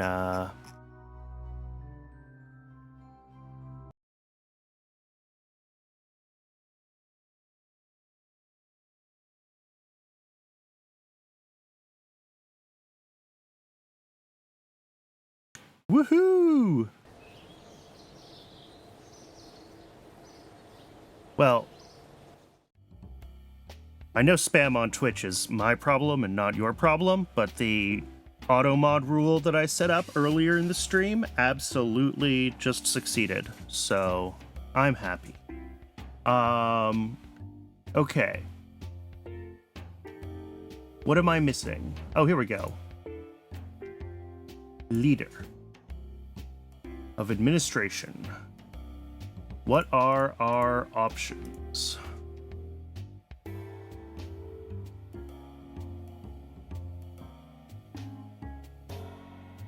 Launch complex efficiency, -7 reputation. Extra contract reputation, cheaper salaries, a little bit less program funding.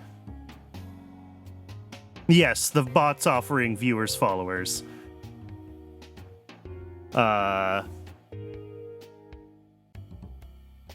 Research speed, confidence from science.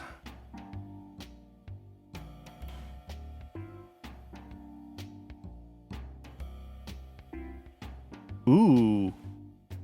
Extra science from transmission is nice, especially when I get to doing lunar stuff. Although right now a lot of my science is recovered.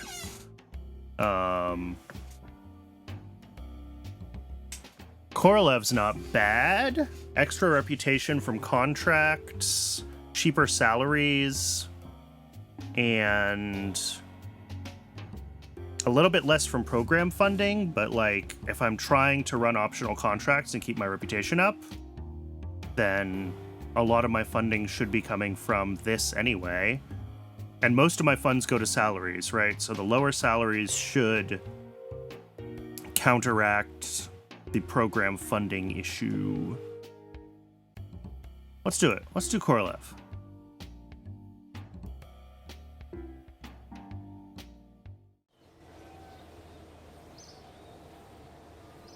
All right, so I've got another KH4 queued up. I've got another infrared radiometry satellite queued up. Oh, I can't take the second contract yet. Right, because we're still waiting for this to transmit. All right, I'm going to go ahead and I'm going to let Twitch run its ad. And I guess when we come back, I mean, I could fly another KH4 and another infrared radiometry, but I'd rather do a little bit of rocket and mission design before I wrap up for the day. So when we come back, we'll take a look at that. We'll see, I'll look at the contracts and I'll figure out what the next one I want to build a mission for is. So I appreciate everyone sticking around through the ad, and I'll see y'all in just a few minutes.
All right, welcome back. Thanks again for sticking around through the ads.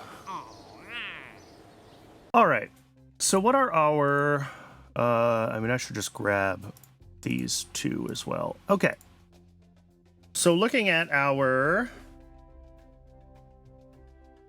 remaining contract, these two, improved Earth imaging, infrared radiometry, we're basically done. Magnetometry satellite, I think with a small enough payload,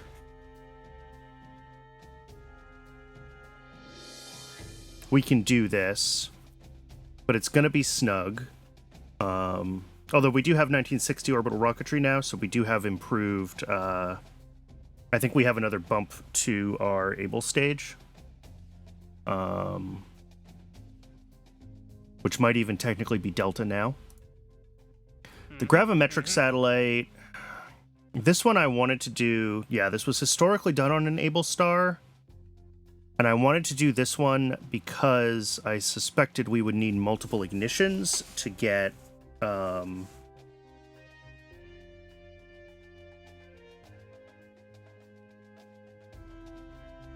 to get this fairly circular, fairly high AP orbit.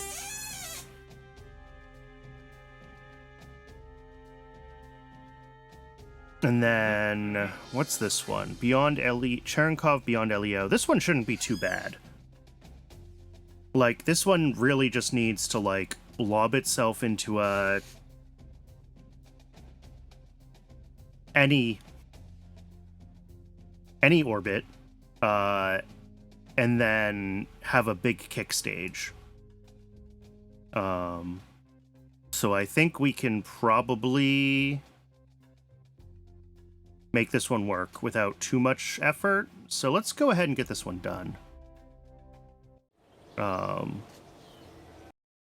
if we can do it without needing any more tech, all the better. I mean, it's always nice to uprate our engines, but I don't think it's necessary right now.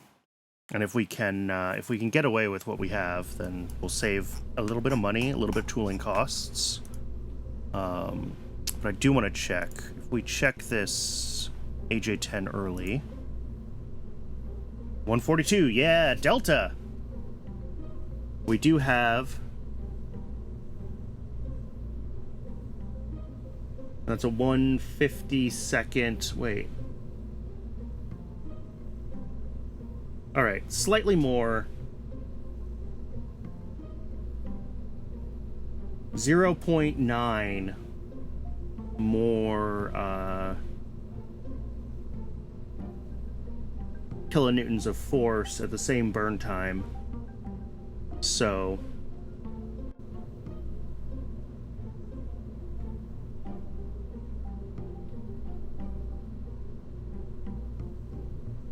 And the AJ-10-118 is actually lower.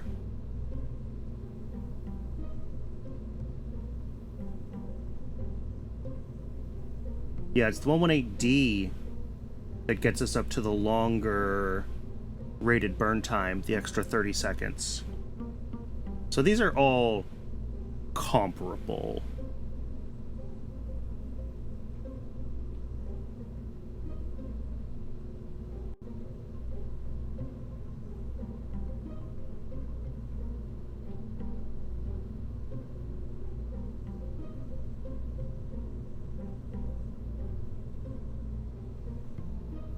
Yeah, they're all very comparable.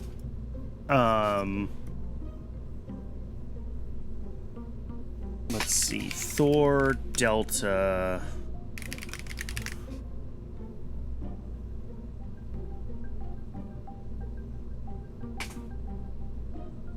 Delta E. Diameter was 1.4 meters. Okay. What's the diameter of this stage right now? This is narrow. Yeah, 0.8. And I'm going to bet it wasn't 1.4 meters. I'm going to bet it was 4.5 feet.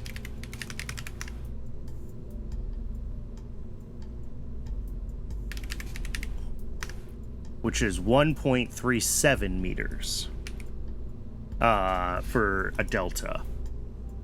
So if I did want to do that and make this rocket a little bit less stupid, since we're gonna retool, I may as well go smaller, and then we would go up to 1.37. Fill for the AJ-10. Now let's get this like way down.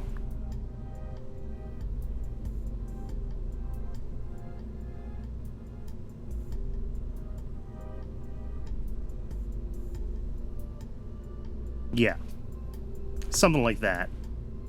And then these guys, instead of 0.8, 1.37.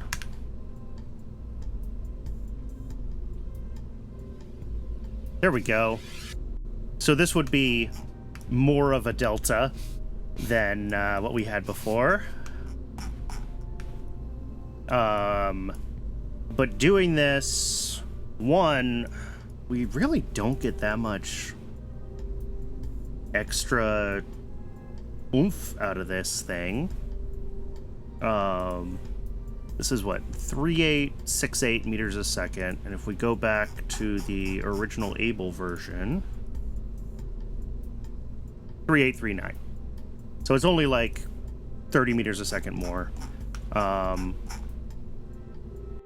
And we have to retool everything, and it just doesn't seem worth it. Probably the Delta engine variant is more reliable. I didn't check that when I was comparing these.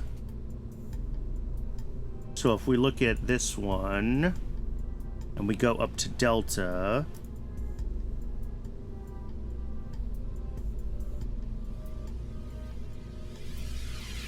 reliability at max data is the same. Yeah, these are like identical. Why would I switch to this? I really don't know. All right. Doesn't really matter. What contract what I was gonna do? Cherenkov.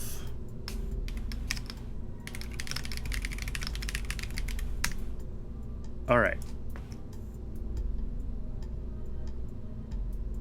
So this thing should have, we go into our experiments. We don't need the early TV camera. All I need is Cherenkov detector. Pretty much every experiment has its own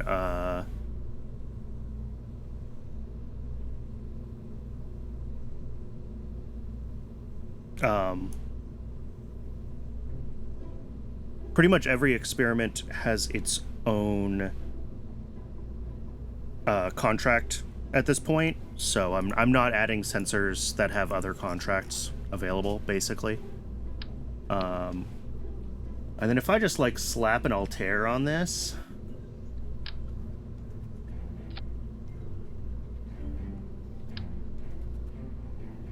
like,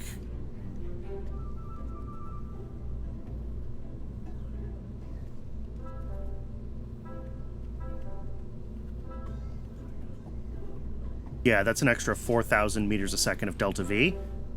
Let's go ahead and duplicate this.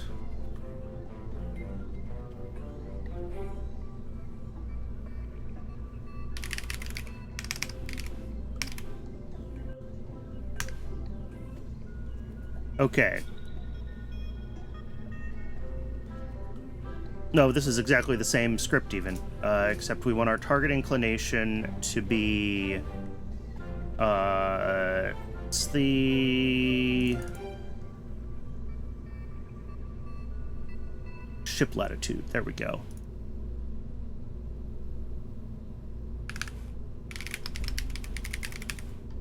And then our target periapsis is between 200,000 and 500,000. Okay.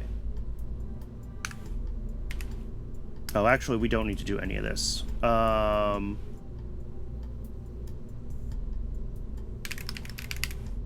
do 250,000 there, but we're just gonna launch due east. Local heading is 90. Okay. So this will launch. We probably once again we kind of always have to guesstimate the initial pitch, but our goal is to be in the 200 to 300 range. And what this is going to do is it's going to burn the able until it's circular. We really want to like do a burnout of the able where it pushes as much of the DV in as it can.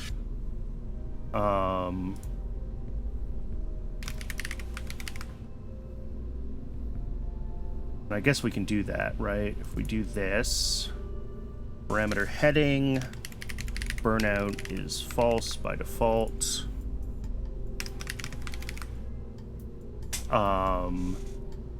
And then here we do if burnout else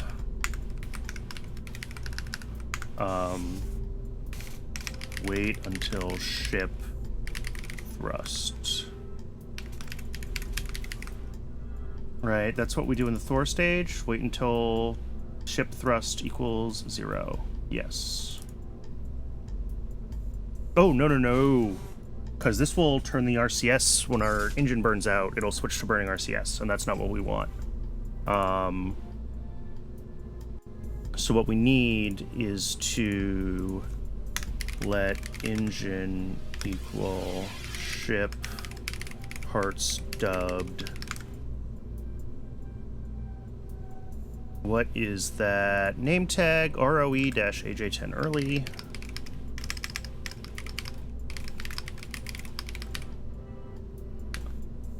And learn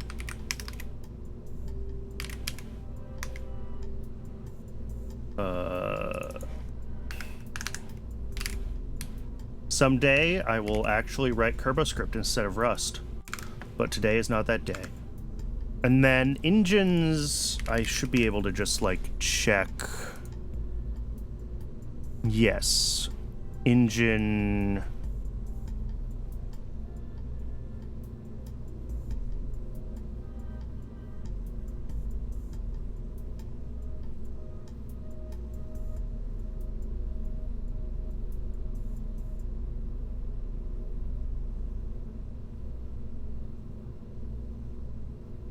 Flame out. Yeah. Wait until engine flame out. As long as test flight doesn't mess with the flame out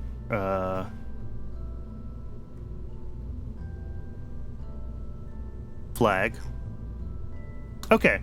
So that should work. And that should basically say, instead of circularizing, just keep on burning until you're done. And then the mission script will take over. We don't need this wait one for this because we're doing a burnout.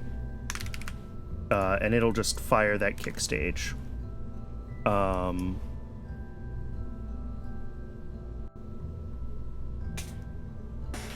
I think the only thing is our... I did the math on that eccentricity, and I guess... let's check antenna planning here. Because if I want this to work from, like, 40 megameters... I mean, actually, 30 dBm is, like, fine. Cool. With this tech level, we can get away with it at 30 dBm. Fine with me.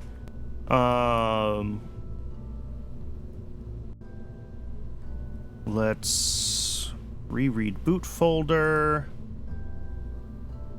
Hope that I can find, yes, Cherenkov. Alright, this has a ton of DV. As long as we can get our initial AP, like into the range we need. I'm hopeful that we can kick out to... Our only requirement is our eccentricity is above 0.75. And we've got a pretty big engine on this thing, so...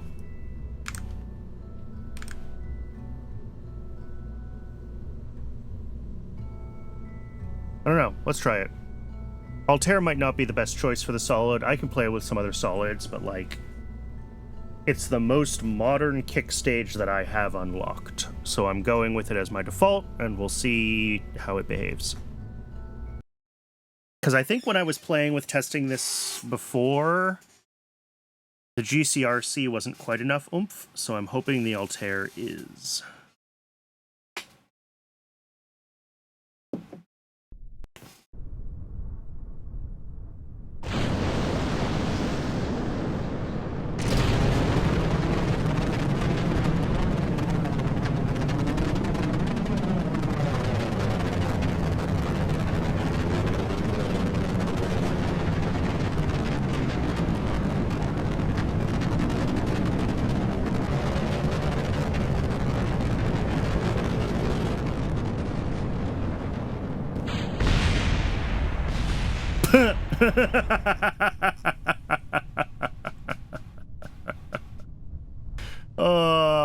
Huh?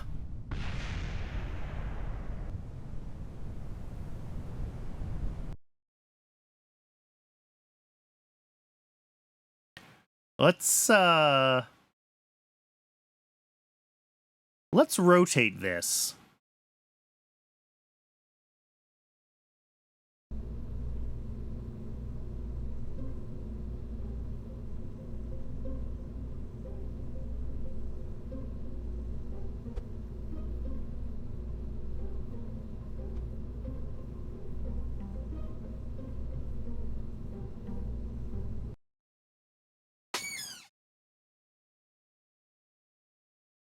And it's been so long since I've done a direct eastward launch.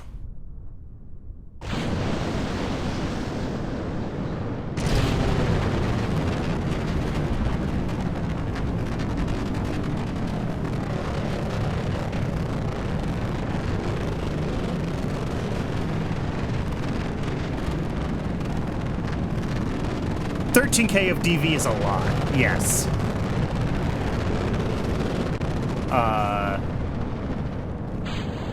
And if my rough math at the start of the stream is correct, a 0.75 eccentricity with a PE of around 200,000 is only like 35,000 or something like that. So I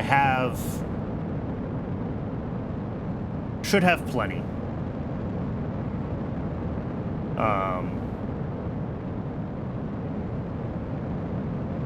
We'll see.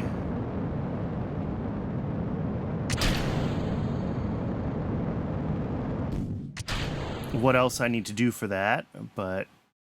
Oh, 300,000. That's, like, perfect. I love it when my guesses for the pitch work. It's very non-linear, but I think I'm starting to get an intuition for it. Maybe I'm fooling myself. But...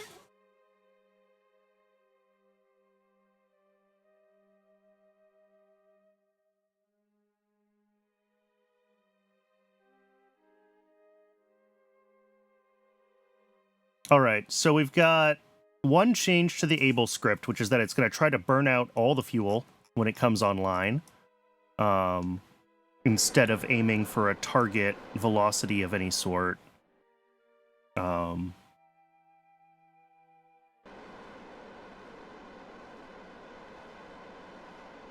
then we're going to fire this kick stage, which should be hilarious.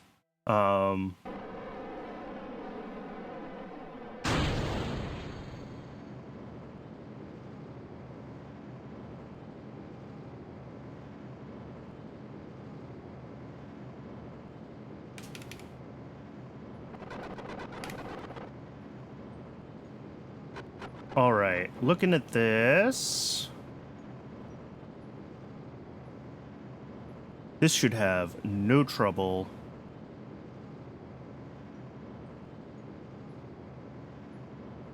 We have a lot of delta V.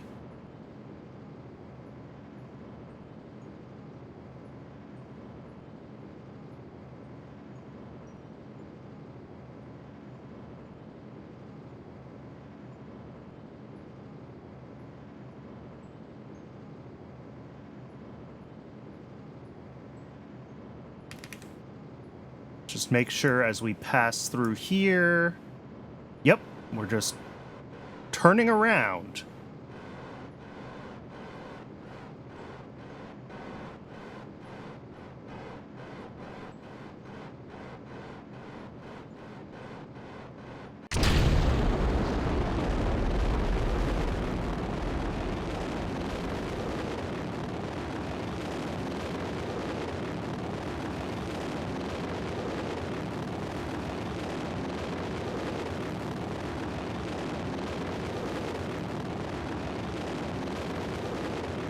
Okay, we don't need to watch this. As hypnotizing as the spinny rocket is.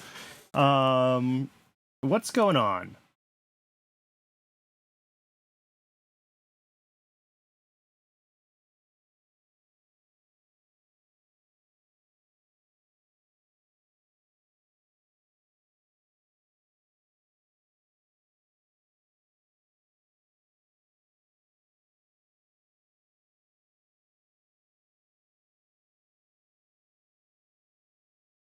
Do I need to do this?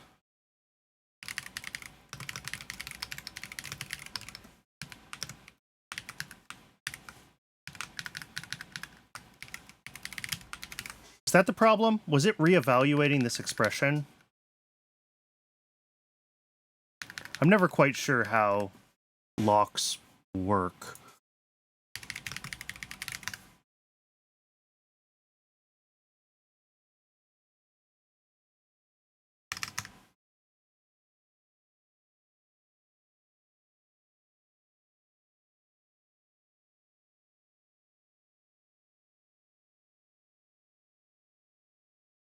Yeah, okay. I think it was reevaluating.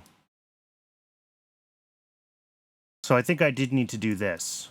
This should be what I want so that this doesn't reevaluate. And I need to do the same thing in the Agena script.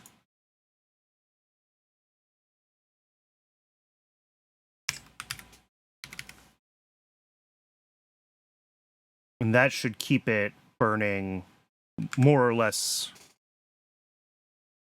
Right. Yeah. And I knew that, and I'm not sure why I wrote that in line. Is one expression.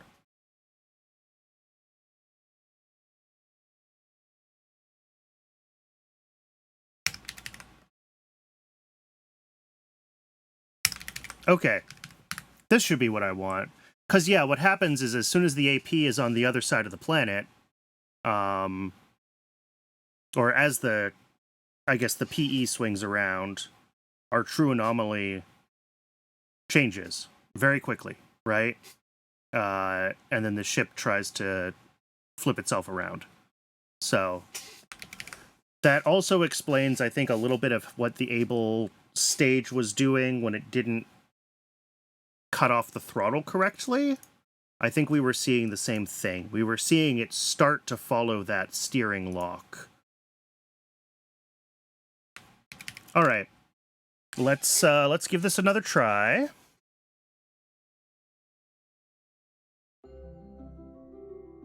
I'm surprised that I got away with that being that wrong for that long, with that reevaluating. But I guess as long as we're only like burning up to a circular orbit, then it's only in that last, fraction of a second as AP swings to the other side that it'll want to change its steering, right? Because otherwise, our apoapsis is still more or less where it was for most of the burn.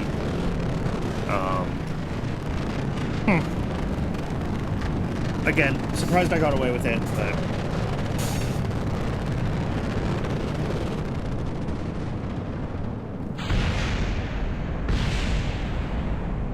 Don't know what that little extra pitch maneuver was. Did we have a...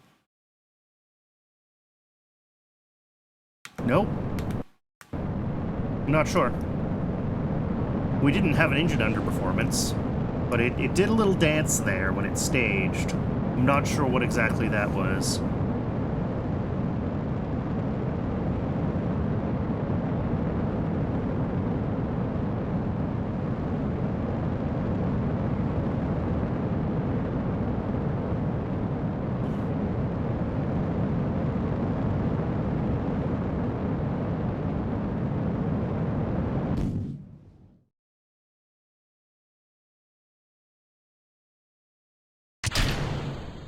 Oh, yeah, how are we only at 150 here now? We hit 300 before. Eh? Something definitely went wrong there.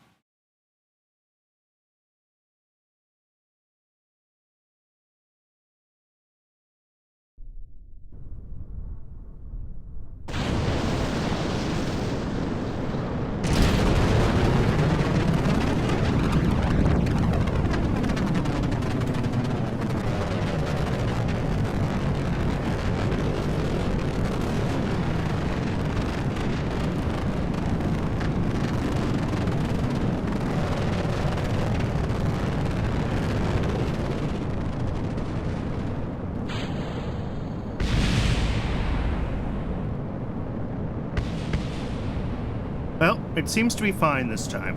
So maybe we did have a performance loss of some sort. Usually performance losses show up in the F3 log, I thought. That's why I went there first. But... Also, test flight should be, like, disabled? Question mark?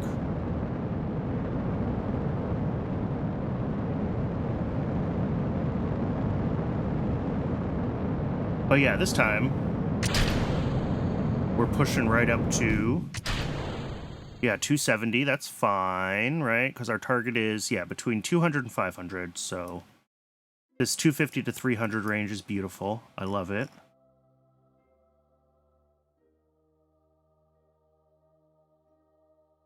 And then assuming I didn't make any horrible typos, this should do what needs to be done.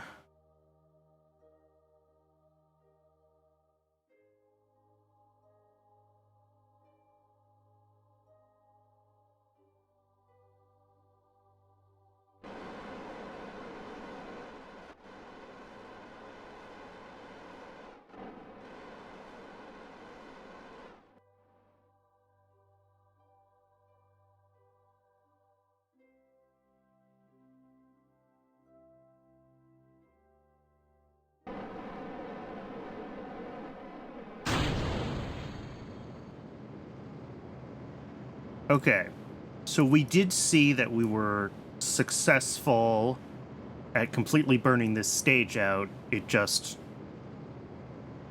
decided it wanted to go backwards. So I think I can just run this at 4x all the way through this stage. Run this at 3x all the way through this stage. I need to try to remember to uninstall Chatterer. It's nice when it works as just simple, small ambient things, but unfortunately with how much time warping I have to do in RP-1, Chatterer is just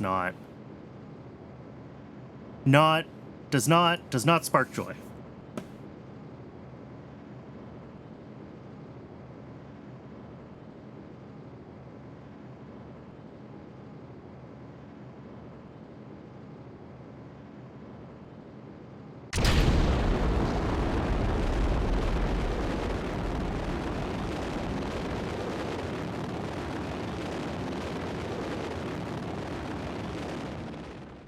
I did not find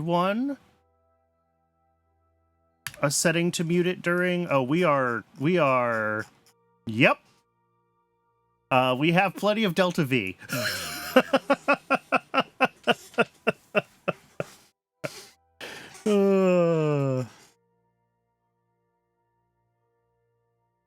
find the sun, and there we go.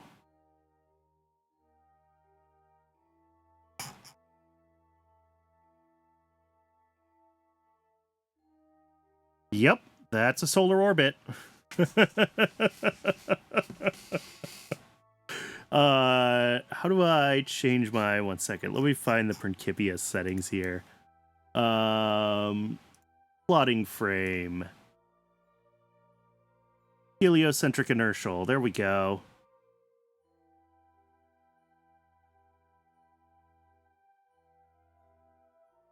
So yeah, that's going out past the orbit of Mars.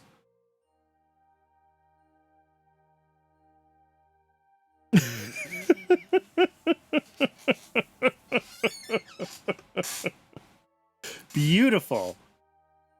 Absolutely beautiful. All right, so the answer is this kick stage is way more powerful than I need, which is good to know, I guess. But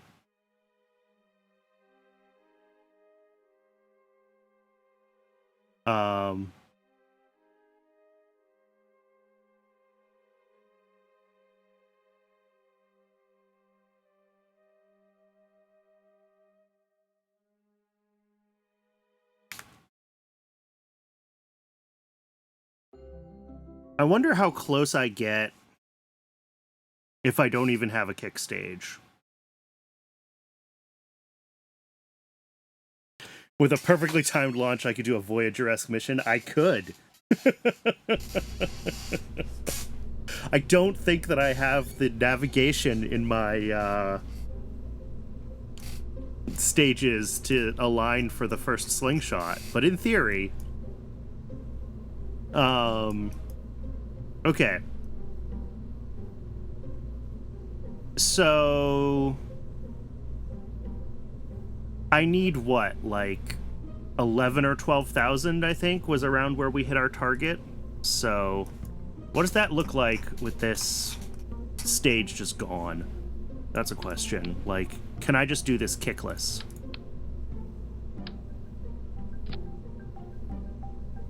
And the answer is not quite. All right, but I don't need something as oomphy as that. So, like, there's the GCRC, as always.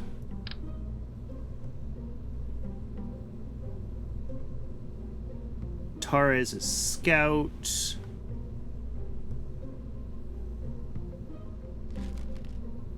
I mean, I could just do GCRC. What's the cost difference? Oh, I haven't even bought Altair yet, so that's also a thing.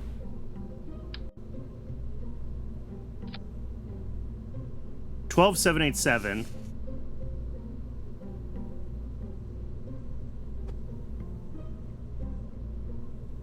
This might still be a little too much. We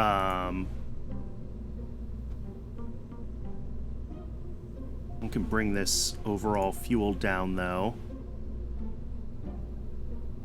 Yeah, if we do like a half full GCRC.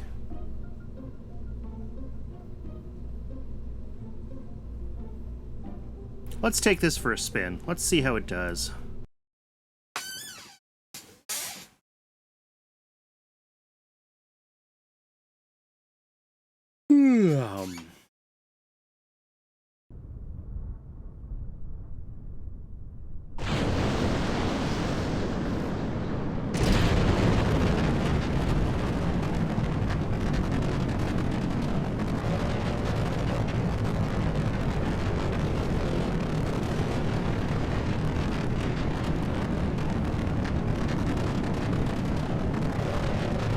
And certainly, you know, dialing in the total impulse of my solid kick stages is historically accurate, right?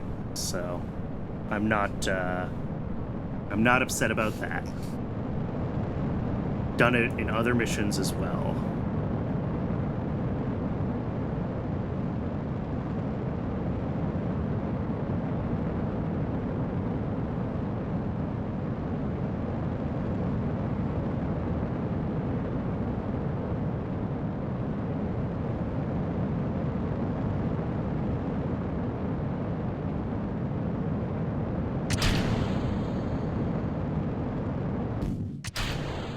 right, we're still looking at like a 300 kilometer AP, which is just where we want it. It's a little bit further ahead of us than previous attempts, which means, I mean, I guess the whole upper stage is a little lighter, right? Because we have less fuel in the kick engine, etc.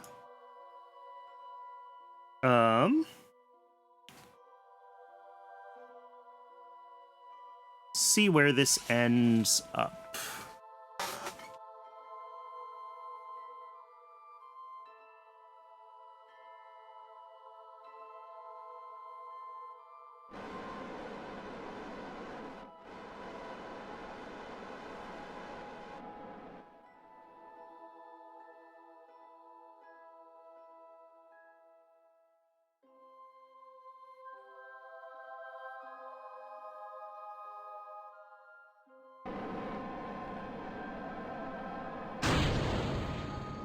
Beautiful.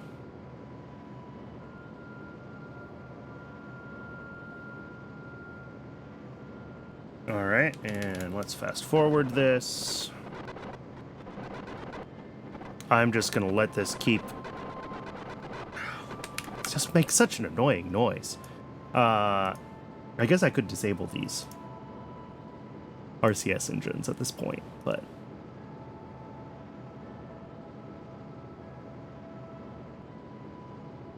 3x will have to be fast enough.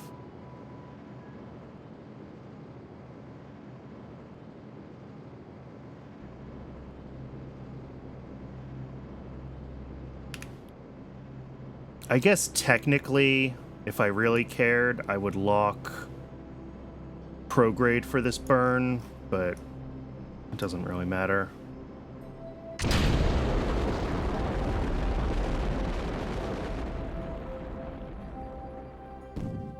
Well, 0.9, so we still have plenty of excess DV in this.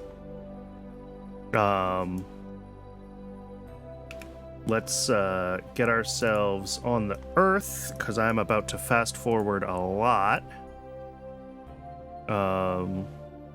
Make sure this thing can still survive for these 45 days.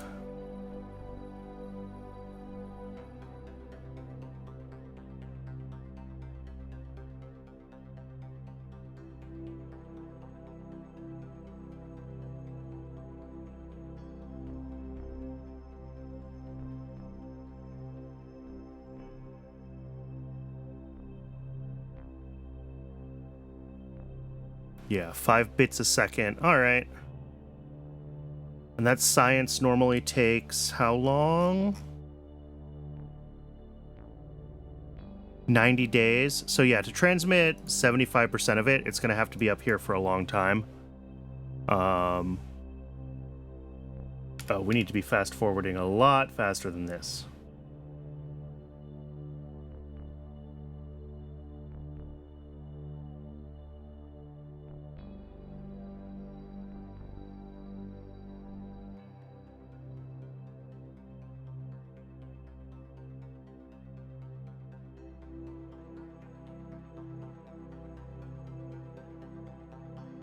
All right, this looks like it's gonna succeed. No issues with power.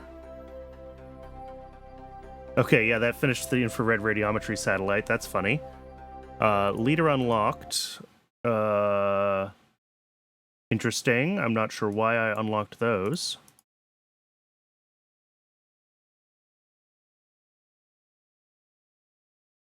But yeah, we should... whoops, I lost my... Whoa, what happened to my PE?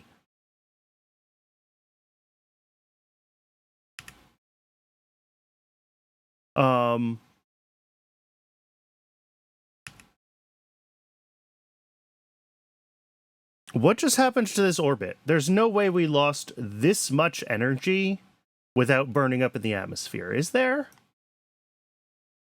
Like, I would have seen it slowly decaying.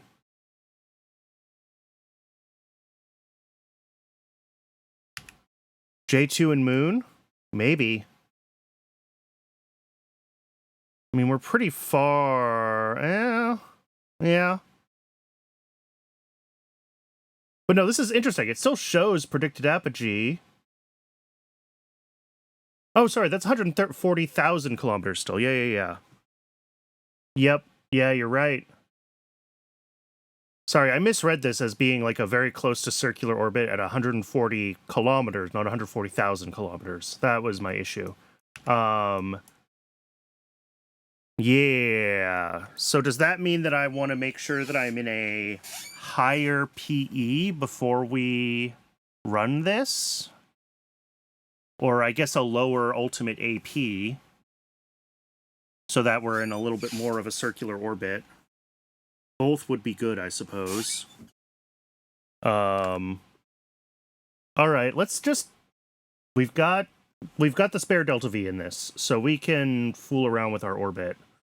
I don't want to go too high, because we have to keep the PE under 500,000. I've lost it. It doesn't show it now that I've completed it once. But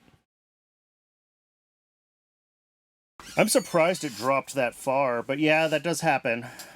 And then the other thing we could do is we can decrease the fuel in the kick stage a little further and try to rein in that ridiculous AP.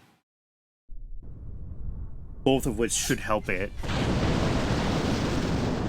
Both keeping the PE a little higher and pulling the AP a little lower should help the overall orbit be a little more stable.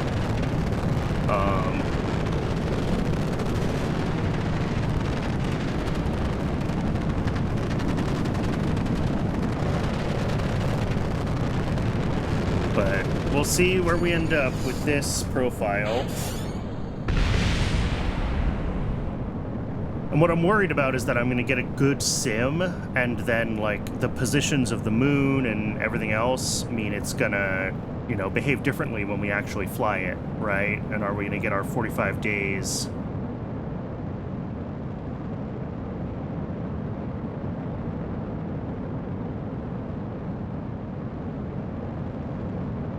Oh, I'm sure I would get some very nice plots.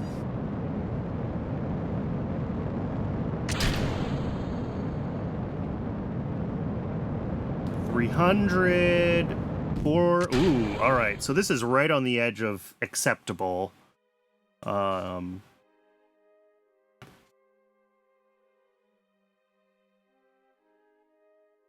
Which is fine. 470 is fine. But I do want to make sure that I'm not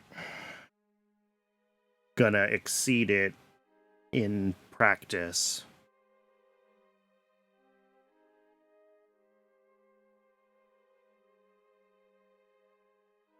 Yeah, the orbit analyzer's unlocked. It's not locked, I don't think, behind anything.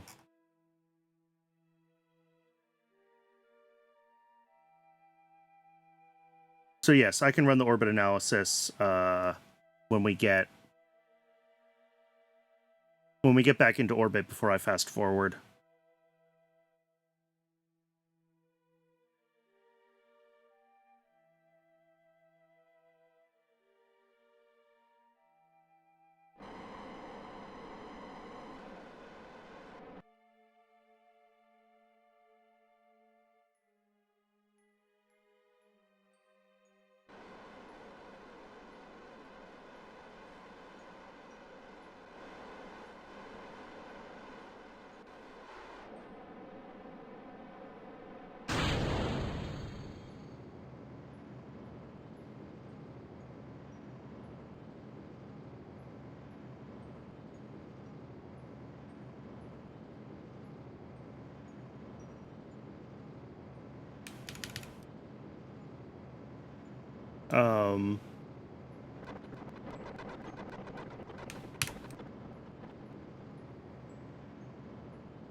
Because, yeah, I should be able to plot this out for, like, whatever, the 3 months or something that it needs to stay in orbit and see how it behaves.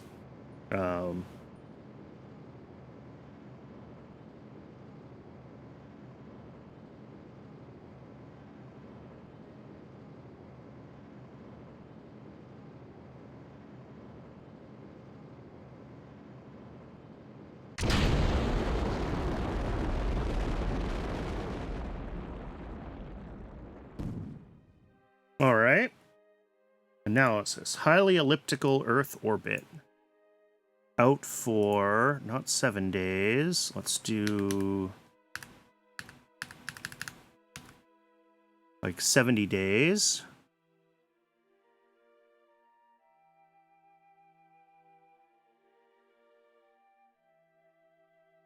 Round track. Recurrence is 65 days. Interesting. What am I looking for? Eccentricity. 0.8595 plus or minus 0.0021. Lowest altitude 317 kilometers. This should be fine in this orbit.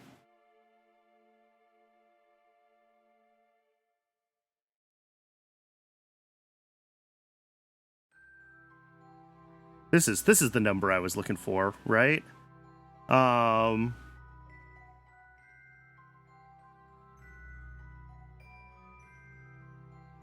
right, let's go back to the map.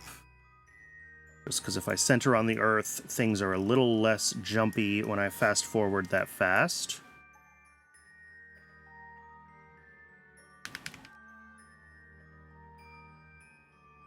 All right, let's turn that off and let's run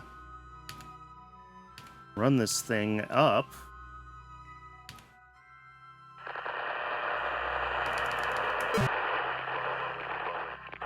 One, I'm not sure why that script just bonked on me. Two, let's mute this.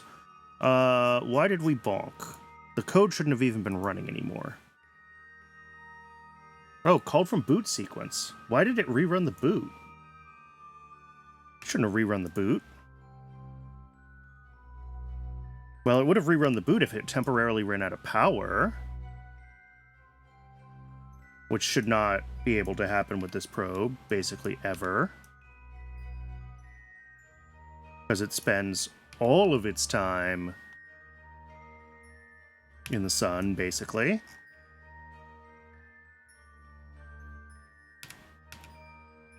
I'm not sure.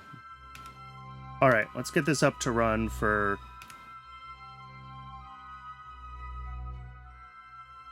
40-something days. Oh, the PE goes above 500. Do we lose our checking for stable orbit when it does that? No. Okay, that's good.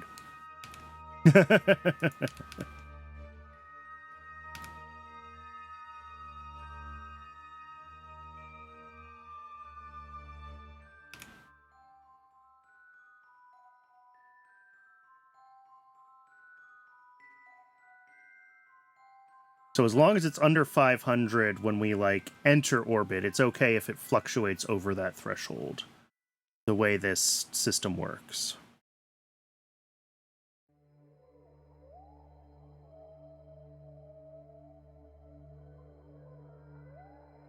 Five, four, three, two, one.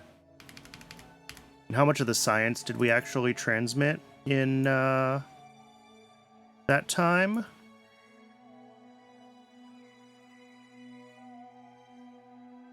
Just under 0.5 of the space low. Okay. So it's going to need closer to like 60 or 70 days to actually hit the threshold.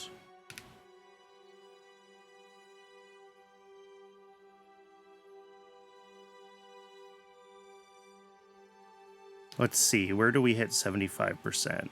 This is going to be one of those missions that just goes up and needs to stay up, obviously, but 75% is going to be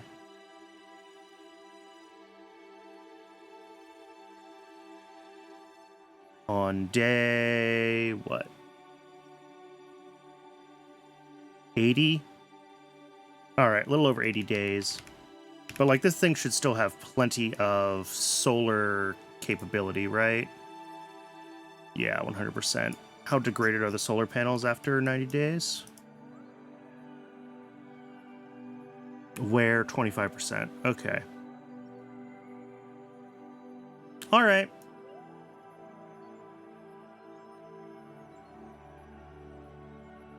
Cool.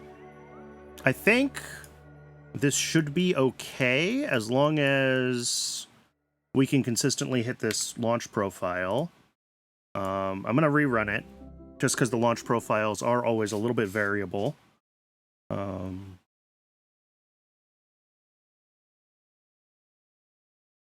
Just because I want to see...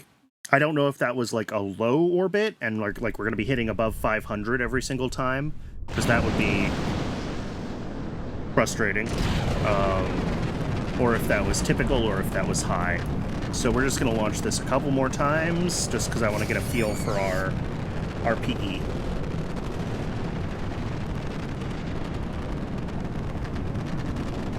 It does seem like I could also still use a smaller kick stage and get a little more, get a lower orbit, but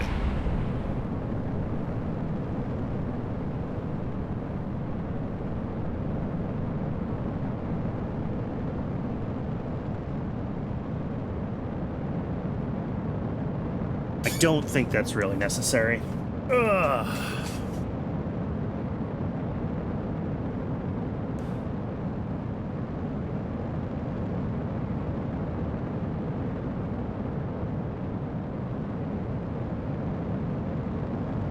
$200, 270, 300, 411. Oh, that's a lot lower at 411. Okay.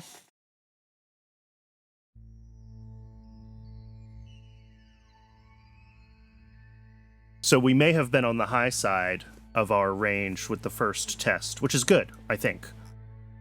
As long as at the lower end we're also still stable.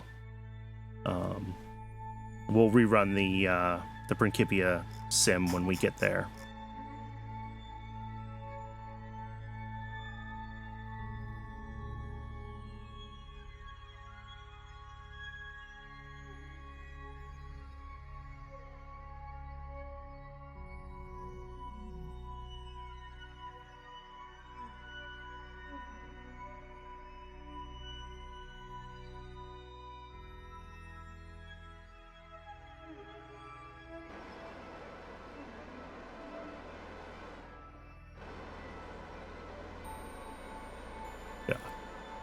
This, in the real world, the equivalent mission of this also flew on a Juno 2, not on a Thor Able, so I've probably got quite a bit more... at least I think this is the one that was on the Juno 2. I'd have to double check. But I've probably got quite a bit more oomph in my first and second stage than this would have had, you know. I could probably fly this in like a Thor burner configuration, if I'm being honest with myself, but I don't have anything set up script-wise to do that, and I'm not that concerned about the extra cost of flying with Able. Like, I think trying to figure out having Thor be able to deploy a burner stage that can orient itself is just not worth it for where I'm at in my current tech tree. Like, the missions that a Thor burner would be useful for are few and far between.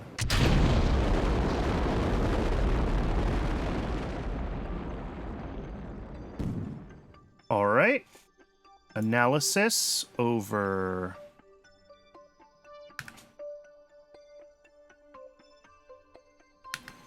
$100 days. All right. Lowest altitude, 177 kilometers. That's not fantastic. But it's still viable.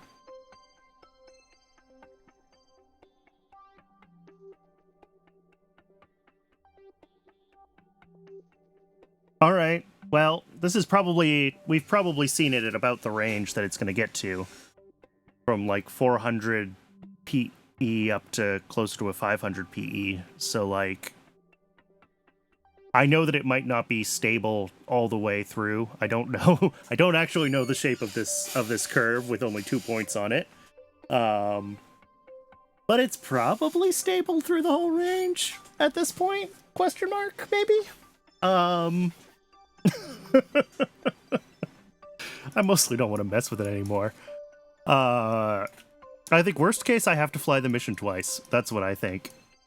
And since this is a long-running science mission, I don't think that I need to necessarily worry that much about if it flies an extra 20 days later because I have to fly it again. Like, oh well.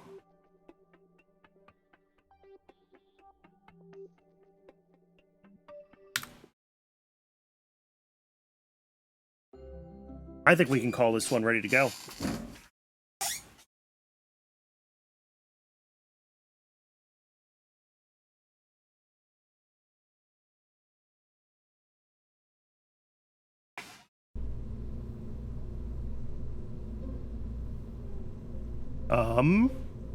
As far as tooling, oh, there's no new tooling for this rocket. Oh, that's beautiful. That's absolutely beautiful. That never happens. And it's only 4,500 funds. I think Able is slightly cheaper than Aegina. Because that seems very cheap. Obviously our actual satellite is pretty cheap. The experiment on it is inexpensive and stuff, but still. I'm pretty happy with that. Cool. I do want to get that queued up so I don't forget it. And then I think I am going to wrap up here. It is been a 5.5 hour stream. So next time,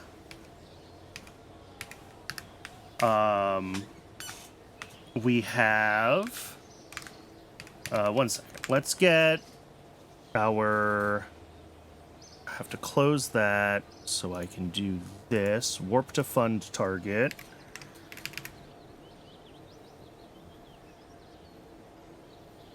Sure, 15 days. Ugh.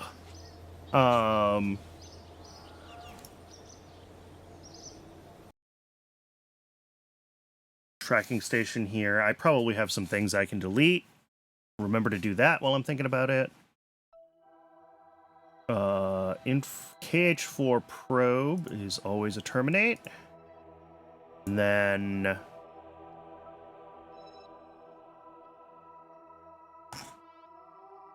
I believe infrared radiometry probe is the... Yeah, that's the Able stage from the infrared radiometry satellite. So we can terminate that one. All right, so that just leaves the infrared radiometry satellite, which is still up there, returning data for me. We're going to fly another one of those and a KH4. As soon as we get basically the data, enough of the infrared radiometry data down, we should be able to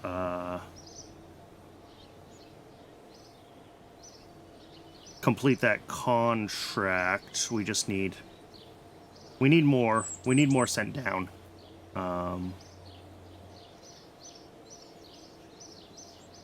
And then as soon as that contract is done, I can grab the next contract to be flying for this second infrared radiometry satellite.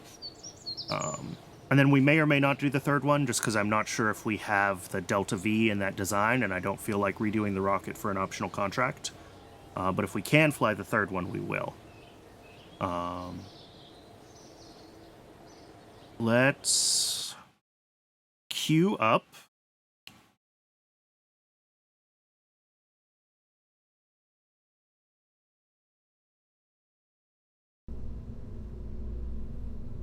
This guy.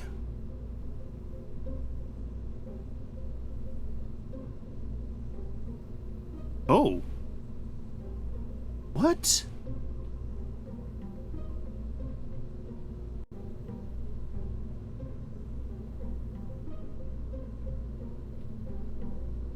How is this too long? This is exactly the same fairing that flew on...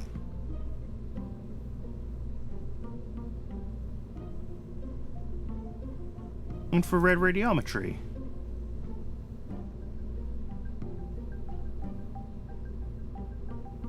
Length 2.8 out of 4 with... Oh my god!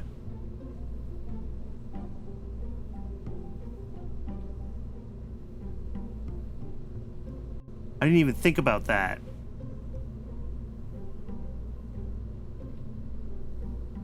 They have a length and a width. It's not a single... Okay, it only takes 2 days to modify. It's fine. It's not that expensive. All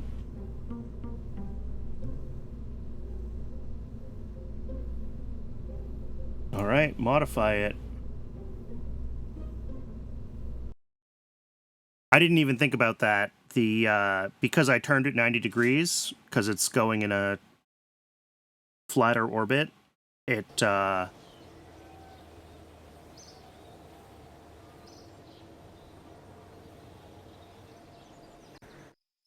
doesn't quite fit. There we go. Now I can fly it. Oh, what a silly thing. I gotta remember that when I design pads for rockets with boosters in the future, is to make sure that they're square. I'm gonna hope that that stays in my brain. All right, there we go. Now it's added.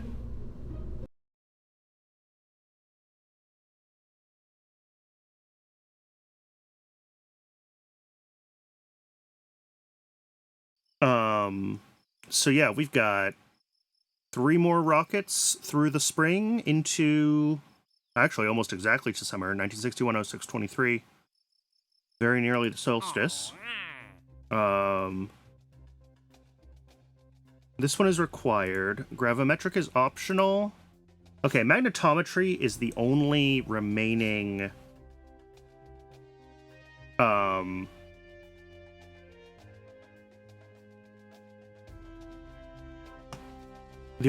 required one once I complete this infrared radiometry. Everything else here is optional. Well, Cherenkov, but we've got that scheduled. There's not a lot of reason to rush finishing this, and I think I do want to do more of the optional contracts because I want that sweet reputation.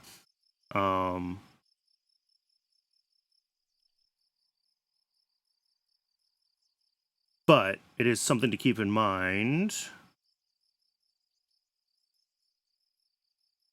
Oh, let me get the researchers auto-hiring again as well. Auto-hire, final account, 1,000, keep 6,000 funds, because that's what I need to basically fly any of my rocket designs. Oh yeah, and look at that. We've already got digital comms is pulled up to February of 62. I said that was going to keep getting faster, and it will.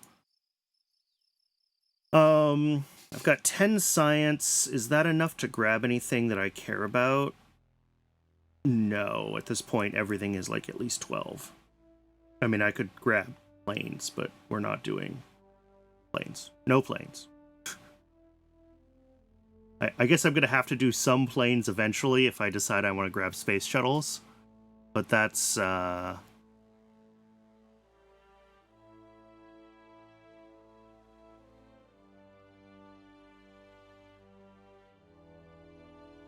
don't know if this campaign's going to go that far. I'm probably just thinking about lunar and moon boots being the goal, but we'll see where we end up. Okay. Cool. I'm going to call it here. We've got some launches queued up for next time. We were able to design 3 different missions today, which is pretty excellent. We fixed a bunch of bugs in common scripts, which is also excellent. Because we're going to be flying Abels and Aeginas for a long time. Well, Deltas soon, not Abels, but...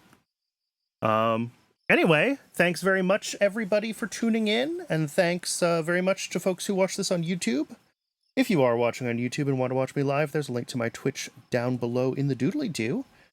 And this Friday, I'm doing a stream, a longer stream, starting a little bit earlier and going a little bit later, to celebrate hitting 100 subs on the YouTube channel.